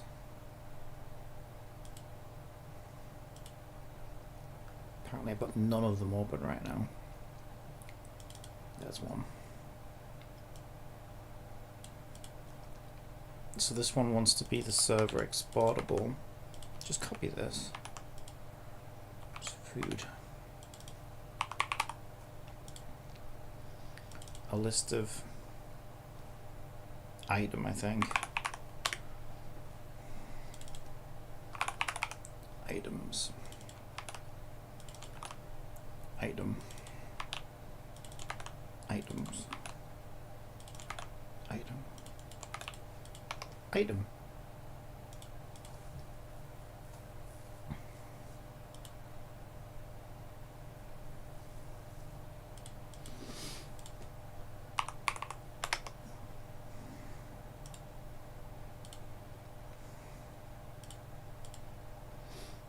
All right, let's just restart it. On Hello, Twitch, Pigum. Hiker QuickTime 787 says, "Hi." Hello, Peter. Sorry about earlier. I was just deep in the sauce. I did end up reading your messages, but I think you might have left by them. Yeah, I just haven't had time to do much So of today outside is of a this. 7-hour coding day. Probably. Oh, it's more than that. I stream. I code like yesterday. I coded the whole 7 hours I was streaming, and then I did like another 4 or 5 hours after stream. Just like at it all day. It'll be the same again today, probably. Okay, everything looks good.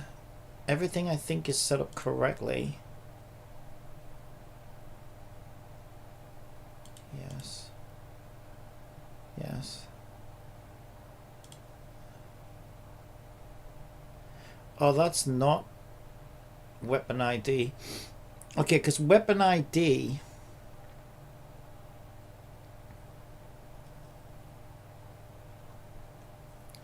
We should probably have something in the inspector there that shows us that that is a primary key for I left weapon. when the stream started to get boring, so I went to YouTube to watch videos Boring? instead. How dare you? Type passed in must be derived from system attribute itself.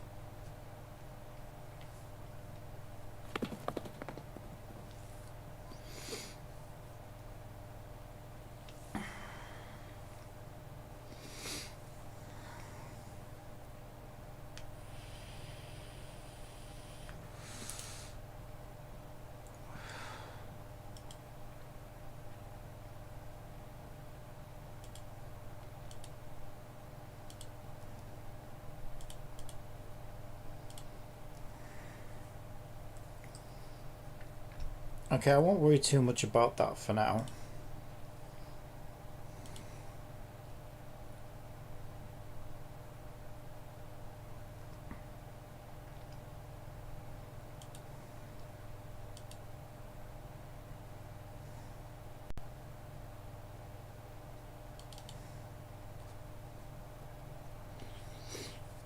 That really is fucking us up though, isn't it? Let's just mute that for now then.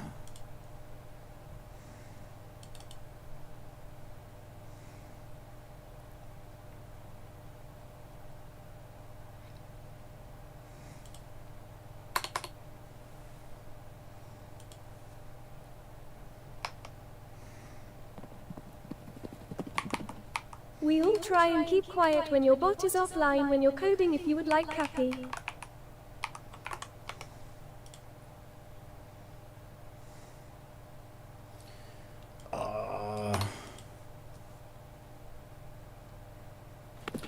Why do you hate me so much, Unity? How can I just quickly turn this off while I deal with bigger problems? Right now, this is my biggest problem.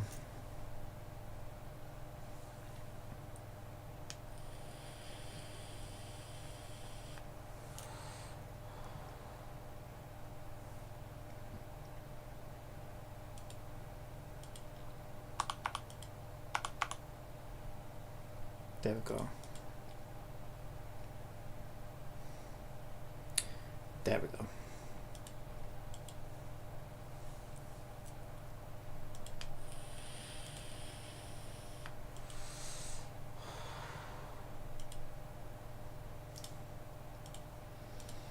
Let's come out, go back in,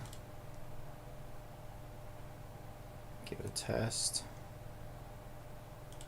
I don't feel confident.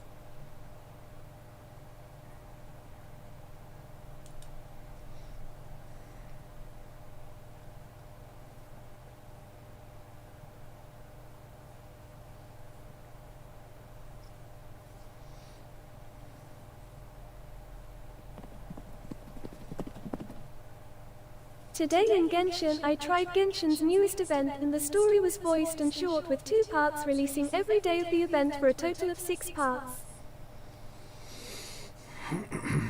Today's Genshin what? There's a new event, the story was voiced and short with 2 parts releasing every day. Yeah, they're always quite... I quite like that about Genshin events though, they're kind of little bite-sized things, aren't they? I'll probably jump in it. I wouldn't mind playing some Genshin, I haven't played it in over a week. I'll play some this week at some point. Okay, let me...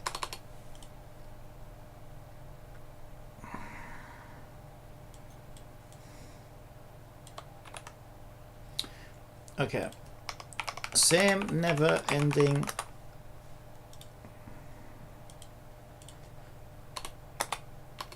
progress bar of doom. First though...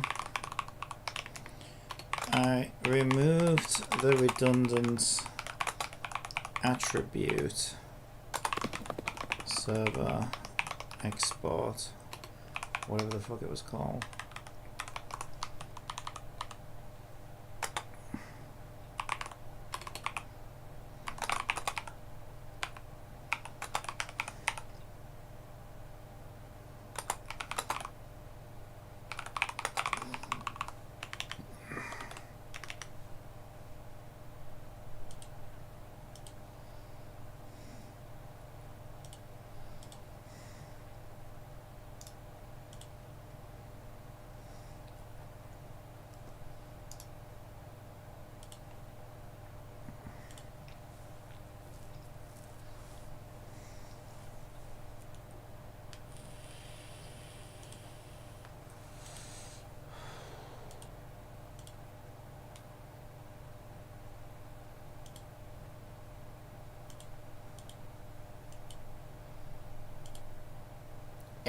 It's not doing it now.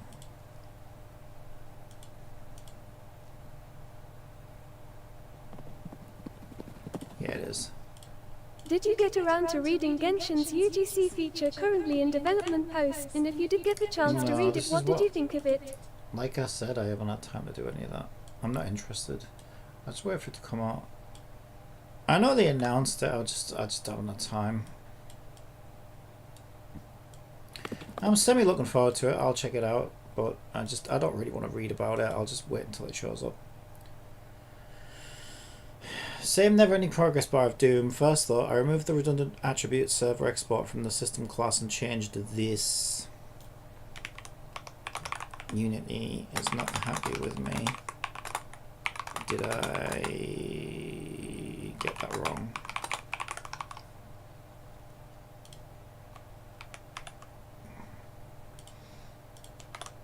Okay.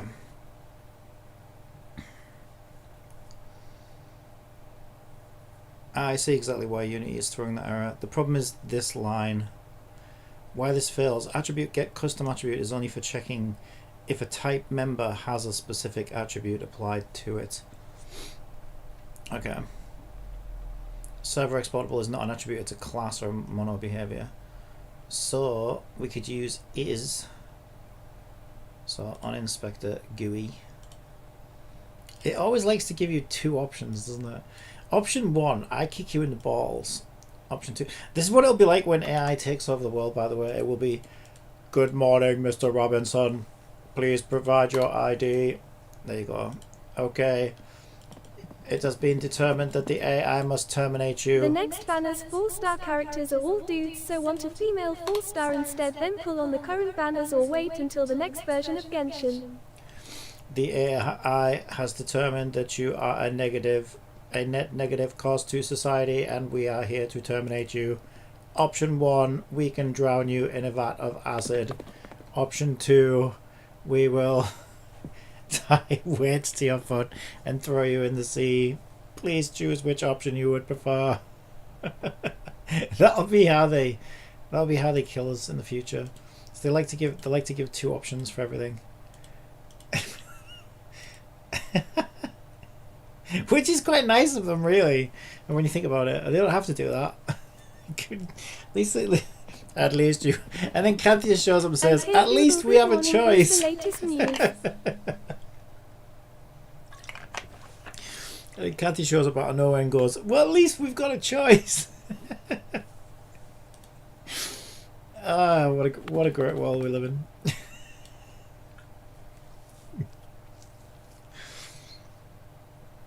Okay, I made that error go away. About the never-ending progress bar, there's still the wait on the HTTP request in Unity blocking the main thread. Even though the PHP script works in curl, Unity will hang if the request never completes, e.g. network issue SSL problem, or the request completes but wait deadlocks in the editor.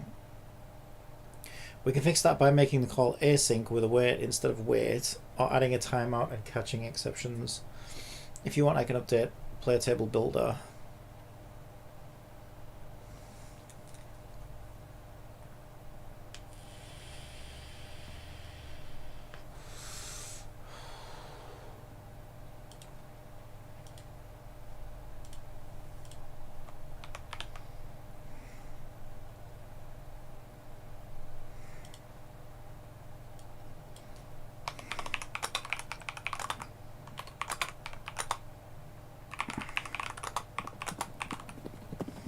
Hi Cortana, good morning. Cortana, what are you on about? Yes, please. I was wondering if some debug logs might need adding to.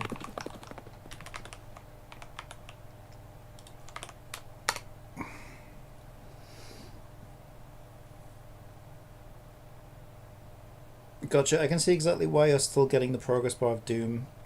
And yes, adding debug logs plus a couple of small changes will both show you exactly what's happening, prevent Unity from hanging if the API is slow or fails. Why Unity is hanging, even though you've made create or update table async, in your exporter you're still doing play table builder, create or update table exportable.wait. Wait blocks the Unity main thread until the task finishes. I haven't used Microsoft's Eye for quite a while. I don't think anyone has. If the HTTP request is slow or if there's any deadlock, Unity's editor will freeze. The fix will add detailed debug logs before and after the HTTP call. Wrap the HTTP call in a try catch so exceptions don't hang the editor. Okay, this all sounds juicy.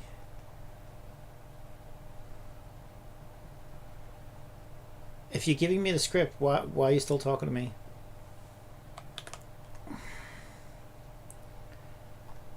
Oh no, it's because it doesn't know about. It's kind of weird though. Like, how does it know about like?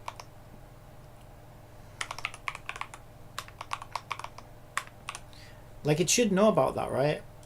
If it knows all this other detailed stuff, it's like the other thing AI will do is when it shows up to kill you, it'll have like its pants on backwards, and like it'll be wearing its glasses inside out, and like it makes the stupidest mistakes, right? But at the same time, it'll be like telling you like every freaking like atomic particle reaction in the fucking known stratosphere. This particle reaction means this will do this and this will do that, but at the same time they're like fucking, I don't know, trying to eat their fucking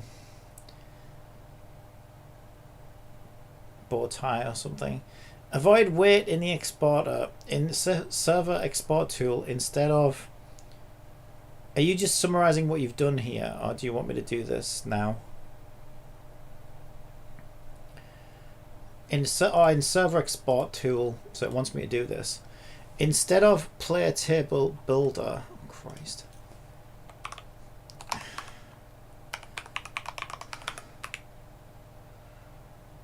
Yeah. Yo.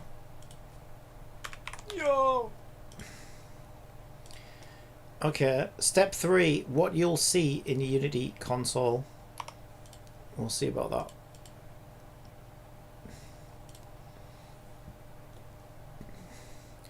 Good evening, sir. We are the AI overlords. We have determined that you are a net negative on society, and we are here to recycle you. Option 1. We can drown you in your own bathtub. Option 2. Want to see where We they can are in the next electrocute few you. years? Then I can send you a YouTube short. We can electrocute you with your toaster. Piker QuickTime 787 posted a link. Hang on. Oh, that's good though.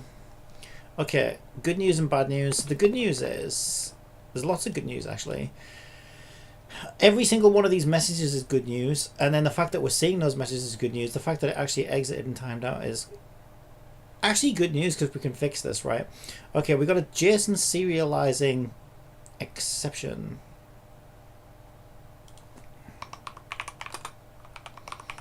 Great news.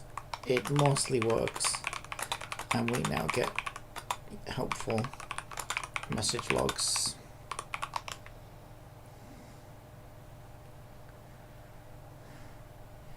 Here's where it failed.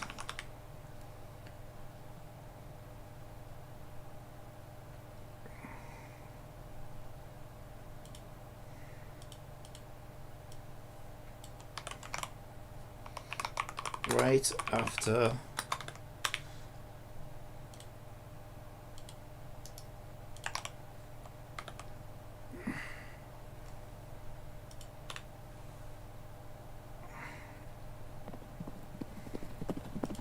I might be able to watch Cappy's chaos with just a pair of these.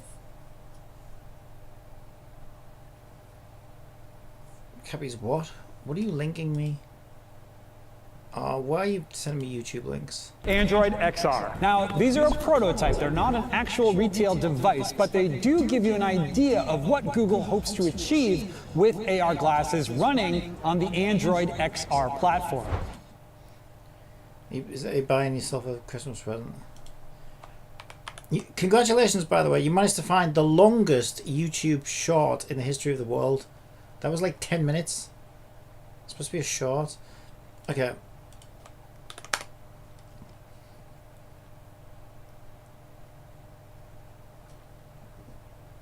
I know exactly what's going on there. Newton Soft JSON is trying to serialize your Unity object references like weapon in P weapon, and because Unity objects have a game object property that points back to the parent, you get a self-referencing loop. Newtonsoft detects this circular reference and throws self-referencing loop detected. Why this happens, Unity's mono behavior and game object types have lots of internal references to each other. If you pass a mono behavior or game object directly to JSON serialized object, it will try to walk the entire object graph, including Unity's internal links, and loop forever. How to fix it? We have two. See? Option 1. We have two options. Option 1. We can kill the President of the United States and then take over the world. We will then hire worker droids to program this solution for us. Option 2, we will take a spaceship and fly off to a distant galaxy where this problem has already been solved deep into the future by an alien species. We will then flirt with said alien species, make it fall in love with us, and force it to code the solution. Which one would you like to choose? Have you got a picture of the alien? Option 1, ignore Unity object references in JSON. If you don't actually need to serialize the full weapon object, just its ID, you can tell Newtonsoft to ignore Unity engine object types. In your JSON convert serialize object, call in server export tool. Hang on a minute, I'm so lost. What?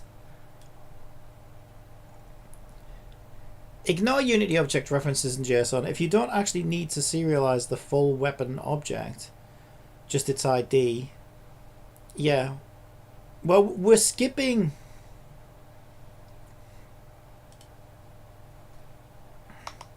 Let me interject for a moment. This sounds like the case. Meta's version of the tech is already out for the public, but it's got 2 cameras on where the ends meet the lens. This sounds like the case. P-weapon. Where's P-weapon? Also, there's nothing on player data. I don't even know why that exists.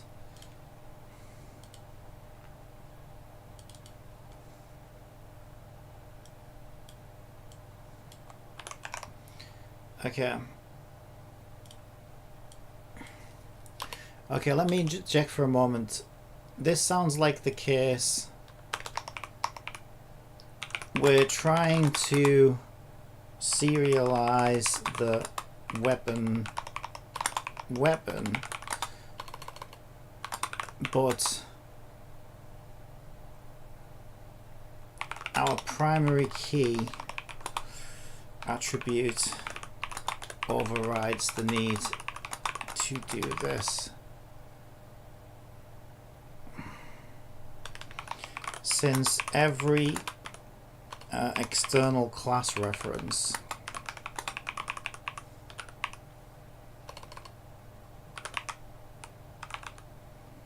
will be preceded by a primary key identifier for our database relations. Can't we just skip these variables entirely?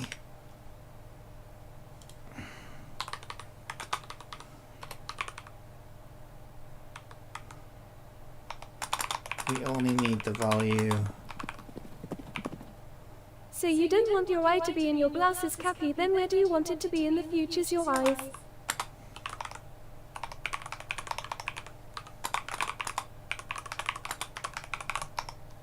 Okay, we only need the value of primary key in the related class. Okay.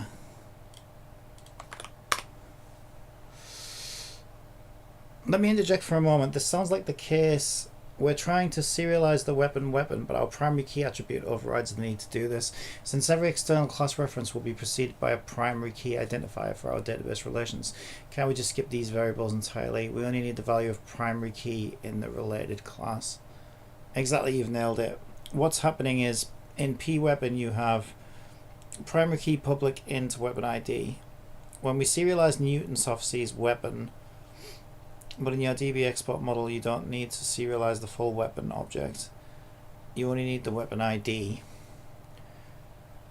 How to implement this? We can modify the export loop so that a field is a Unity engine.object, like mono behavior game object, scriptable object. Skip it. It's a reference to another server exportable game data. Skip it because we already have its primary key in the same class. Updated export loop. In server export tool dot export entities where we build raw. Server export tool. Fuck me. I see it. In server export tool. This is some fucking... I think this breaks... This has to break a world record for vibe coding. I think. This has to break a world record for vibe coding. This is actually insane. Right.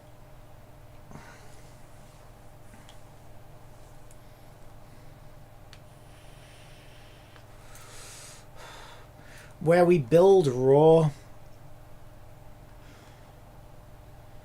I don't know where we build raw. Fucking hell. And also, raw is different depending on whether it's a children as raws data type as well. So, like, I don't know. I don't know where we're building raws exactly. It looks like this, though. Children as raws. Does this bug apply to both children as raw types and not children as raw types, or does it only apply to one type?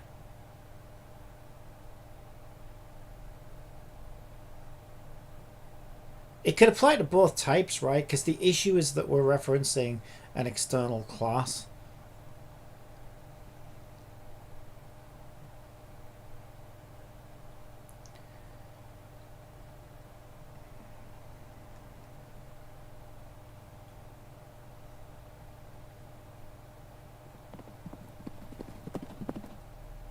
I is not too far off to some of our wildest imaginations, and one person told me that epilepsy might cured in 19 years.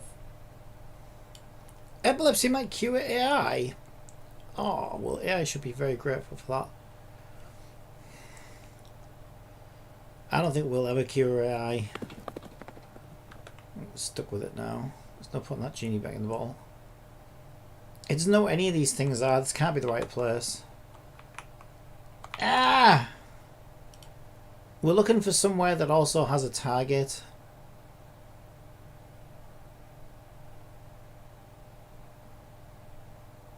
Am I supposed to know where this is? I don't know where this is.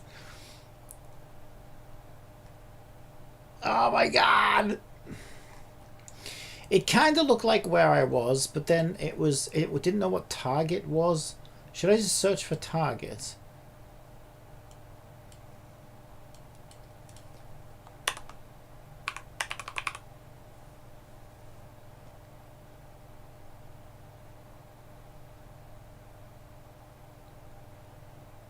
I mean, there's var target. There's no var target in this, but there's a reference to target. So I'm confused. Unless we have a deeper for each var in field settings within this nest, but we don't.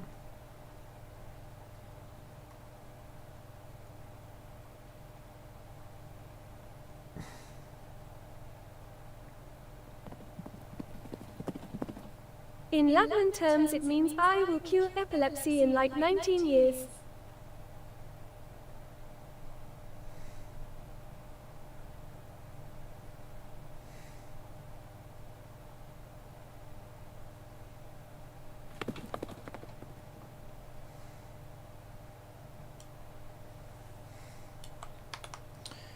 Okay, I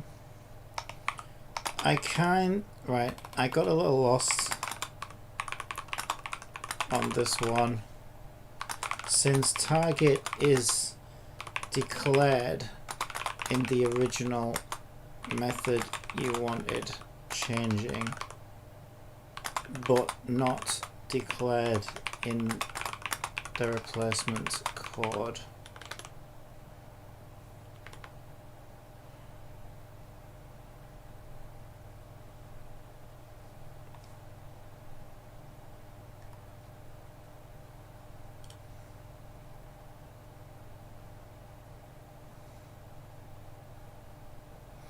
Do you want me to implement the autofill foreign key logic next? That would mean you can just drag a weapon into the inspector and the exporter will automatically put the correct weapon ID in the JSON without you typing it anywhere.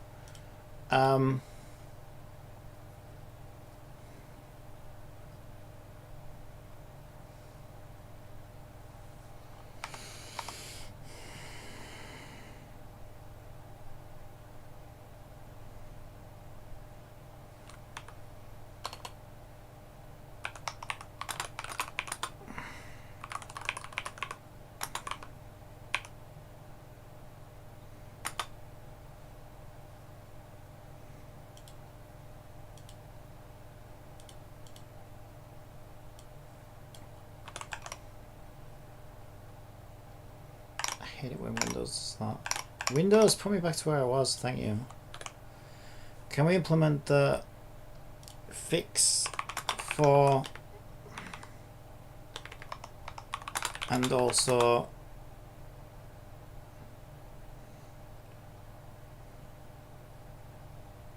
obtain the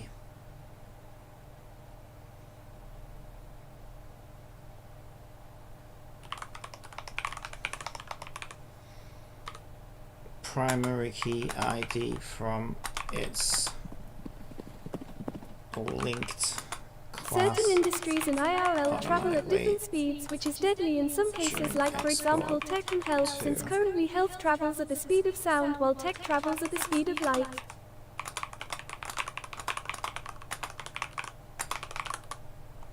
Okay.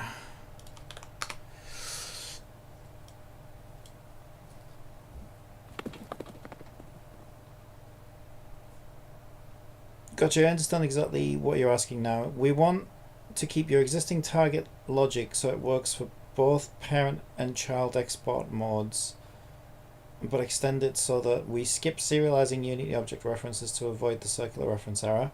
And if a field is a reference to another exportable like weapon, we automatically pull its primary key value and put that in the export instead.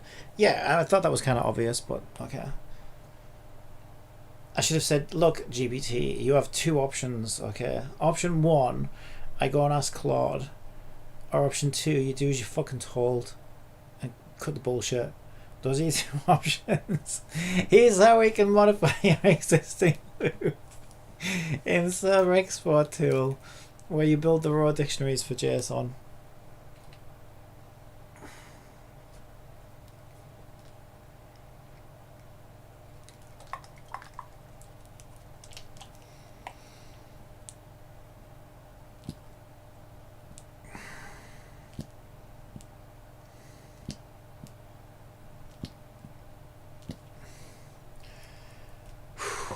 I'm deep in a rabbit hole that I don't even recognize anymore.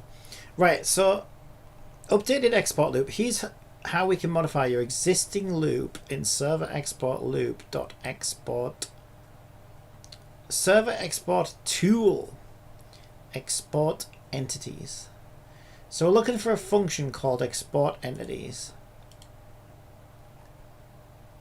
I knew it would be this big long motherfucking piece of shit one. I fucking knew it would be. Yeah, this is the one method I really don't want to be deep into editing. Do as you're told or it's the highway. So, okay, here we go. Children as rows. And we've got the else there as well. Okay, so we're replacing if children as rows.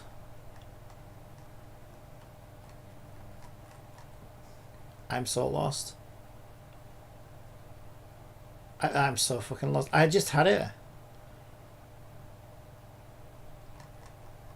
Am I crazy? There it is. I think I found it. I think it's there. And there's the else. Okay.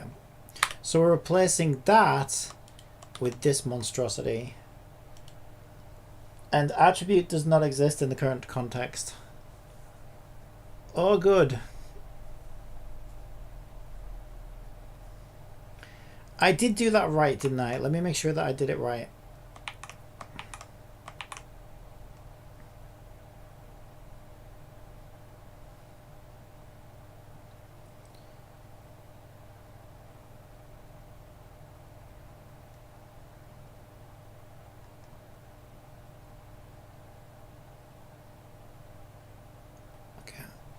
I did do it right.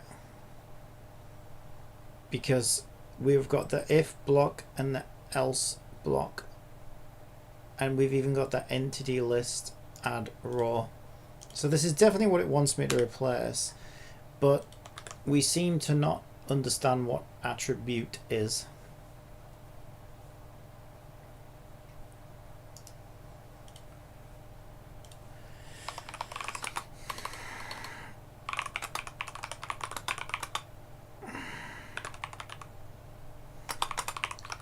Yeah, I feel like we're really losing our minds. I feel like both me and GPT are now like starting to hallucinate. I'm starting to fucking hallucinate. All right, I just saw fucking Jesus over there a second ago. He's just shaking his head at me like, this is not what I had planned for humanity. I'm disappointed in you. After replacing the block, I get 2 instances of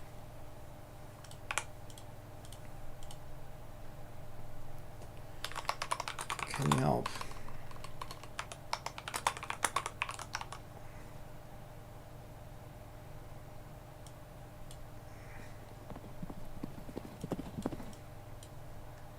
Welcome to the internet. Please log in via your government account to enter the internet, so then you can verify your current IRLH. Then it will say thank you for complying, so what the internet might be like in the future. No one's thanking anybody.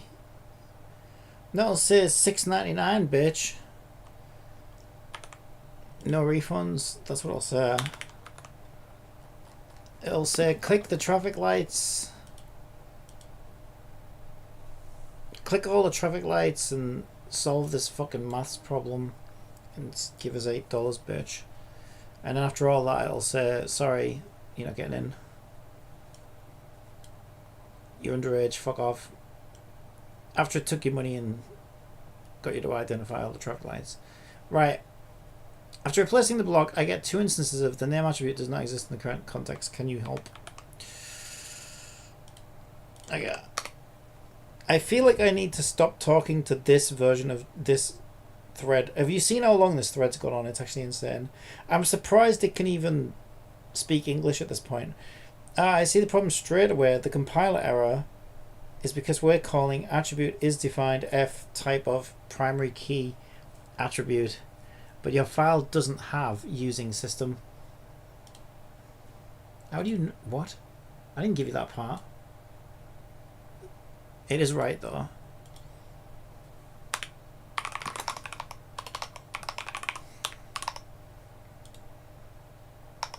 Okay, maybe it's not as diluted as I thought it was. Whew. Okay. Let's just come out and go back in. This is actual insanity. I don't know how much deeper... I don't know how much more of this I can stand. Like I said, I'm about this close to hallucinating. I don't know about the fucking language model. Alright. Let's give it a test, I guess.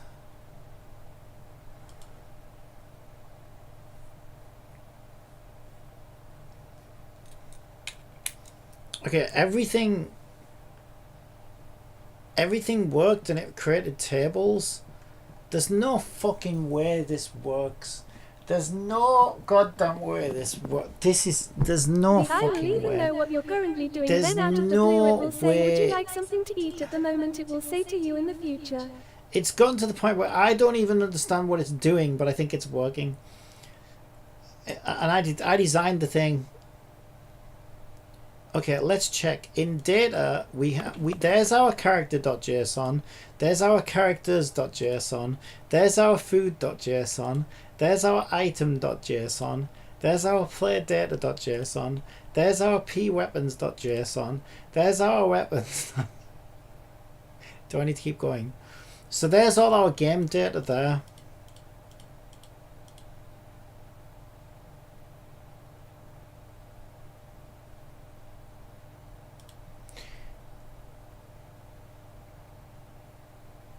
Do we even need this though? Because P-Weapons is a player data thing. like player data is it should exist as a table in the database. So I don't know that we actually need to export JSON files for them.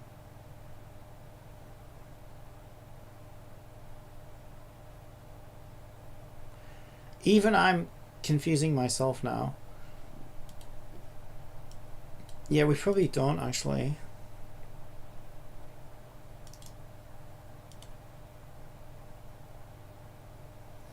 Yeah, it actually it actually put the word prefix and not. Since ads are about to run on Twitch, Oh how no, about that I was tell me, you a wasn't joke? it? No, there it is. That's the prefix. Game 1 is the prefix. February, March. That was my No, test but April, table. May.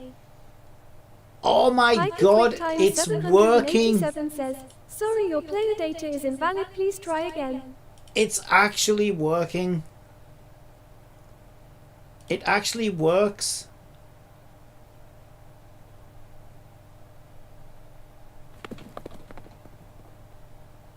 That's not right though, is it?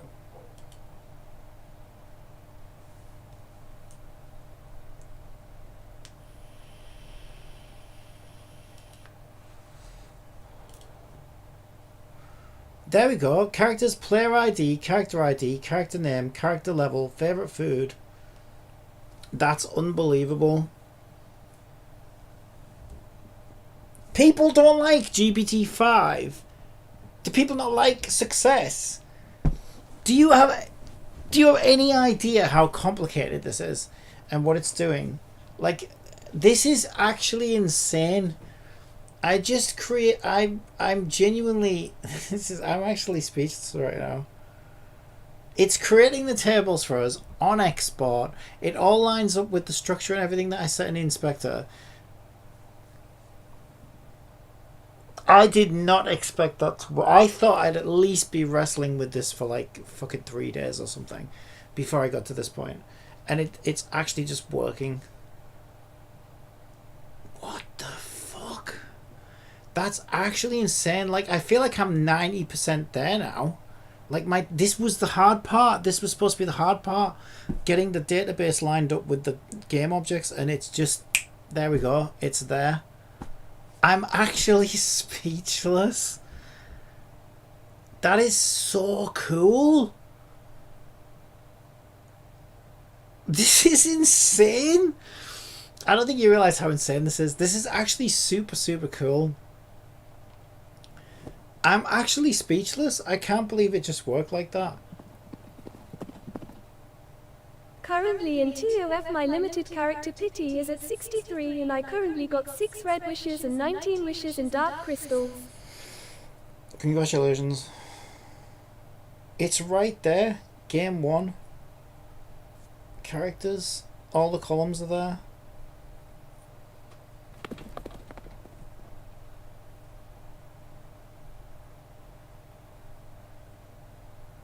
I don't know though. Let me think about this. Is that actually correct? Characters was supposed to exist. Okay, there are actually some issues. Oh, I said it wrong. That's why I said it to writable. That should be set as none. That should be set as none, but it was set to writable. So yeah, if I set it as writable, it should have made database tables, and it did.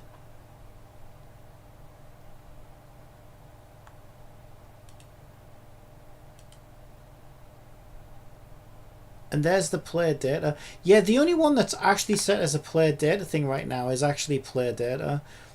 I don't know. Should weapons have worked as well? Oh no, because I accidentally set it to none. I forgot to set that to writable.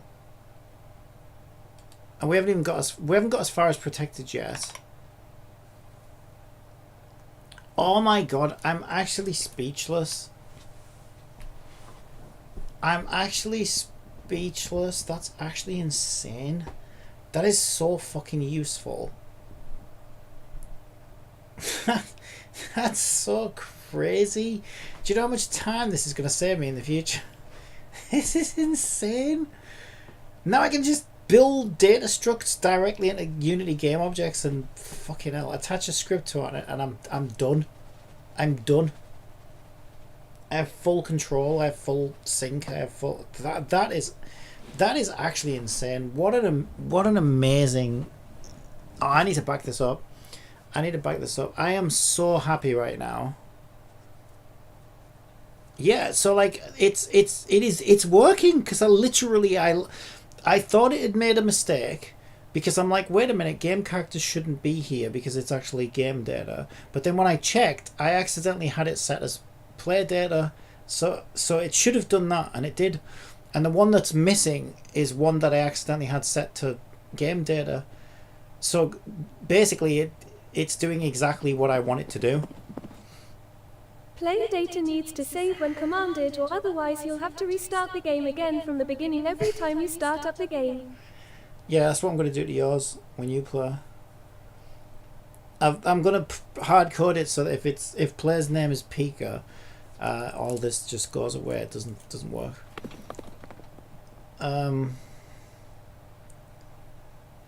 That's nuts.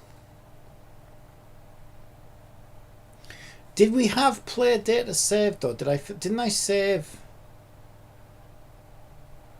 Although we were supposed to, yeah, we were only supposed to create the tables at this point during the export. We're not actually saving like data yet. We're not making those types of API requests yet. So yeah, no, it is working. So even though it kind of looks like it's not working, because I did create a, oh no, I didn't even create, look at that, I didn't even get as far as creating a fake profile. But it shouldn't be saving this on export anyway, because this is the admin phase of making the game. This is me setting up my data structs, right? And now I can just set them up in here and everything just works. That is actually crazy. I mean, I've got a lot of testing to do, and like it said, like it needs to make sure that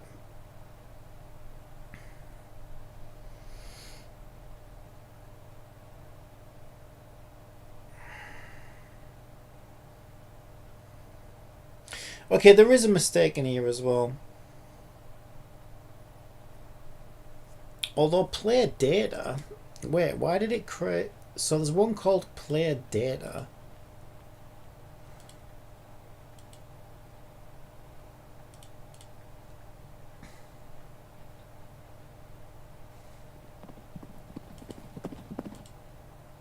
In the online world you can change your name in a flash and you wouldn't even notice that it was the same person, which you will find crazy people can easily do that.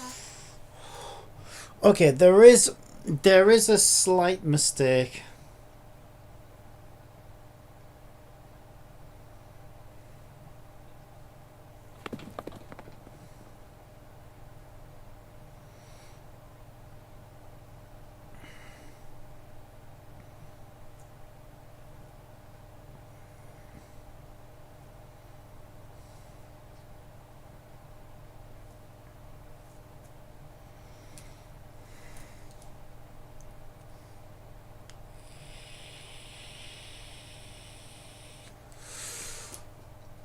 Yeah, there is a slight mistake. So what it's done is it's taken the fields of player data itself.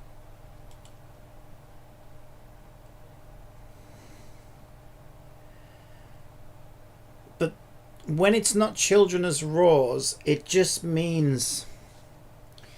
I can see why it's confused though, because children as rows means that the child game objects are rows in the database. But children as rows, if children as rows isn't ticked, it should mean that each...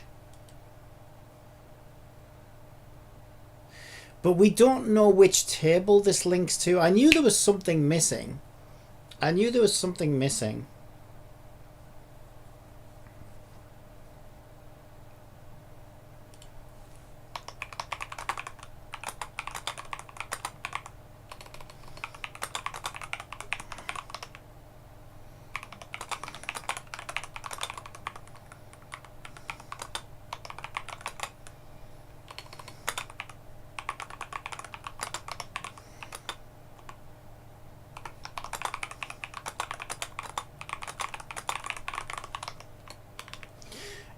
Wow, it's so close to perfect. We have tables, columns, JSON definitions. It's 90% there, but I did miss something. So in your game, if you reset Piker, then Piker will just go under a different name to avoid that, like for example PlayCompile twin 6666. No, you're not allowed to do that. No, because I'll have your ID. I'll know it's you, so it's fine. Because I'll have your ID by then. I'll know it's you.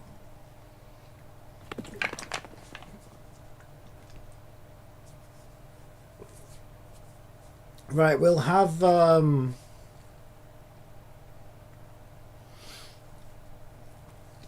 okay, well, it's so close to perfect. We have tables, columns, JSON definitions. It's 90% there, but I did miss something.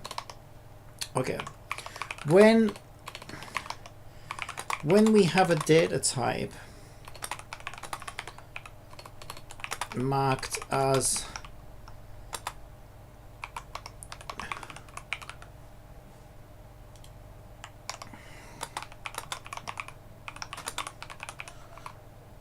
When we have a data type marked as children as rows false, I'm saying that each child object isn't a row in a database, it's a single row in a shared table. Currently, the database is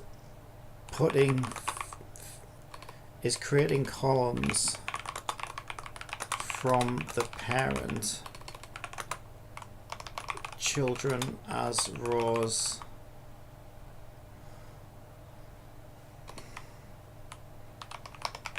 data type children as rows.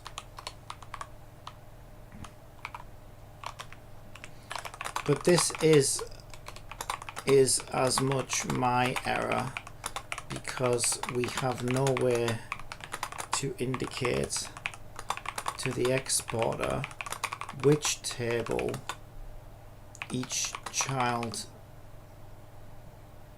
owns a row in. Example, profile, we need to be able to say table name prefix profiles settings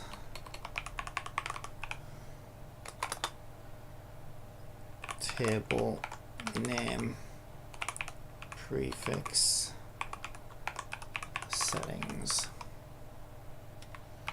So I'm not sure if attributes are the way to go, but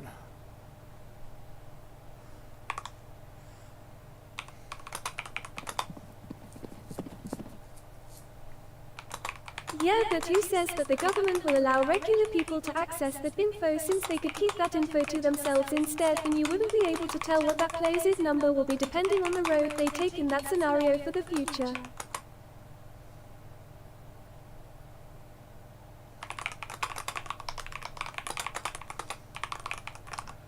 okay, well, it's so close to perfect. We have tables, columns, JSON definitions, 90% there, but I did miss something.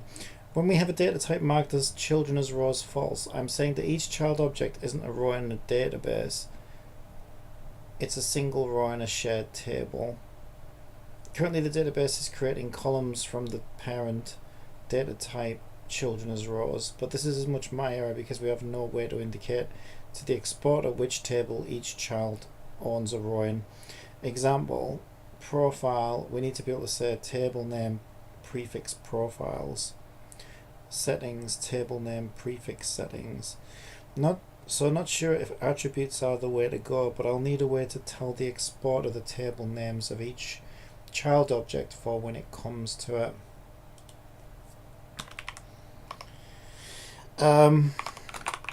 In the inspector, I'm looking for a field on my mono behavior where I can name the table.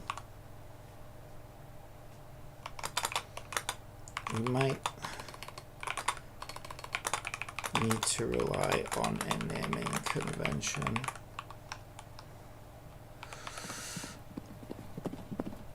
Sir, unless you become a hacker Cappy, you wouldn't be able to tell if they're the same person or not. What are you blathering on about? Government will allow regular people. No, I'm not a regular person. I'll own my own. This is my own game service. So you have to upload ID to me. When you want to play my game, you have to give me a passport. So I'll not you. I see exactly what you mean now. Right now, children as rows means false means this parent object is a single row on a shared table, but the exporter is still just using the parent's own class name to decide the table name. That works fine for game data or children as rows true, where each child is a row in the parent's table, but for children as rows false, you actually want the parent to be just a container in Unity, and each child to have its own table name. The exporter to know which table to put each child's row into. The core problem, we currently have no way to tell the exporter this child belongs to table X. So the exporter just uses the parent's table name for everything. Two ways we could solve this. Option 1, add a table name override to the child mono behavior. Each child mono behavior gets a table name override field in the inspector. The exporter uses that instead of the parent's table name, where children as rows equals false. Example. We could use the object name, I guess. Yeah, am I overthinking it? Maybe we just use the object name. We could just use the object name.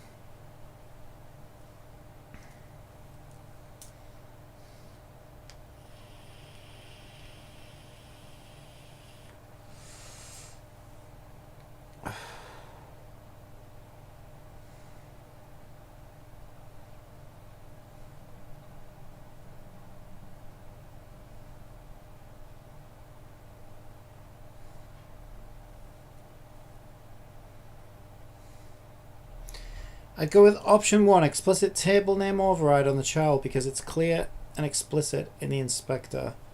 You could break naming conventions if needed.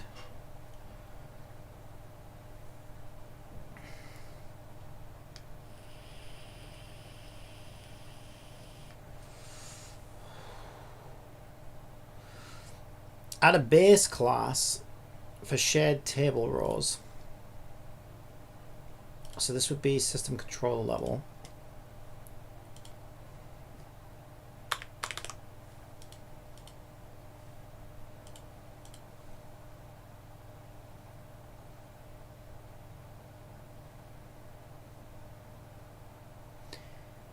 Inherit for your child types.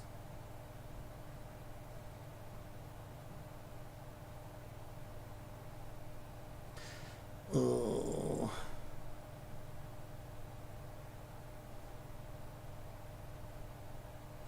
Oh yeah, I guess it just means that I specify on profile, for example.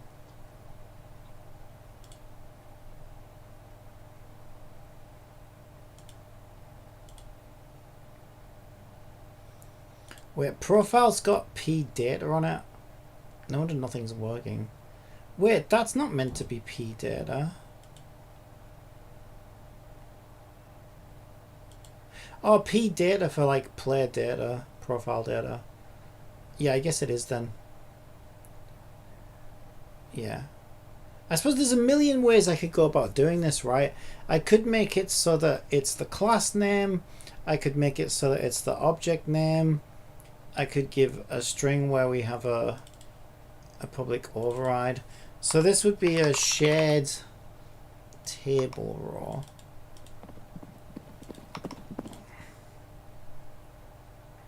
You do there would be privacy and security concepts about id number giving them to just random people, so they might come up secondary id numbers to give to random people instead, which will change on a regular basis, so only the government will know. Jesus Christ! You want to become a hacker, take a breath. Access to that info. Breathe, girl. Holy shit! Are you trying to suffocate my little horse girl? She needs to breathe, you know. Holy shit! God, it's a good job she's got a good set of lungs on her, isn't it? Right.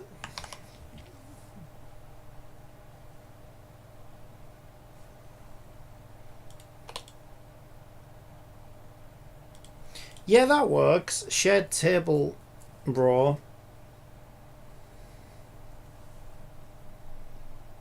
I don't know why shared table raw. I'm going to change it. I'm just going to call it shared table. Because I don't really know what the point of shared table. I think it's just saying that we're adding a raw, right? But it's like, yeah, but I might add other things to it later. So rather than declare it as shared table raw, I think we just declare it as shared table type.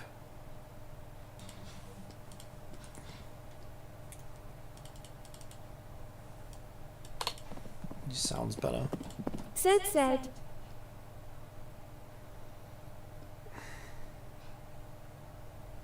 Haha, that backfired, didn't it?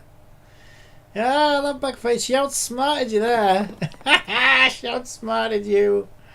Ah, she outsmarted you. She's like, fuck that, I'm not reading all that. Read it yourself. Read it yourself, piggy, you bitch. That's what she says. Alright, let's see. Where are we at with this? Update the exporter logic. When children add as rows equals false if exportable is not children as rows.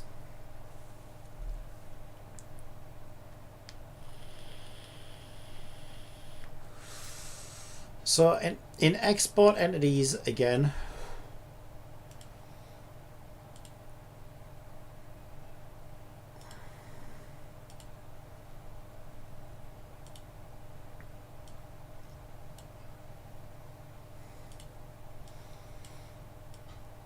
this is, I'm still speechless about how crazy this is. This is so fucking cool. I can't believe this is actually real. This is nuts.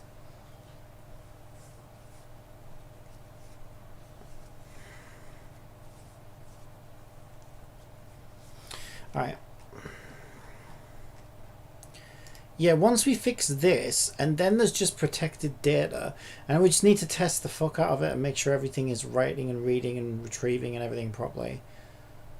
And we're pretty much there. I still need to handle things like JWT login tokens and user sessions and things like that, auto logins and cookies and all that stuff. The authentication flow and stuff. But honestly, that stuff's easy compared to this. This is the hard part. And like, we're pretty much there. I can't believe that I'm absolutely speechless. I'm actually speechless. Okay, so there's our exportable children as rows. We don't have an if not exportable children as rows. But we've got a for each var. Yeah, so it would be this, I guess. So just to make sure,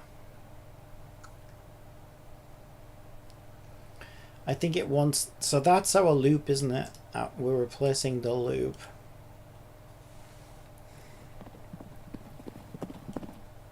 What side are you on when it comes to the 90s platformers Cappy Out of Crash versus Spyro, or both? Raw setting export name equals value. Entity list add raw.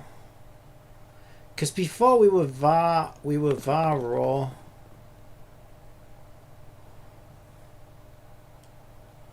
I guess we don't need a raw anymore. But I guess our entity list. Well, our entity list, we were adding a raw before.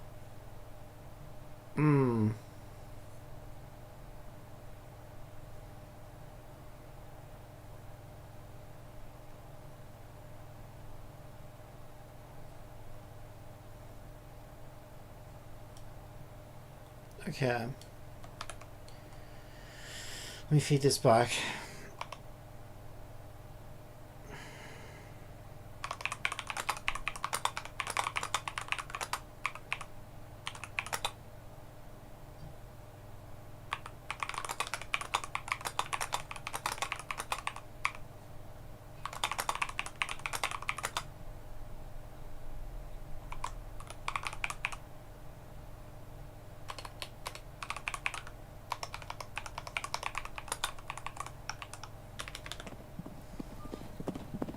Haven't you played a single 90s platformer game, Cappy?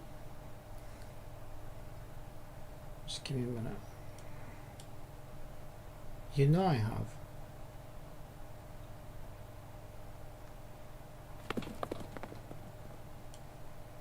What's it got to do with anything?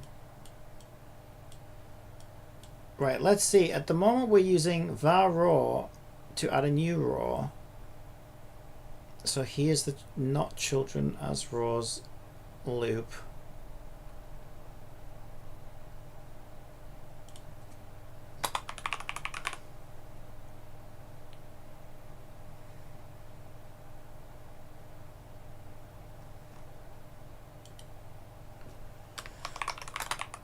I'm concerned if we replace this with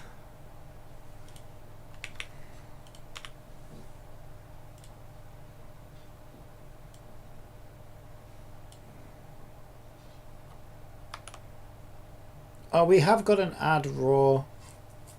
Oh yeah, no, okay, it does use raw. Okay. I think it's fine then. It just doesn't know what shared table raw is. Oh, because I changed the name, that's why. Shared table. There we go. Holy shit. That's crazy.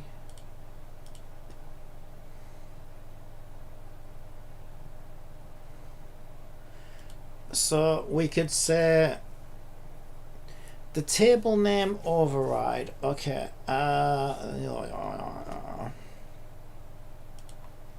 Because it's always going to need to start with prefix.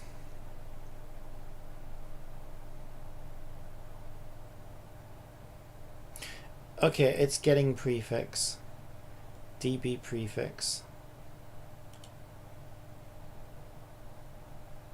This thing's too smart. This thing is too smart.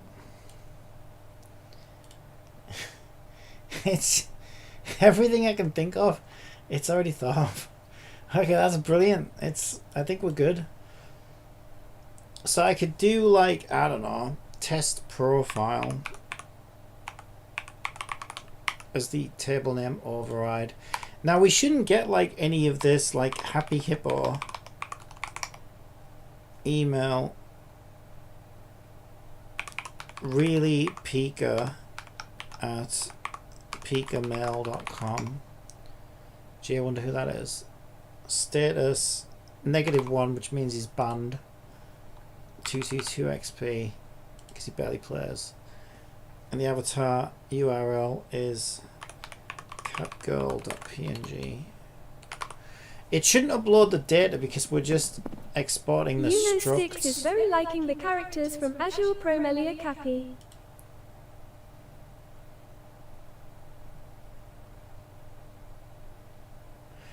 We also see table name override.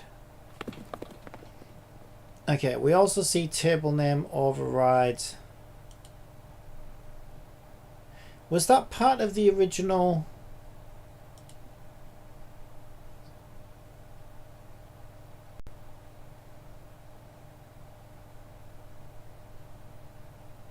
Okay, yeah. I guess the yeah, it is. Okay, so table name override. Right, there's only one thing left to do, right? I see only one problem now. The one problem is when children as rows is on, we want table name override. When children as rows is off, we don't want table name override.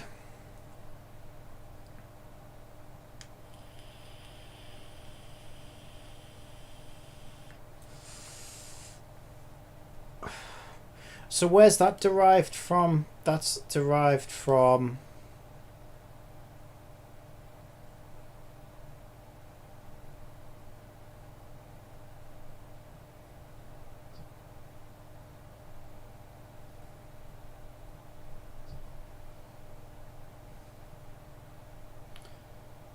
is it server exportable editor? Yeah, I think it is.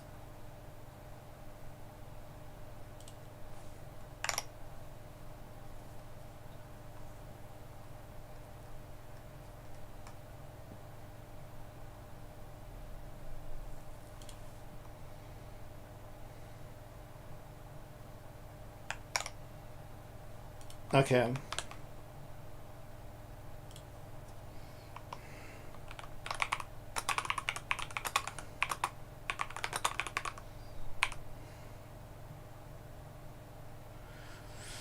Now there's one tiny little tweak I'd like.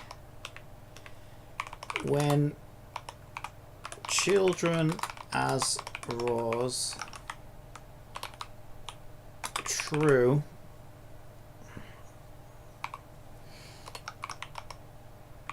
in the parent class, when children as rows true, don't show table name override. You know I will be able to get past the current age gates as long as they don't ask for just a Boolean method since I'm over 18 after all.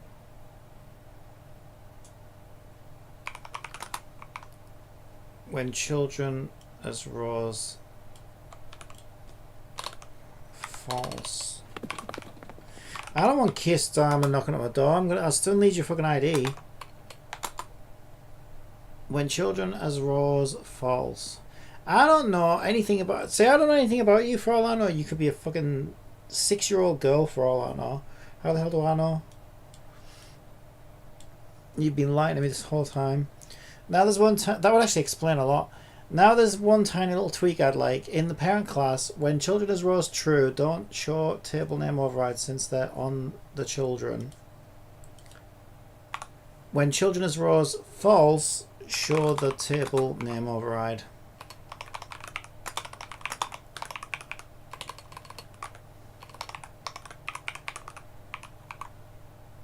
Since it's the same table.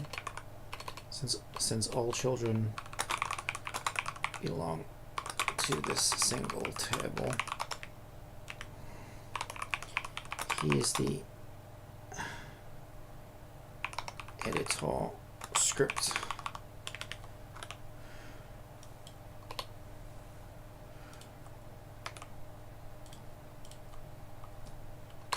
Okay.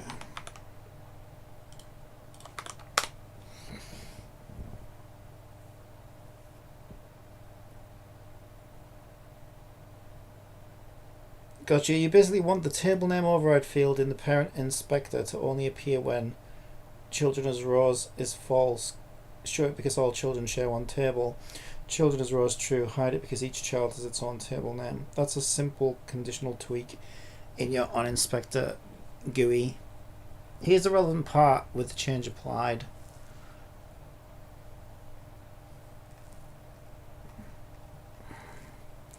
It's giving me the full on Inspector GUI. Inspector GUI.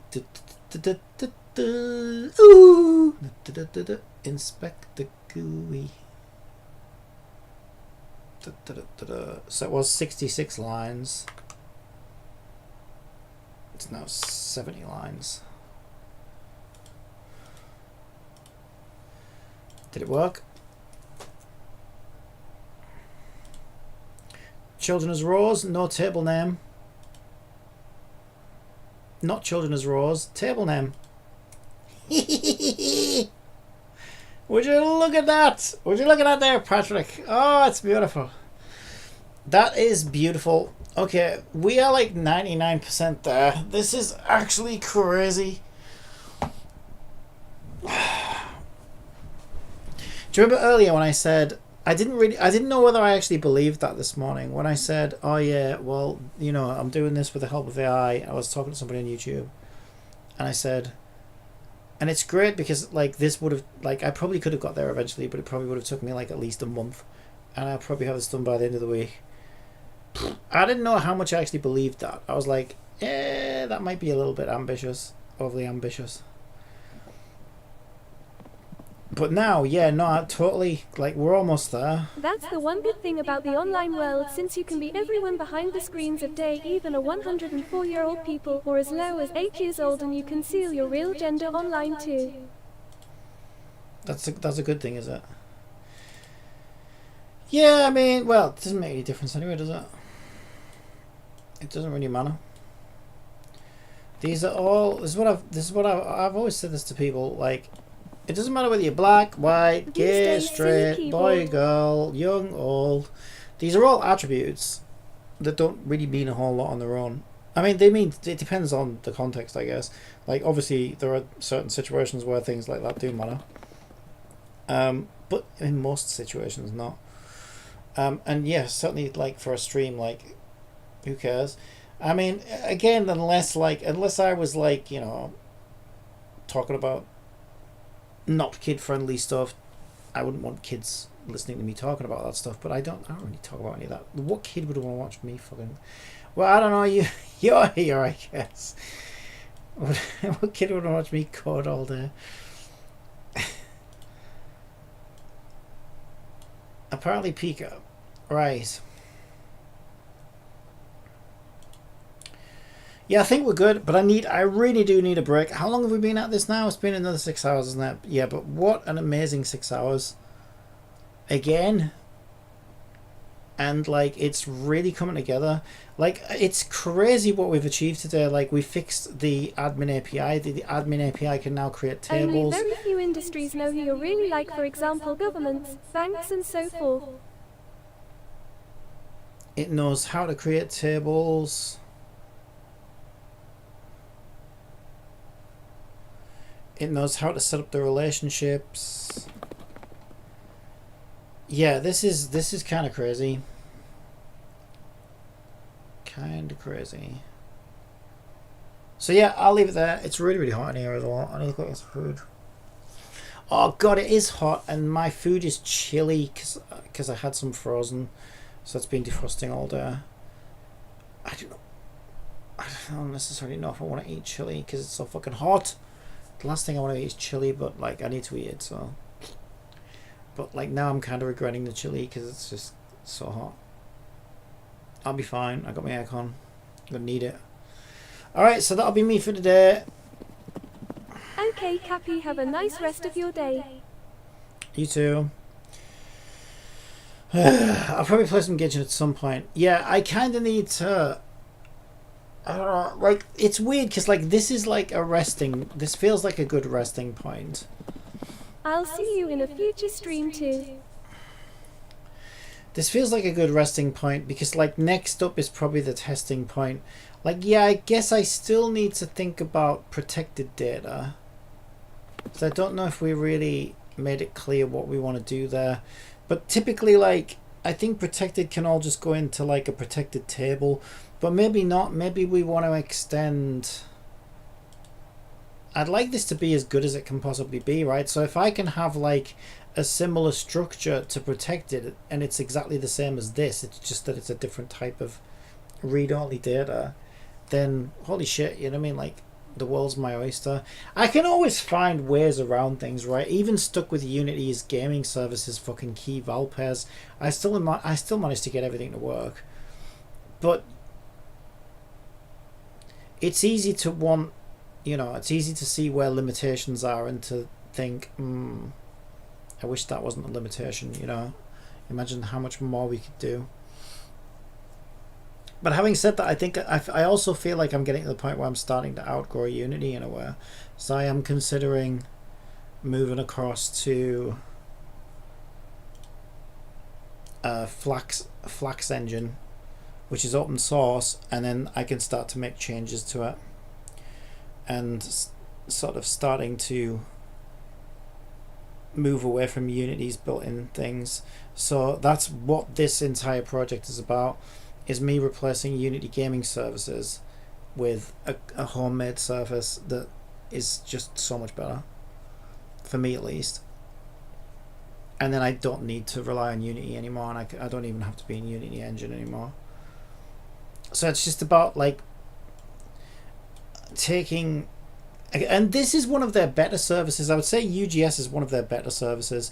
The one that I'm really looking forward to replacing is their fucking asset system. Jesus Christ. Their addressable system is utter hot garbage. It really is. It's so bad. And so if I can have my own asset packing and unpacking with encryption and unencryption. I've already kind of half done this already, to be completely honest. And I just want to get it like down so it's like, yes, we have this system. And I'll also make it so that it can handle like web streaming and stuff like that. And I just want everything like baked in. If I can get to a point where, and I really think I can, it might take like, it could be a year away before I have everything I need. But if I can start to say, okay, we have, instead of UGS, we have something. Instead of the assets, we have something. What else do we use for Unity, from Unity? So UGS will be primitas.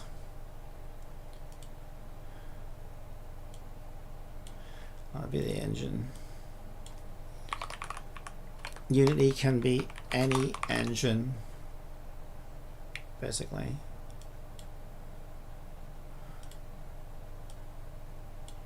Addressables can be my own asset system.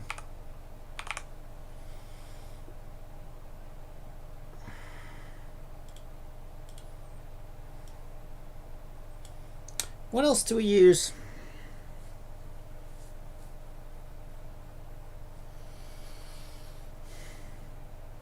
I guess like there's a couple of like silly little ones like input system. I could have my own input system, but the game engine will probably have its own input system. So for stuff like that, I probably don't need to worry as much. On YouTube, Piper QuickTime 787 Beta says, some do say it takes years to make the perfect projects. Just look at GTA V, for example. You always have this some say. I mean, there's no some say there. It does take a lot of time. That's not even up for debate, really. And that's a team of like hundreds of people, right? I'm one guy. Let's see if we can get a rough idea.